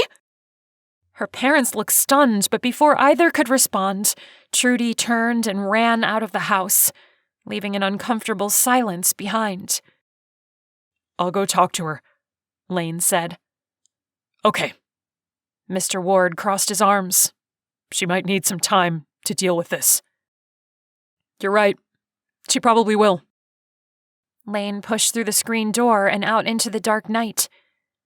He spotted Trudy sprinting down the sidewalk, a street light reflecting off her hair. He ran after her. Trudy, wait! She didn't slow, her footfalls slamming the sidewalk. Her hair swung as she ran, and he could see little puffs of her breath on the cool night air. Lane pushed harder and caught up to her.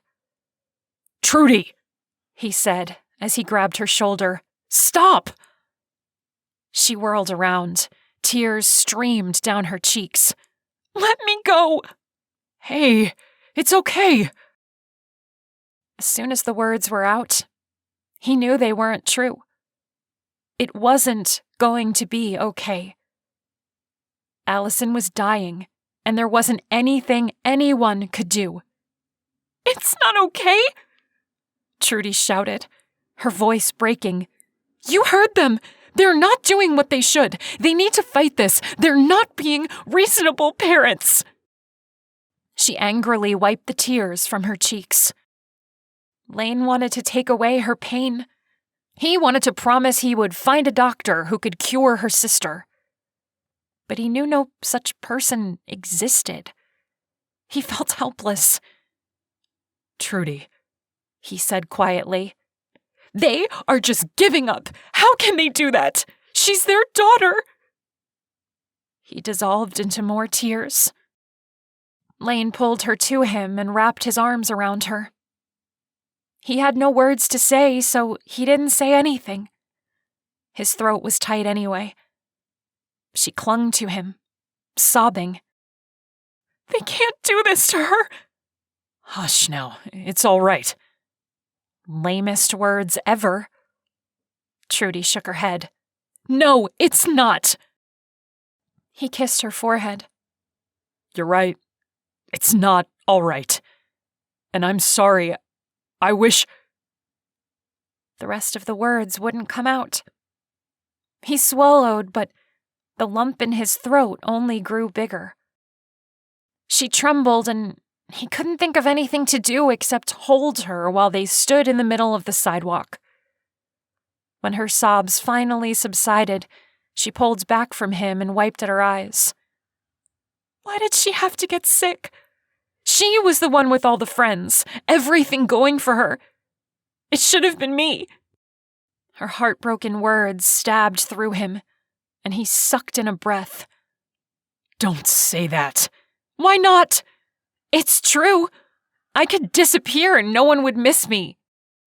Lane took her shoulders, and when she wouldn't look at him, he hooked his finger under her chin to lift her gaze. I would miss you, woman. Don't you know I love you? He hadn't meant to say those words, but now they were out there, hanging in the air. And Trudy just stared at him with wide eyes. 2 seconds ticked by, then 3. She didn't react, didn't say a word. He wished he could suck the words back in his mouth. She blinked. What did you say? Oh no, that wasn't the response he was hoping for. That wasn't at all what he wanted her to say. And now what was he supposed to do? Repeat those words? He hadn't even meant to say them in the first place. But if he were being honest, he couldn't deny it. He was in love with Trudy. He swallowed. I love you, he said deliberately, his voice low, almost a growl. I don't know what to say. Dang, she was killing him. He squeezed her shoulders. Then don't say anything. I don't need you to say it back. I just want you to know when you're feeling worthless. He picked up her hand, his gaze traveling down to her wrist. And you don't know if life is worth living? You are loved. Tears sprung to her eyes, and she threw her arms around his neck. As she snuggled into his chest, she sniffled. Why did I ever doubt you? You are the most amazing man I know. I'm so glad you're here for me. Then her voice grew quiet. I'm going to need you. I'll be here for you, Trudy. No matter when you need me, just call. Okay? She nodded, her face still pressed to his chest. I'm so sorry I yelled at you. It's just too much. Jasper hasn't come back, and now this? I can't handle it. I know. He rested his cheek on the top of her head. It's okay. He held her as time stretched, and his heart ached for her, for what she was going to have to go through. I love you too, she said quietly. The words filled him, and he closed his eyes, breathing in the scent of her. You didn't have to say it. I wanted to. Lane sighed into her hair, content to simply stand there and hold Trudy. He didn't care that the night air had grown cold. He was filled with warmth. Chapter 23. Trudy slung her backpack over her shoulder and entered her house. The change in atmosphere was striking. Instead of the empty feeling she was used to, the house was alive. Her mother stood in the living room talking with Mrs. Gable from New Haven. A nurse walked by, and she could hear loud chatting coming from the back of the house. She approached her mother. What's going on? Her mother motioned to Mrs. Gable. Trudy, you remember Mrs. Gable, right? She brought Heather and a few other friends to visit with Alison. A sinking feeling started in her gut. They were coming to say goodbye to her. Yes, she heard herself say. Nice to see you, Mrs. Gable. Why don't you go see if your sister needs anything? Her mother turned back to Mrs. Gable, a clear dismissal. Trudy sighed and walked into Alison's bedroom. Heather, Miranda, and Amy were in the room, chatting with her sister. Alison's face was pale, but Her bright smile made her look 10 times better than she had in the last few months. "Hey, sis," Trudy said. "Mom wants to know if you need anything." "No, I'm good." "All right, I'll tell her." Trudy walked back into the living room to relay the message. Then she disappeared into her bedroom and locked the door. Ugh, too many people. She wasn't used to this. After school was her time to decompress. She couldn't do it with all the chatter. She pulled out her phone and saw she missed a call from Lane. She pressed the callback symbol and held her phone to her ear. "You okay?" he said, his voice strained. "Yeah, I must have turned my ringer off. Sorry, didn't mean to make you worry." He blew out a breath. "Good, I was about to come over. I called 3 times. Jeez, I'm sorry." No, it's okay." The sound of wind whistled, telling her Lane was outside. "I just know things are going to be stressful these next few weeks." That was an understatement. "Yeah." "How is she? Your sister, I mean." "She's enjoying having some friends visit her." Trudy smiled despite herself. She looks quite happy, actually. "Good, I'm glad." He paused a moment. "And how are you doing?" "Just trying to get some peace and quiet." "You could come over here." His voice held a smile. "Yeah, right. Like I'd get any homework done if I did that. Not likely." "Thanks anyway. It's tempting, but I'd better stay and get actual work done." "Your loss." It was her loss. She liked spending time with Lane. A little too much, really.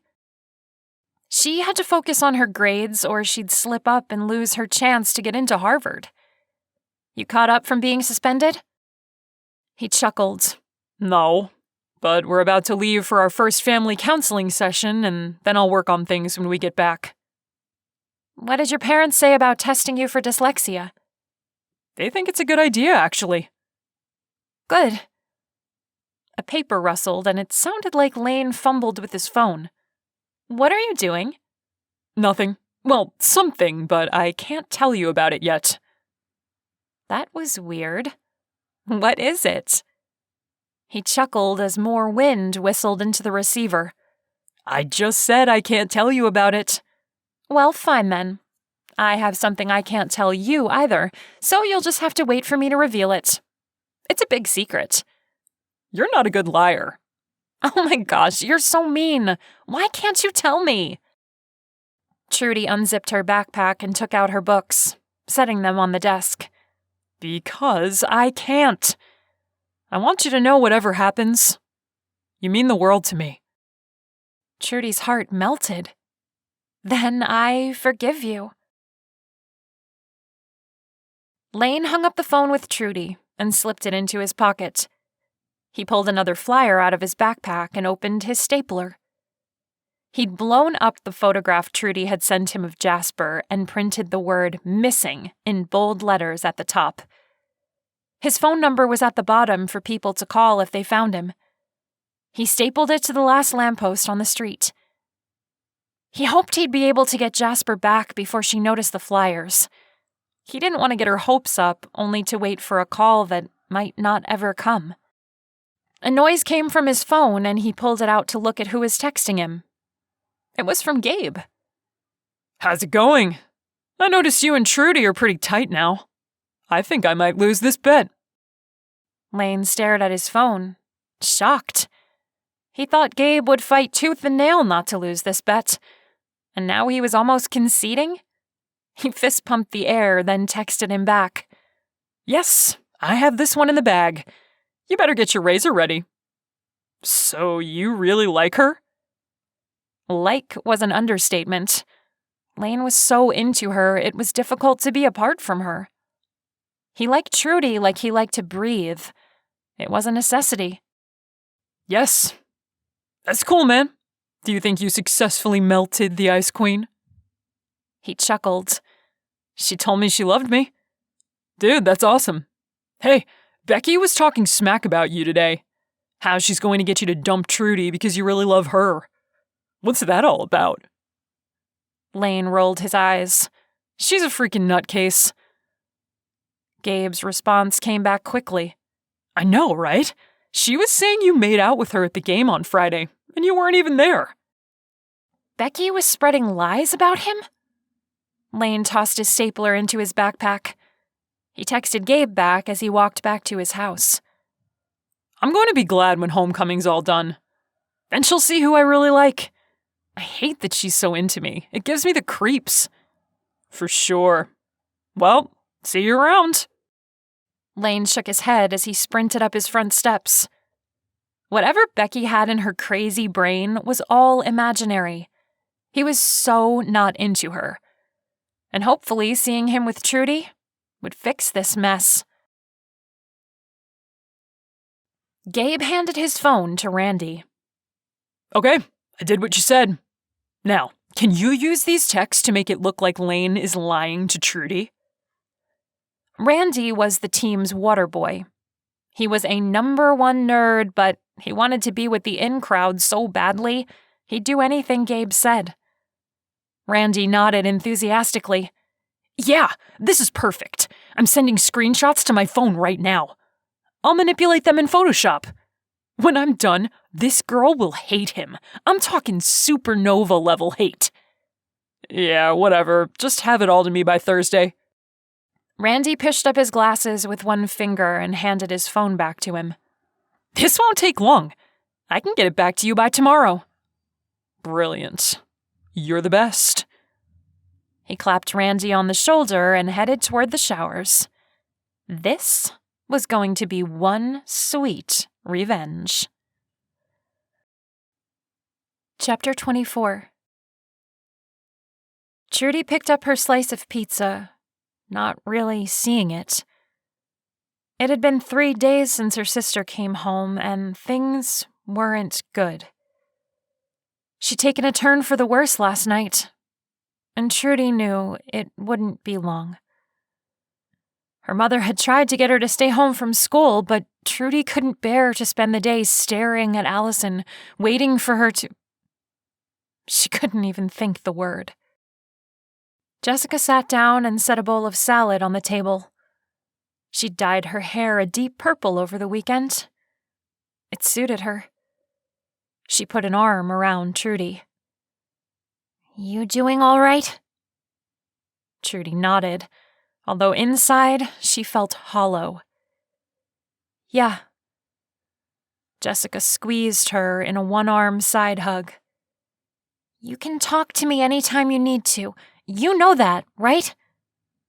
"You're a great friend." Trudy managed to muster up a small smile. She tossed her pizza back on her plate without taking a bite and picked up her phone to see if any news had come through. Nothing. It was driving her crazy. She needed to think about something else. She shut off her phone and stuffed it in her pocket. Lane's tray slid onto the table and he bent over and kissed her on the cheek. How are you holding up? She let out a breath. He opened his arms and she snuggled into Lane's embrace. Peace enveloped her as she finally allowed the tears to prick her eyes. I'm sure the principal would let you go home if you wanted to, Jessica said. Trudy sniffled, clinging to Lane. I don't want to. It's good to be here thinking about other things. It's just right now there's no lecture. I'm simply sitting here thinking about my sister. I'm sure when class starts back up, it will help. Lane rubbed her back. I hope so. You kind of look like a zombie. I know, I can't eat. My brain doesn't want to focus. But now that you're here, I feel better. She closed her eyes and breathed in his smell. Then she backed away. Okay, I'll let you eat now. As Jessica and Lane chatted about nothing important, Trudy let their conversation flow through her. She smiled when Lane told a lame joke and sympathized when Jessica mentioned how she's now paired up with Christian Tyson in science class. Christian was unlike his name in every way. He had spiky black hair, rode a motorcycle to school, and couldn't care less about his reputation. He'd already served a stint in a juvenile detention center. Rumors about what he did to get in there still spread around school. Some say he tried to poison his stepfather. Others say it was drug-related. But no matter what he did, being paired up with him on a school project was a bad thing. "Did you ask the teacher if you could get a different partner?" Trudy asked. Jessica shook her milk carton. "Yes, and he said no. I'm stuck with Christian, and the project is worth half your grade." She moaned and leaned back in her chair. "I'm going to fail for sure." "Maybe he'll just let you do the whole thing?" Trudy shrugged. "Nope. We have to show which part we did or we fail the project." Jessica brushed a strand of her purple hair over her shoulder. "I'm just going to have to get him to cooperate. Maybe if I score some weed, I can lure him in. Where does a person buy weed, anyway?" Lane made a face. I can't tell if she's kidding. Trudy snorted. "She's kidding." Devin, one of the football players, stopped by their table. Lane, we need you, man. Something about the game tomorrow? Gabe told me to come get you now. What does he need with me? Lane squinted at him. I don't know. I'm just doing what I was told. All right. He stood and leaned over to kiss Trudy's cheek again. Call me later, okay? He said quietly. She nodded. "I'll call." Lane took off with Devin, depositing his tray on the way out of the lunchroom. As Trudy watched him leave, Gabe appeared and took the seat Lane had just occupied. Trudy stared at him in confusion. "I thought you were—" Gabe shook his head. I got Devin to distract Lane. I wanted to come talk to you. His face was somber, like he was about to tell her he ran over her cat. He leaned closer, and Jessica leaned in as well to hear what he had to say. "What is it?"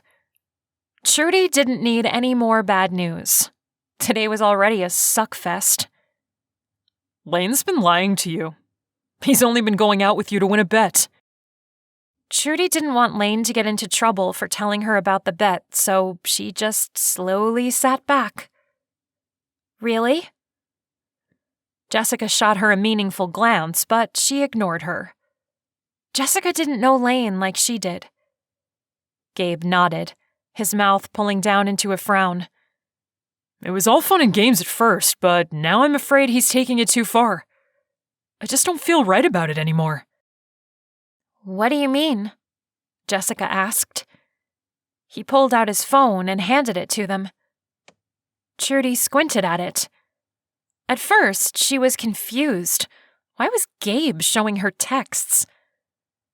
But then she saw Lane's name on the top, and she realized this was a conversation Gabe had had with him.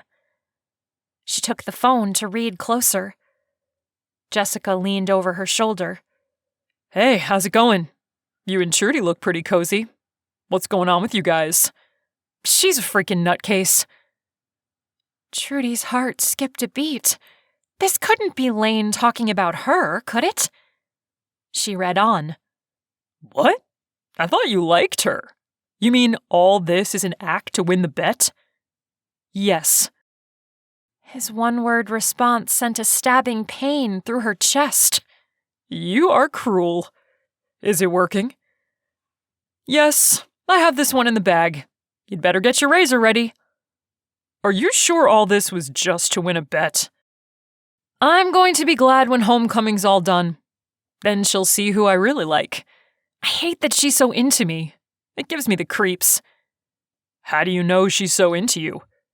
She told me she loved me. Ouch, man. You are one cold dude. That's where the texts ended, and Trudy's throat swelled so much she could barely breathe. Jessica gasped. That lying snake! I knew it! Gabe took his phone back and frowned. I just thought that was too cruel. I want to end it. This has gone too far. Trudy couldn't talk, even if she wanted to. She nodded, then stood up, her legs barely working as she walked toward the doors. Jessica called her name, but it sounded funny, like it was coming down a long tunnel. Trudy pushed her way out of the cafeteria and walked down the hallway, not really knowing where she was going, only that she needed to get outside and get some air. Lane was lying. This whole time. He hated her. Couldn't wait to get away from her. The realization that she'd allowed herself to fall in love with him made her want to throw up. She was duped, and in the worst way imaginable. A male voice called her name, but she kept walking. She didn't want to turn around in case it was Lane. What would she say to him? What would she do? Her feet wouldn't work, though, and her steps were slow. She heard a buzzing noise. It was like it was coming from inside her head. Trudy, Principal Brown said, turning her. your mother needs you to go home. She tried to call you, but you're not answering your phone. Your sister wants you. His eyes held sorrow and kindness, and Trudy found herself nodding to him. Okay. I'll tell your teacher you've left for the day. It's okay. You can take Friday off as well. Mr. Brown might have said something else, but Trudy was too numb to hear it. She turned toward the closest set of doors to lead outside and walked through them. The sunlight blinded her, but her feet kept moving her forward. She realized she'd exited on the far side of the school and had to walk around it, but it didn't matter. She simply walked, nothing penetrating through the thick jelly that seemed to form around her soul. Lane had lied. Jasper was gone, probably for good. Her sister would be gone soon, too. Her parents were shells of their former selves, and she was left to drift in the wind. Trudy! She heard Jessica cry out, but didn't have enough energy to turn around. Then it came a second time, only closer. Trudy! Jessica came running up to Trudy and threw her arms around her. Oh, sweetie, I'm so sorry. Trudy knew she should be crying, but there were no more tears. She'd cried them all over the last week, and her wells were now empty. She hugged Jessica, then pulled back. It's okay, she heard herself say. I'm fine. Really. The whole thing was odd, like she was hovering above, watching and listening to herself. Jessica looked at her like she didn't believe her. You leaving? Yeah. Mr. Brown told me to go. Okay then, go home and be with your family. Call me tonight? Trudy gave her a thumbs up. Then she turned and headed toward the parking lot. Jessica called out, Don't forget to call! Trudy kept walking, her body almost working by itself. Her brain didn't seem to be functioning. She somehow made it home, and as she got out of her car, she wondered if she even stopped at the stoplight. She walked into her house and went into Alison's room. When she walked in, Alison lifted her hand out. Hey, you came. Trudy sat on the bed beside her sister and leaned down to give her a hug. Of course I came. Her parents weren't in the room, and she briefly wondered where they were, but it didn't matter. She was there with Alison, where she was needed. Alison took Trudy's hand. Remember that time when I was little and you were babysitting me? You just fed me dinner and I wanted to go outside and play football with the neighborhood kids, but you didn't want me to? You mean the time you threw up your hot dog because you didn't listen to me? She smiled. Yeah, that time. Ew, gross.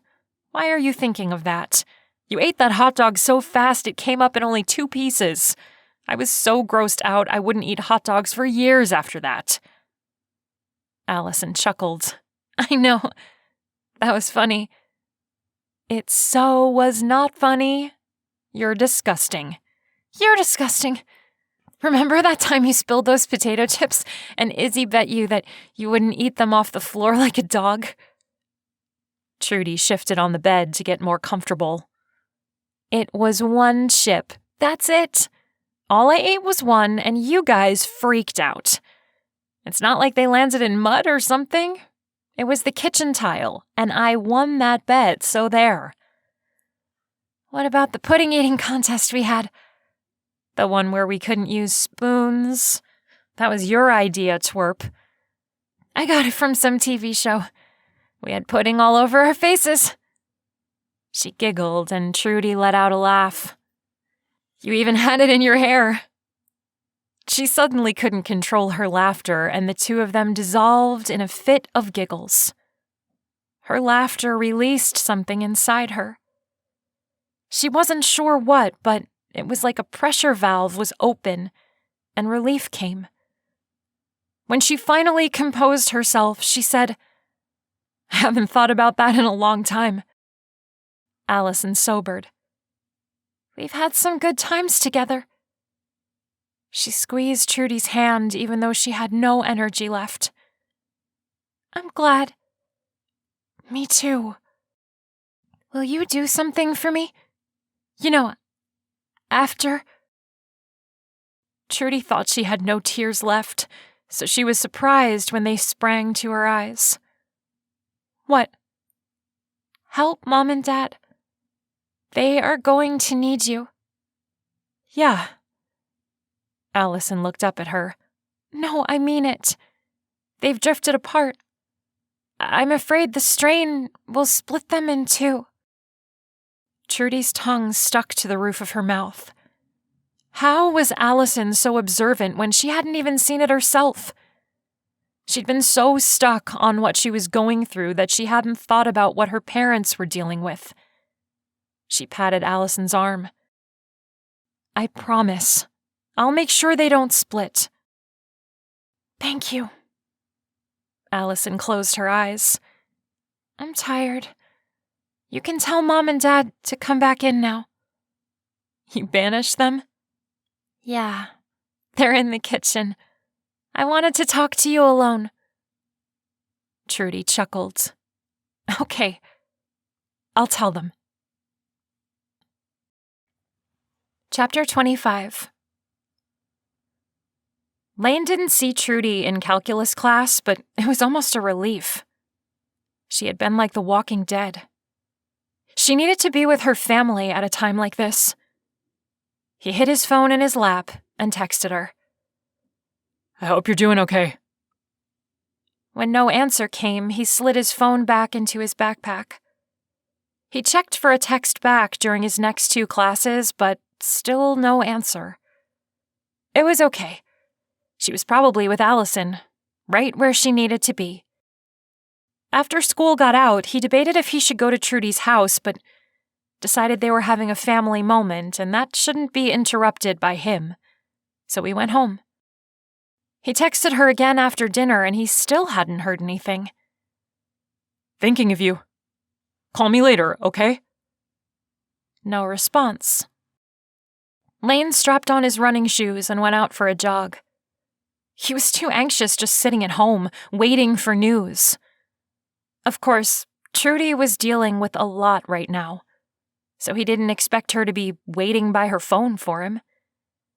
He just needed to give her some space as she dealt with this. He jogged around the neighborhood, past the park, and down by the business district before he slowed. His phone played an Avril Lavigne song as he walked off the breathlessness. He kept waiting for his phone to ring or an incoming text to sound, but his line was oddly silent. An unease settled in his gut, and he pressed the button to call Trudy.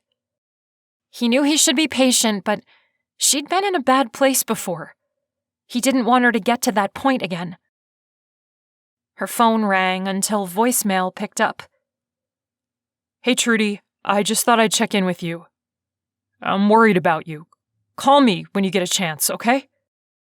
He hung up and stretched his legs before he started toward his home. His apprehension grew as the seconds ticked by with no response from Trudy. When he walked in his front door, his mother stopped him. She drew him into a hug. "I just heard from Trudy's mother. She said Alison passed away about an hour ago." Lane's heart ached for Trudy. I figured it would happen soon. His mother sniffed and brought a tissue out of her pocket. "She said Trudy has asked that you not call or text her." Alarm shot through him. What?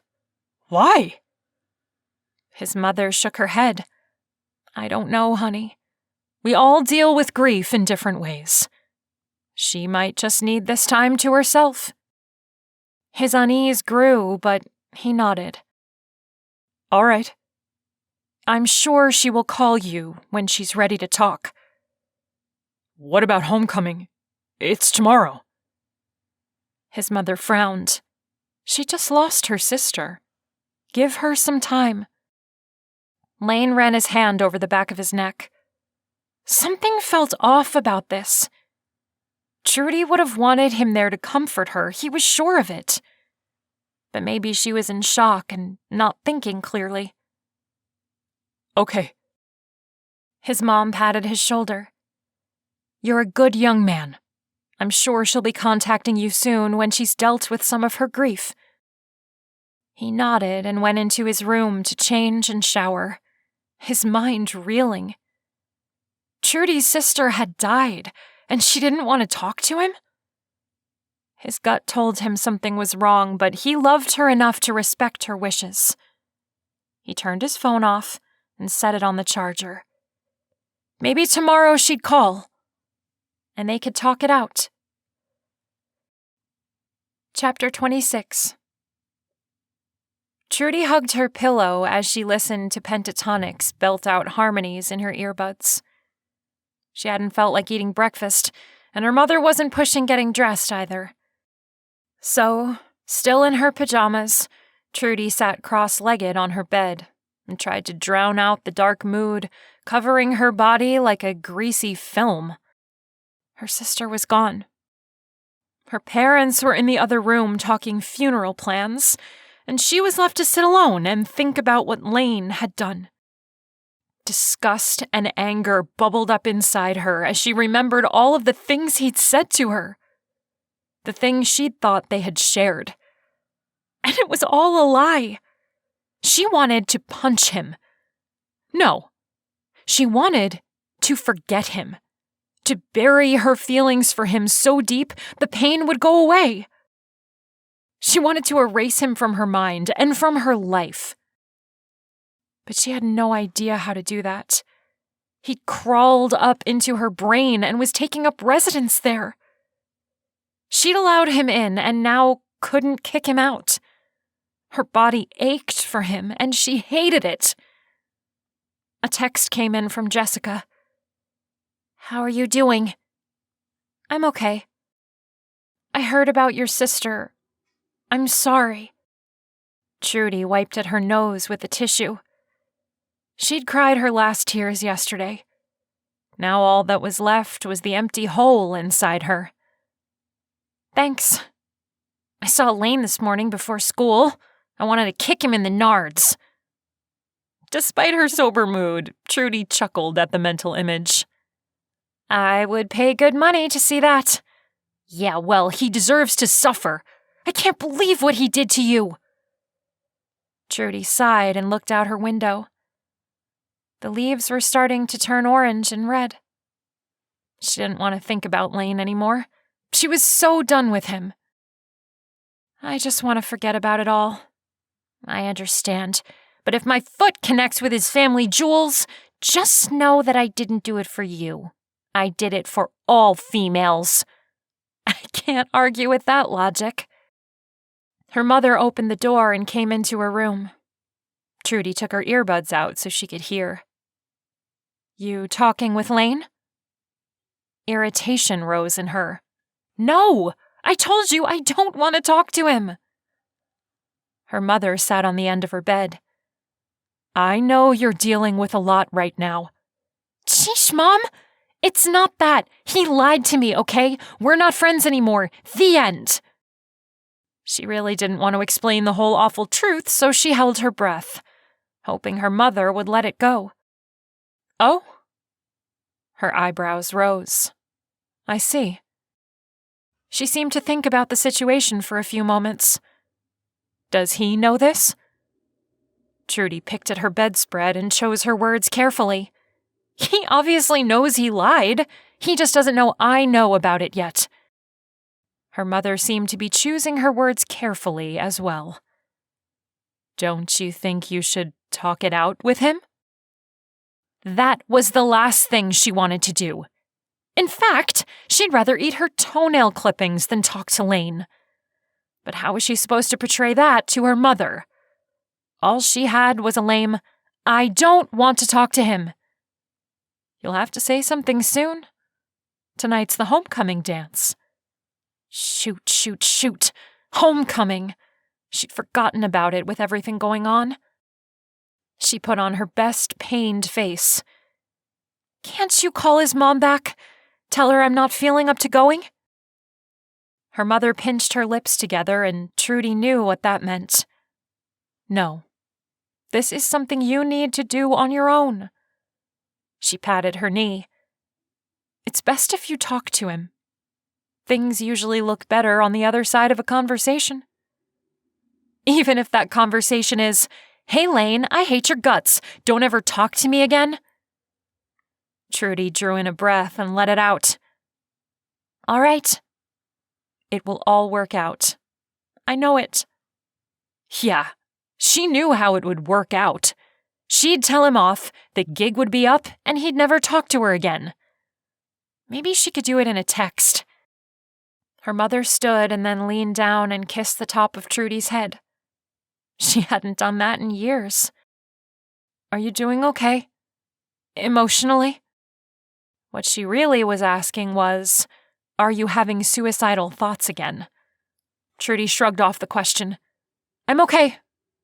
Good. I love you, you know? I know, Mom. She just hadn't said it in a while. Things got weird once her sister got sick. Then her promise to Trudy sprang to her mind. How are things with you and Dad? Fine. Trudy didn't miss the flicker of emotion that shot across her face, or the fact that she was now wringing her hands. Can we have a family game night soon? Like we used to?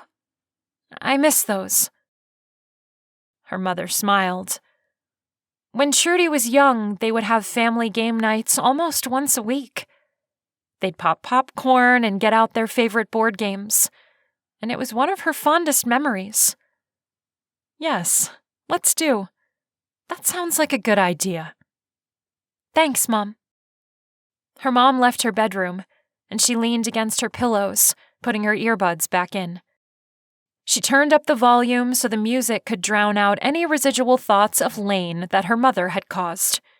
She really didn't care at all to talk to him. He could rot in a deep pit for all she cared. She messaged Jessica again. My mom wants me to talk things out with Lane. Puke. You should talk it out, but do it publicly, really loud. Tell him what a jerknard he really is in front of the whole school. Yeah, she could get on board with that. You're talking about homecoming. Yes, I am. All right. I'm ready. Chapter 27. Lane checked his phone every chance he got throughout the school day. No messages from Trudy and no missed calls. What was going on? He didn't understand. Yes, she had to be upset about her sister, but why wouldn't she want to talk to him? Finally, after the last period bell rang, he couldn't stand it anymore. As he walked to his locker, he texted her. How are you doing? I know you asked that I not text, but I really need to talk to you. He leaned against his locker and waited to see if she'd answer. When the dots appeared telling him she was writing something, his heart jumped. "I'm fine. I want to talk to you too. Let's meet at the dance." Those words made him want to shout for joy, right there in the hallway. He quickly answered, "I'm so glad you want to go to the dance still. Yes, I'll meet you there. I can't wait to see you." He hesitated before typing in the last part. "I love you." He was mildly surprised when he didn't get a response back, but he shrugged it off. She had a lot on her mind. He was just glad he was going to see her tonight. Jessica shot another spritz of hairspray onto Trudy's curls. "There. I think you're ready." Trudy looked in the mirror and almost gasped. "What did you do?" Jessica appeared in the mirror behind her. "I made you look good, girl." When she'd said makeover, Trudy had thought maybe some lip gloss. She hadn't expected Jessica to spend an hour on her makeup and hair. And never in her life had she expected to look so amazing in the mirror. "It's me, but it's not." "It's you rocking the smoky eyes. Now hurry! Let's go or we'll miss the whole dance." Jessica was already dressed up, her hair in an updo, purple ringlets hanging down. Trudy took one last look at the transformation on her face before she nodded. "All right." As they walked down the stairs toward the front door, Trudy's mother jumped up. "Let me get a camera." "Oh, Mom, no, it's okay." Trudy didn't want to remember this night for the rest of her life. She was hoping to go, tell Lane off, and then leave. "But look at you. I have to take a picture. Come on, Jessica, tell her." Jessica shrugged and followed her mother into the other room. "It's fine." Trudy felt like a petulant child as she stomped into the living room after them. Her mother made them stand by the lamp and smile. She took several shots with her phone. "There. Now you go have fun." "Okay, Mom." She didn't know fun wasn't on the agenda. Trudy climbed into Jessica's car. "You'll take me home after I do this, right?" Jessica bit her lip.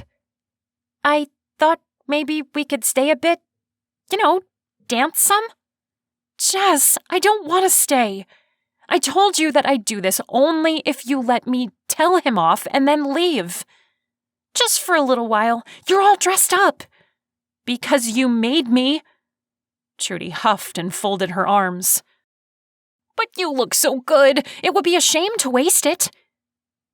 Jessica put her car into gear and took off toward the school. "I hate you right now." "No, you don't." "You're right, I don't."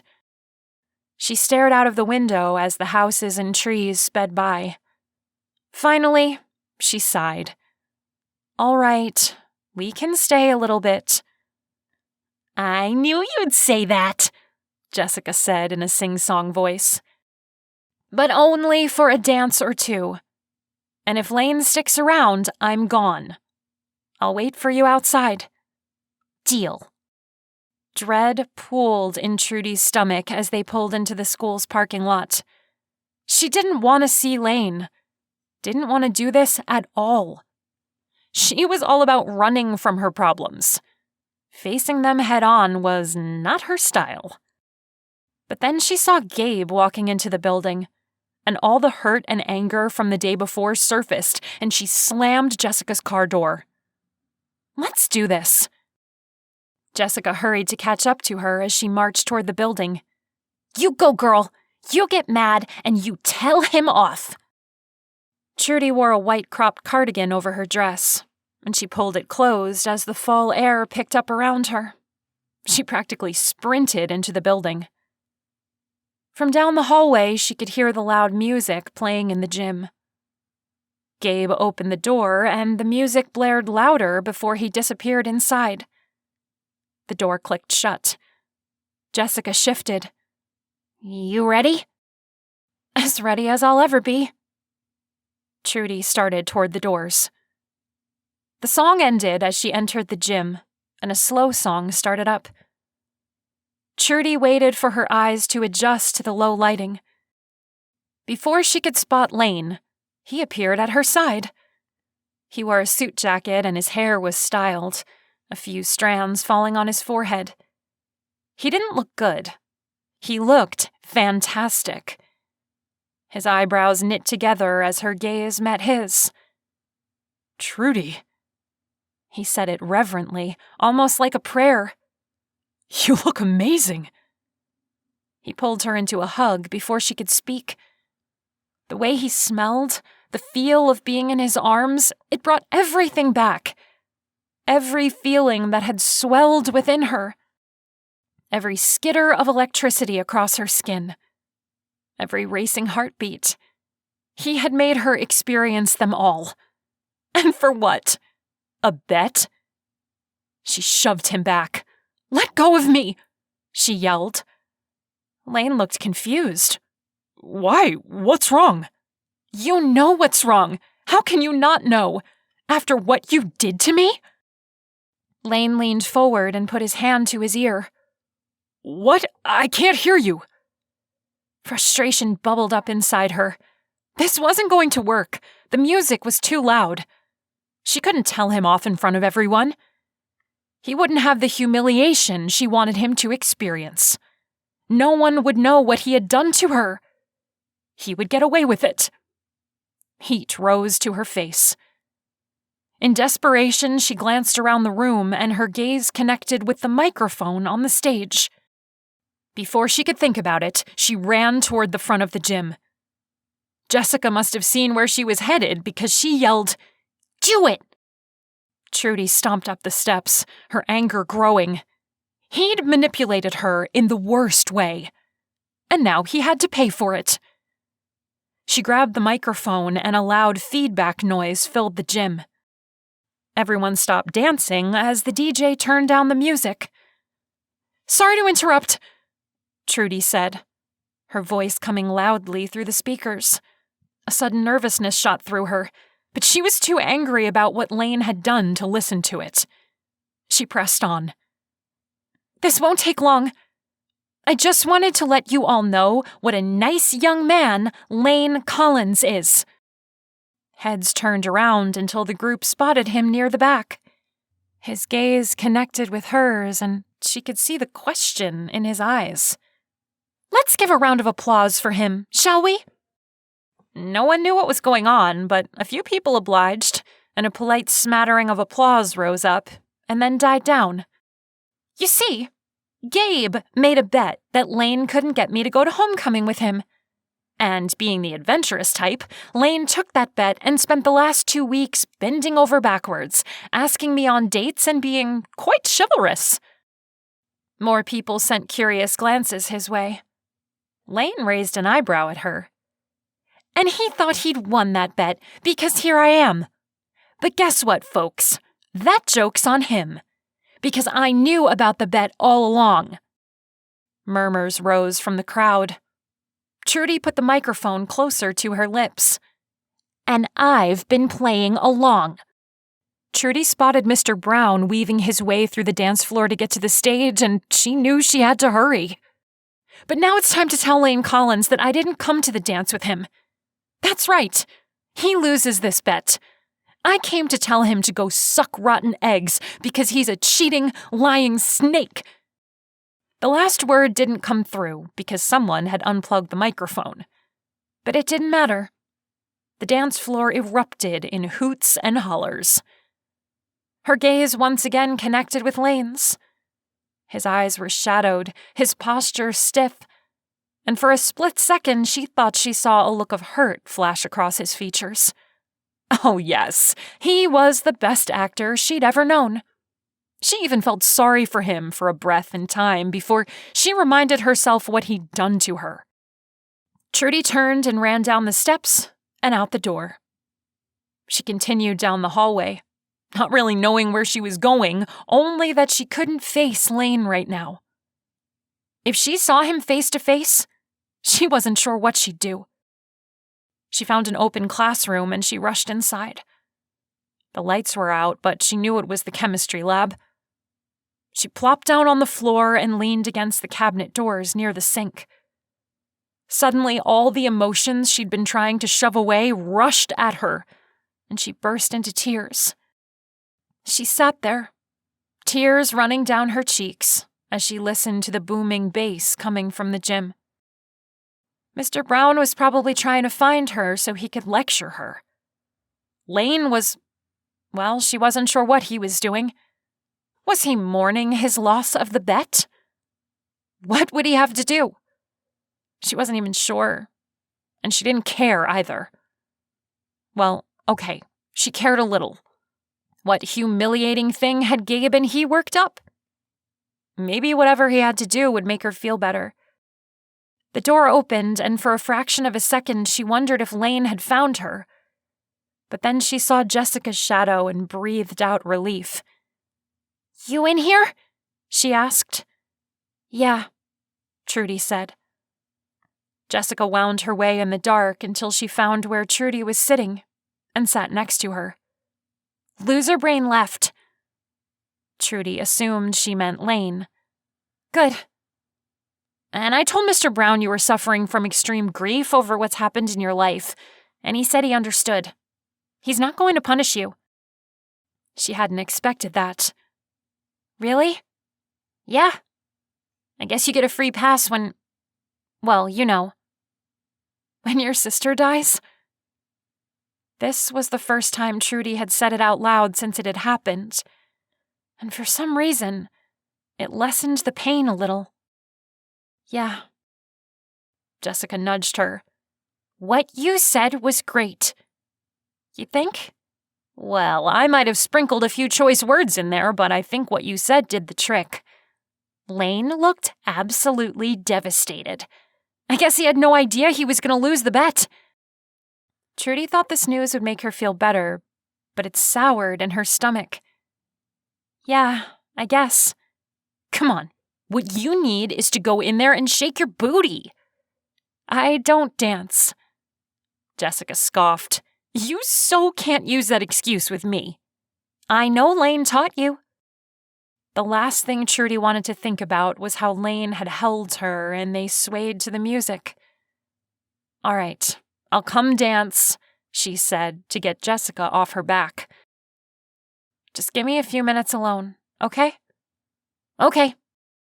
Jessica squeezed her shoulder before she left the room. Trudy closed her eyes and laid her head back. She would join Jess in a bit. She just needed to convince herself that she'd done the right thing. Chapter 28. The Thursday after homecoming, Lane was called into the principal's office. He walked into the room, his anxiety climbing. "Hey, Mr. B." Mr. Brown smiled. "Have a seat, Lane." This was how it always started. Mr. Brown smiling, the offering of the seat. Then he would pull the rug out from under you. What was he in for now? Lane couldn't think of a single thing he'd done wrong. Unless this was about his grades. Was he getting suspended again? Lane sat down obediently and rubbed his sweaty hands on his jeans. The principal sat back in his seat. "After meeting with your parents and reviewing your school records and the tests the doctor gave you, we have decided to let you back on the football team." Lane gaped. Emotions immediately started to war within him. Relief and gratitude, excitement and confusion. He couldn't quite believe what he was hearing. "What?" "We pride ourselves on the opportunities we offer our special needs students. Your tests show you should have been given accommodations throughout your high school years." Mr. Brown frowned. "We apologize for not recognizing the signs. We have staff that are trained to spot dyslexia. You should have been given these opportunities." Only half of the words Mr. Brown was saying were getting through to Lane. He didn't want to argue with him, but he also wanted to understand what was going on. "So, what about my record? Does it still say I cheated? Because I swear I wasn't cheating." Mr. Brown shifted in his chair. Trudy came in yesterday. She pled your case for you. Apparently, she had found out about your dyslexia and didn't think you were cheating. She showed me on the tape how you were using her paper to understand the problem. The mention of Trudy's name made his heart stop.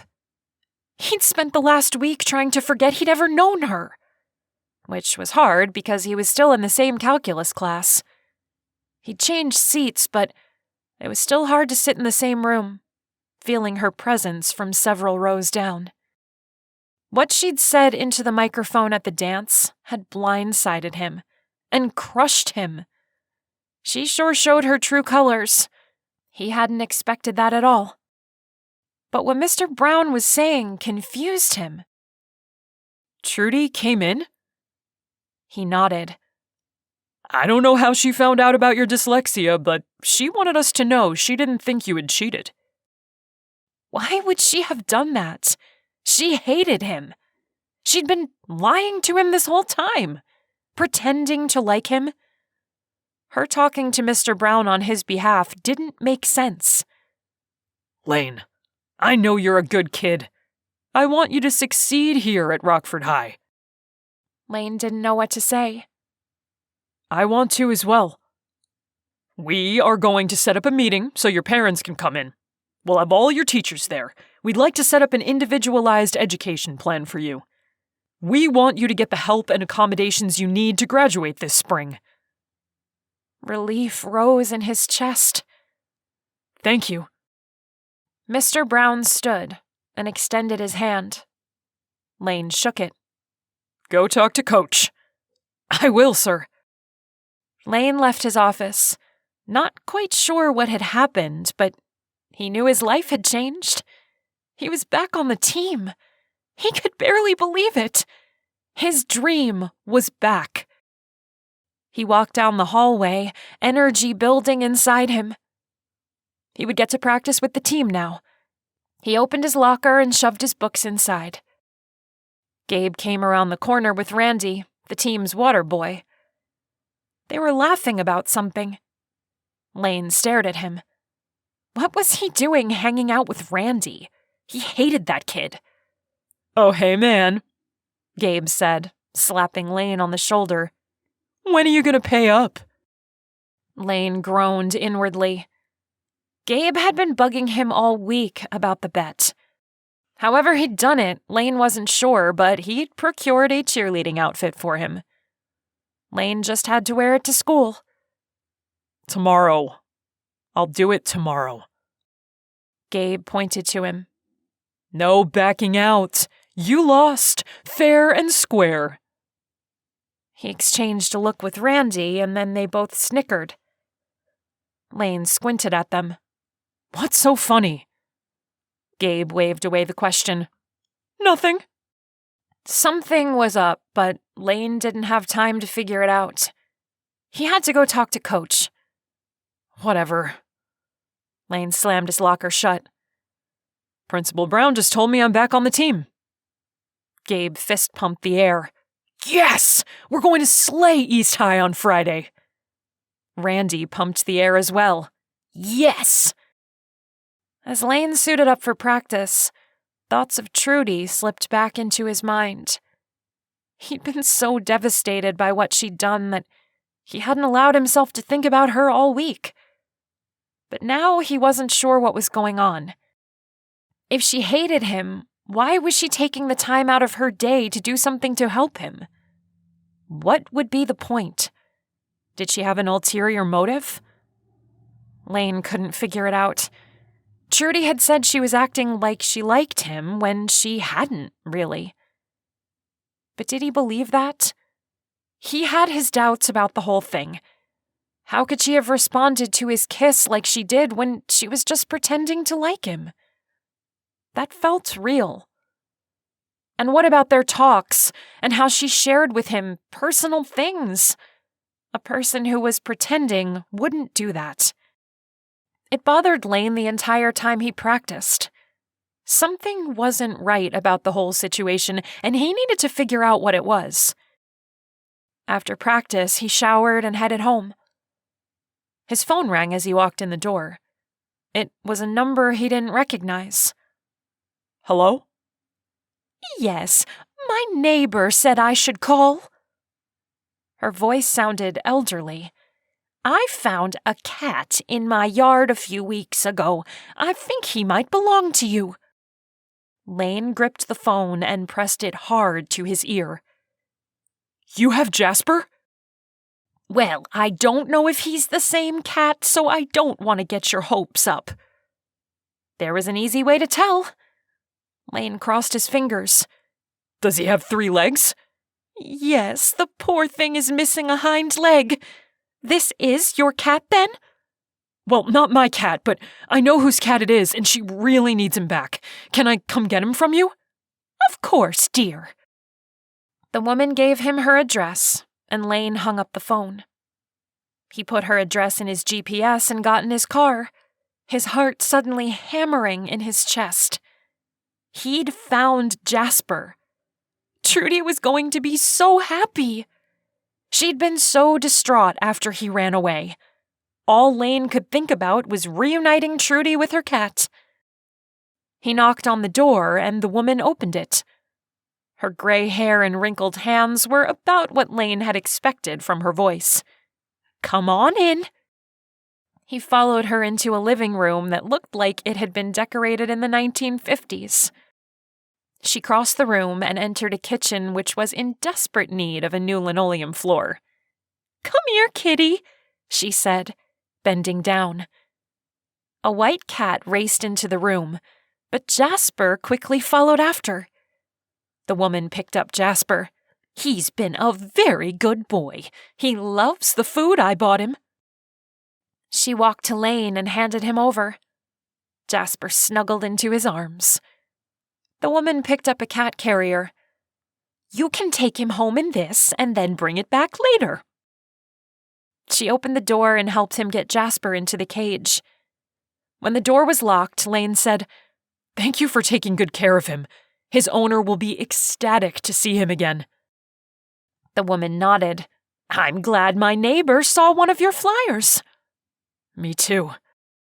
Lane said goodbye and climbed back into his car. He set the cat carrier on the passenger seat and Jasper meowed at him. It's time to go back home. As he drove, the cat settled down, curling up inside the cage. When he got to Trudy's house, he picked up the cage and carried it. Come on, little guy. Apprehension rose in him as he walked up her sidewalk. What would he say to her? After all that had happened, he wasn't even sure how he felt about her anymore. He thought she hated him after her public display, and he gladly returned the sentiment. But now, he didn't know if that was true anymore. He pressed the bell and waited on the steps. When the door opened, Trudy stared a deathly glare at him. She didn't open the screen door. What do you want? He held up the cat carrier, and Trudy's eyes widened. She threw open the screen door and crouched down to look inside the cage. Jasper! She opened the carrier and pulled Jasper from the cage, hugging him to her. Oh my gosh, I never thought I'd see you again. You poor sweetie, where have you been? She hugged on her cat for a moment before her gaze connected back with his. A shadow shuttered her eyes and she took a step back from him.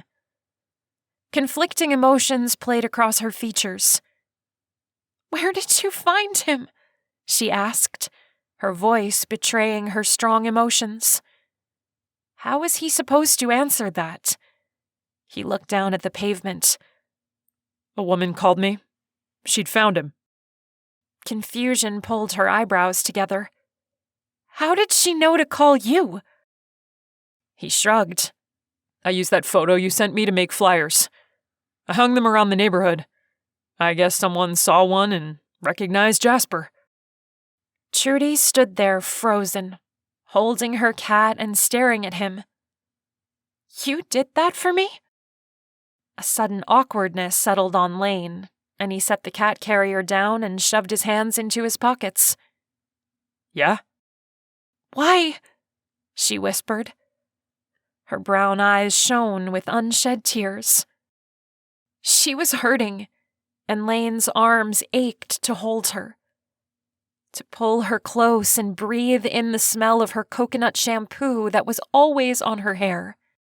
He hadn't realized how much he missed her until standing in front of her. A lump swelled in his throat. Because I care about you. Jasper wiggled and Trudy set him down inside her house, then pulled the door shut. She rubbed her arms against the chilly evening air and looked back up at him. "No, you don't," she said, hurt lacing her words. Why would you say that? Of course I care. Haven't I proven that to you? She closed her eyes, and the tears that had been brimming fell down her cheeks. "I saw what you texted to Gabe." Her voice broke and she looked away. Lane tried to think back to what he had texted. It hadn't been bad, at least he hadn't thought it was. What are you talking about? The texts where you said you couldn't wait until the bet was over? Where you said everything you did was an act so you would win? Tears continued to fall as she spoke. Seeing them broke his heart. Anger rose in him. I never said any such thing. Trudy didn't meet his gaze. She stared at her front door, her arms wrapped around her body protectively. Trudy, I swear. He stepped closer, his breath catching. I wouldn't have texted that to Gabe because it's not true. Yes, I made a bet, but that quickly became unimportant to me. You were the one whom I fell for. You were the one whom... He forced the words out. I love. Trudy turned away from him, as if his words caused her physical pain. I saw the texts myself. Gabe showed them to me. Wait a minute. Things were falling into place now. Gabe hanging out with Randy, the geek whom he loathed? Randy, the water boy who brags about all the things he can do on his computer. You saw texts that said I was faking that I liked you? You don't have to pretend anymore. The bet is all done. He reached out and gently turned her to face him, his hands on her shoulders. Will you do me a favor? Will you look at my text to Gabe and tell me if they look like what you saw? What would be the point of... Because I think you saw a fabrication. Gabe didn't want to lose the bet, so he got someone to make it look like I said those things. Trudy's eyebrows pulled down, but she nodded that she would look. He pulled out his phone and opened up his conversation with Gabe and then handed it to her. She scrolled for a second, then turned wide eyes on him. You're right. This is similar, but all different. Gabe made it look like... She swallowed, then her hand flew to her mouth. Oh no. What? I said such awful things. Tears once again filled her eyes. I was horrible. His heart leapt. Are you saying you lied when you got up on that stage? Trudy nodded, her face draining of color. I'm so sorry, she whispered. Lane pulled her into his arms, relief pouring over him.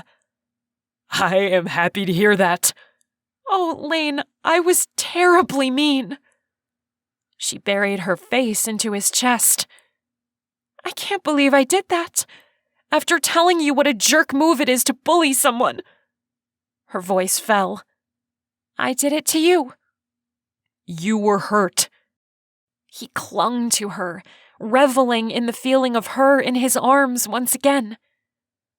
I am a terrible person. She looked up at him. No, you're not. Gabe is a terrible person. And when I see him again, I'm going to kick his... Trudy put her finger on his lips. Don't. Let's end this. Your happiness will be the best revenge. My happiness? What are you talking about? She stood on her toes and pressed her lips to his.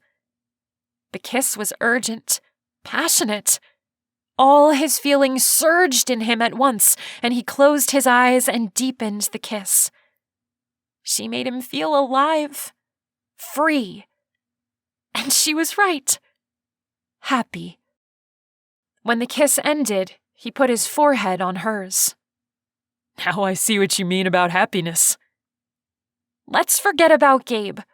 What he did was sucky, but violence isn't the answer. All we need is love, like the Beatles song? She giggled. Yeah.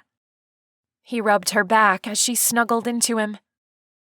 This last week was torture without you. Yes, I thought I was going to die.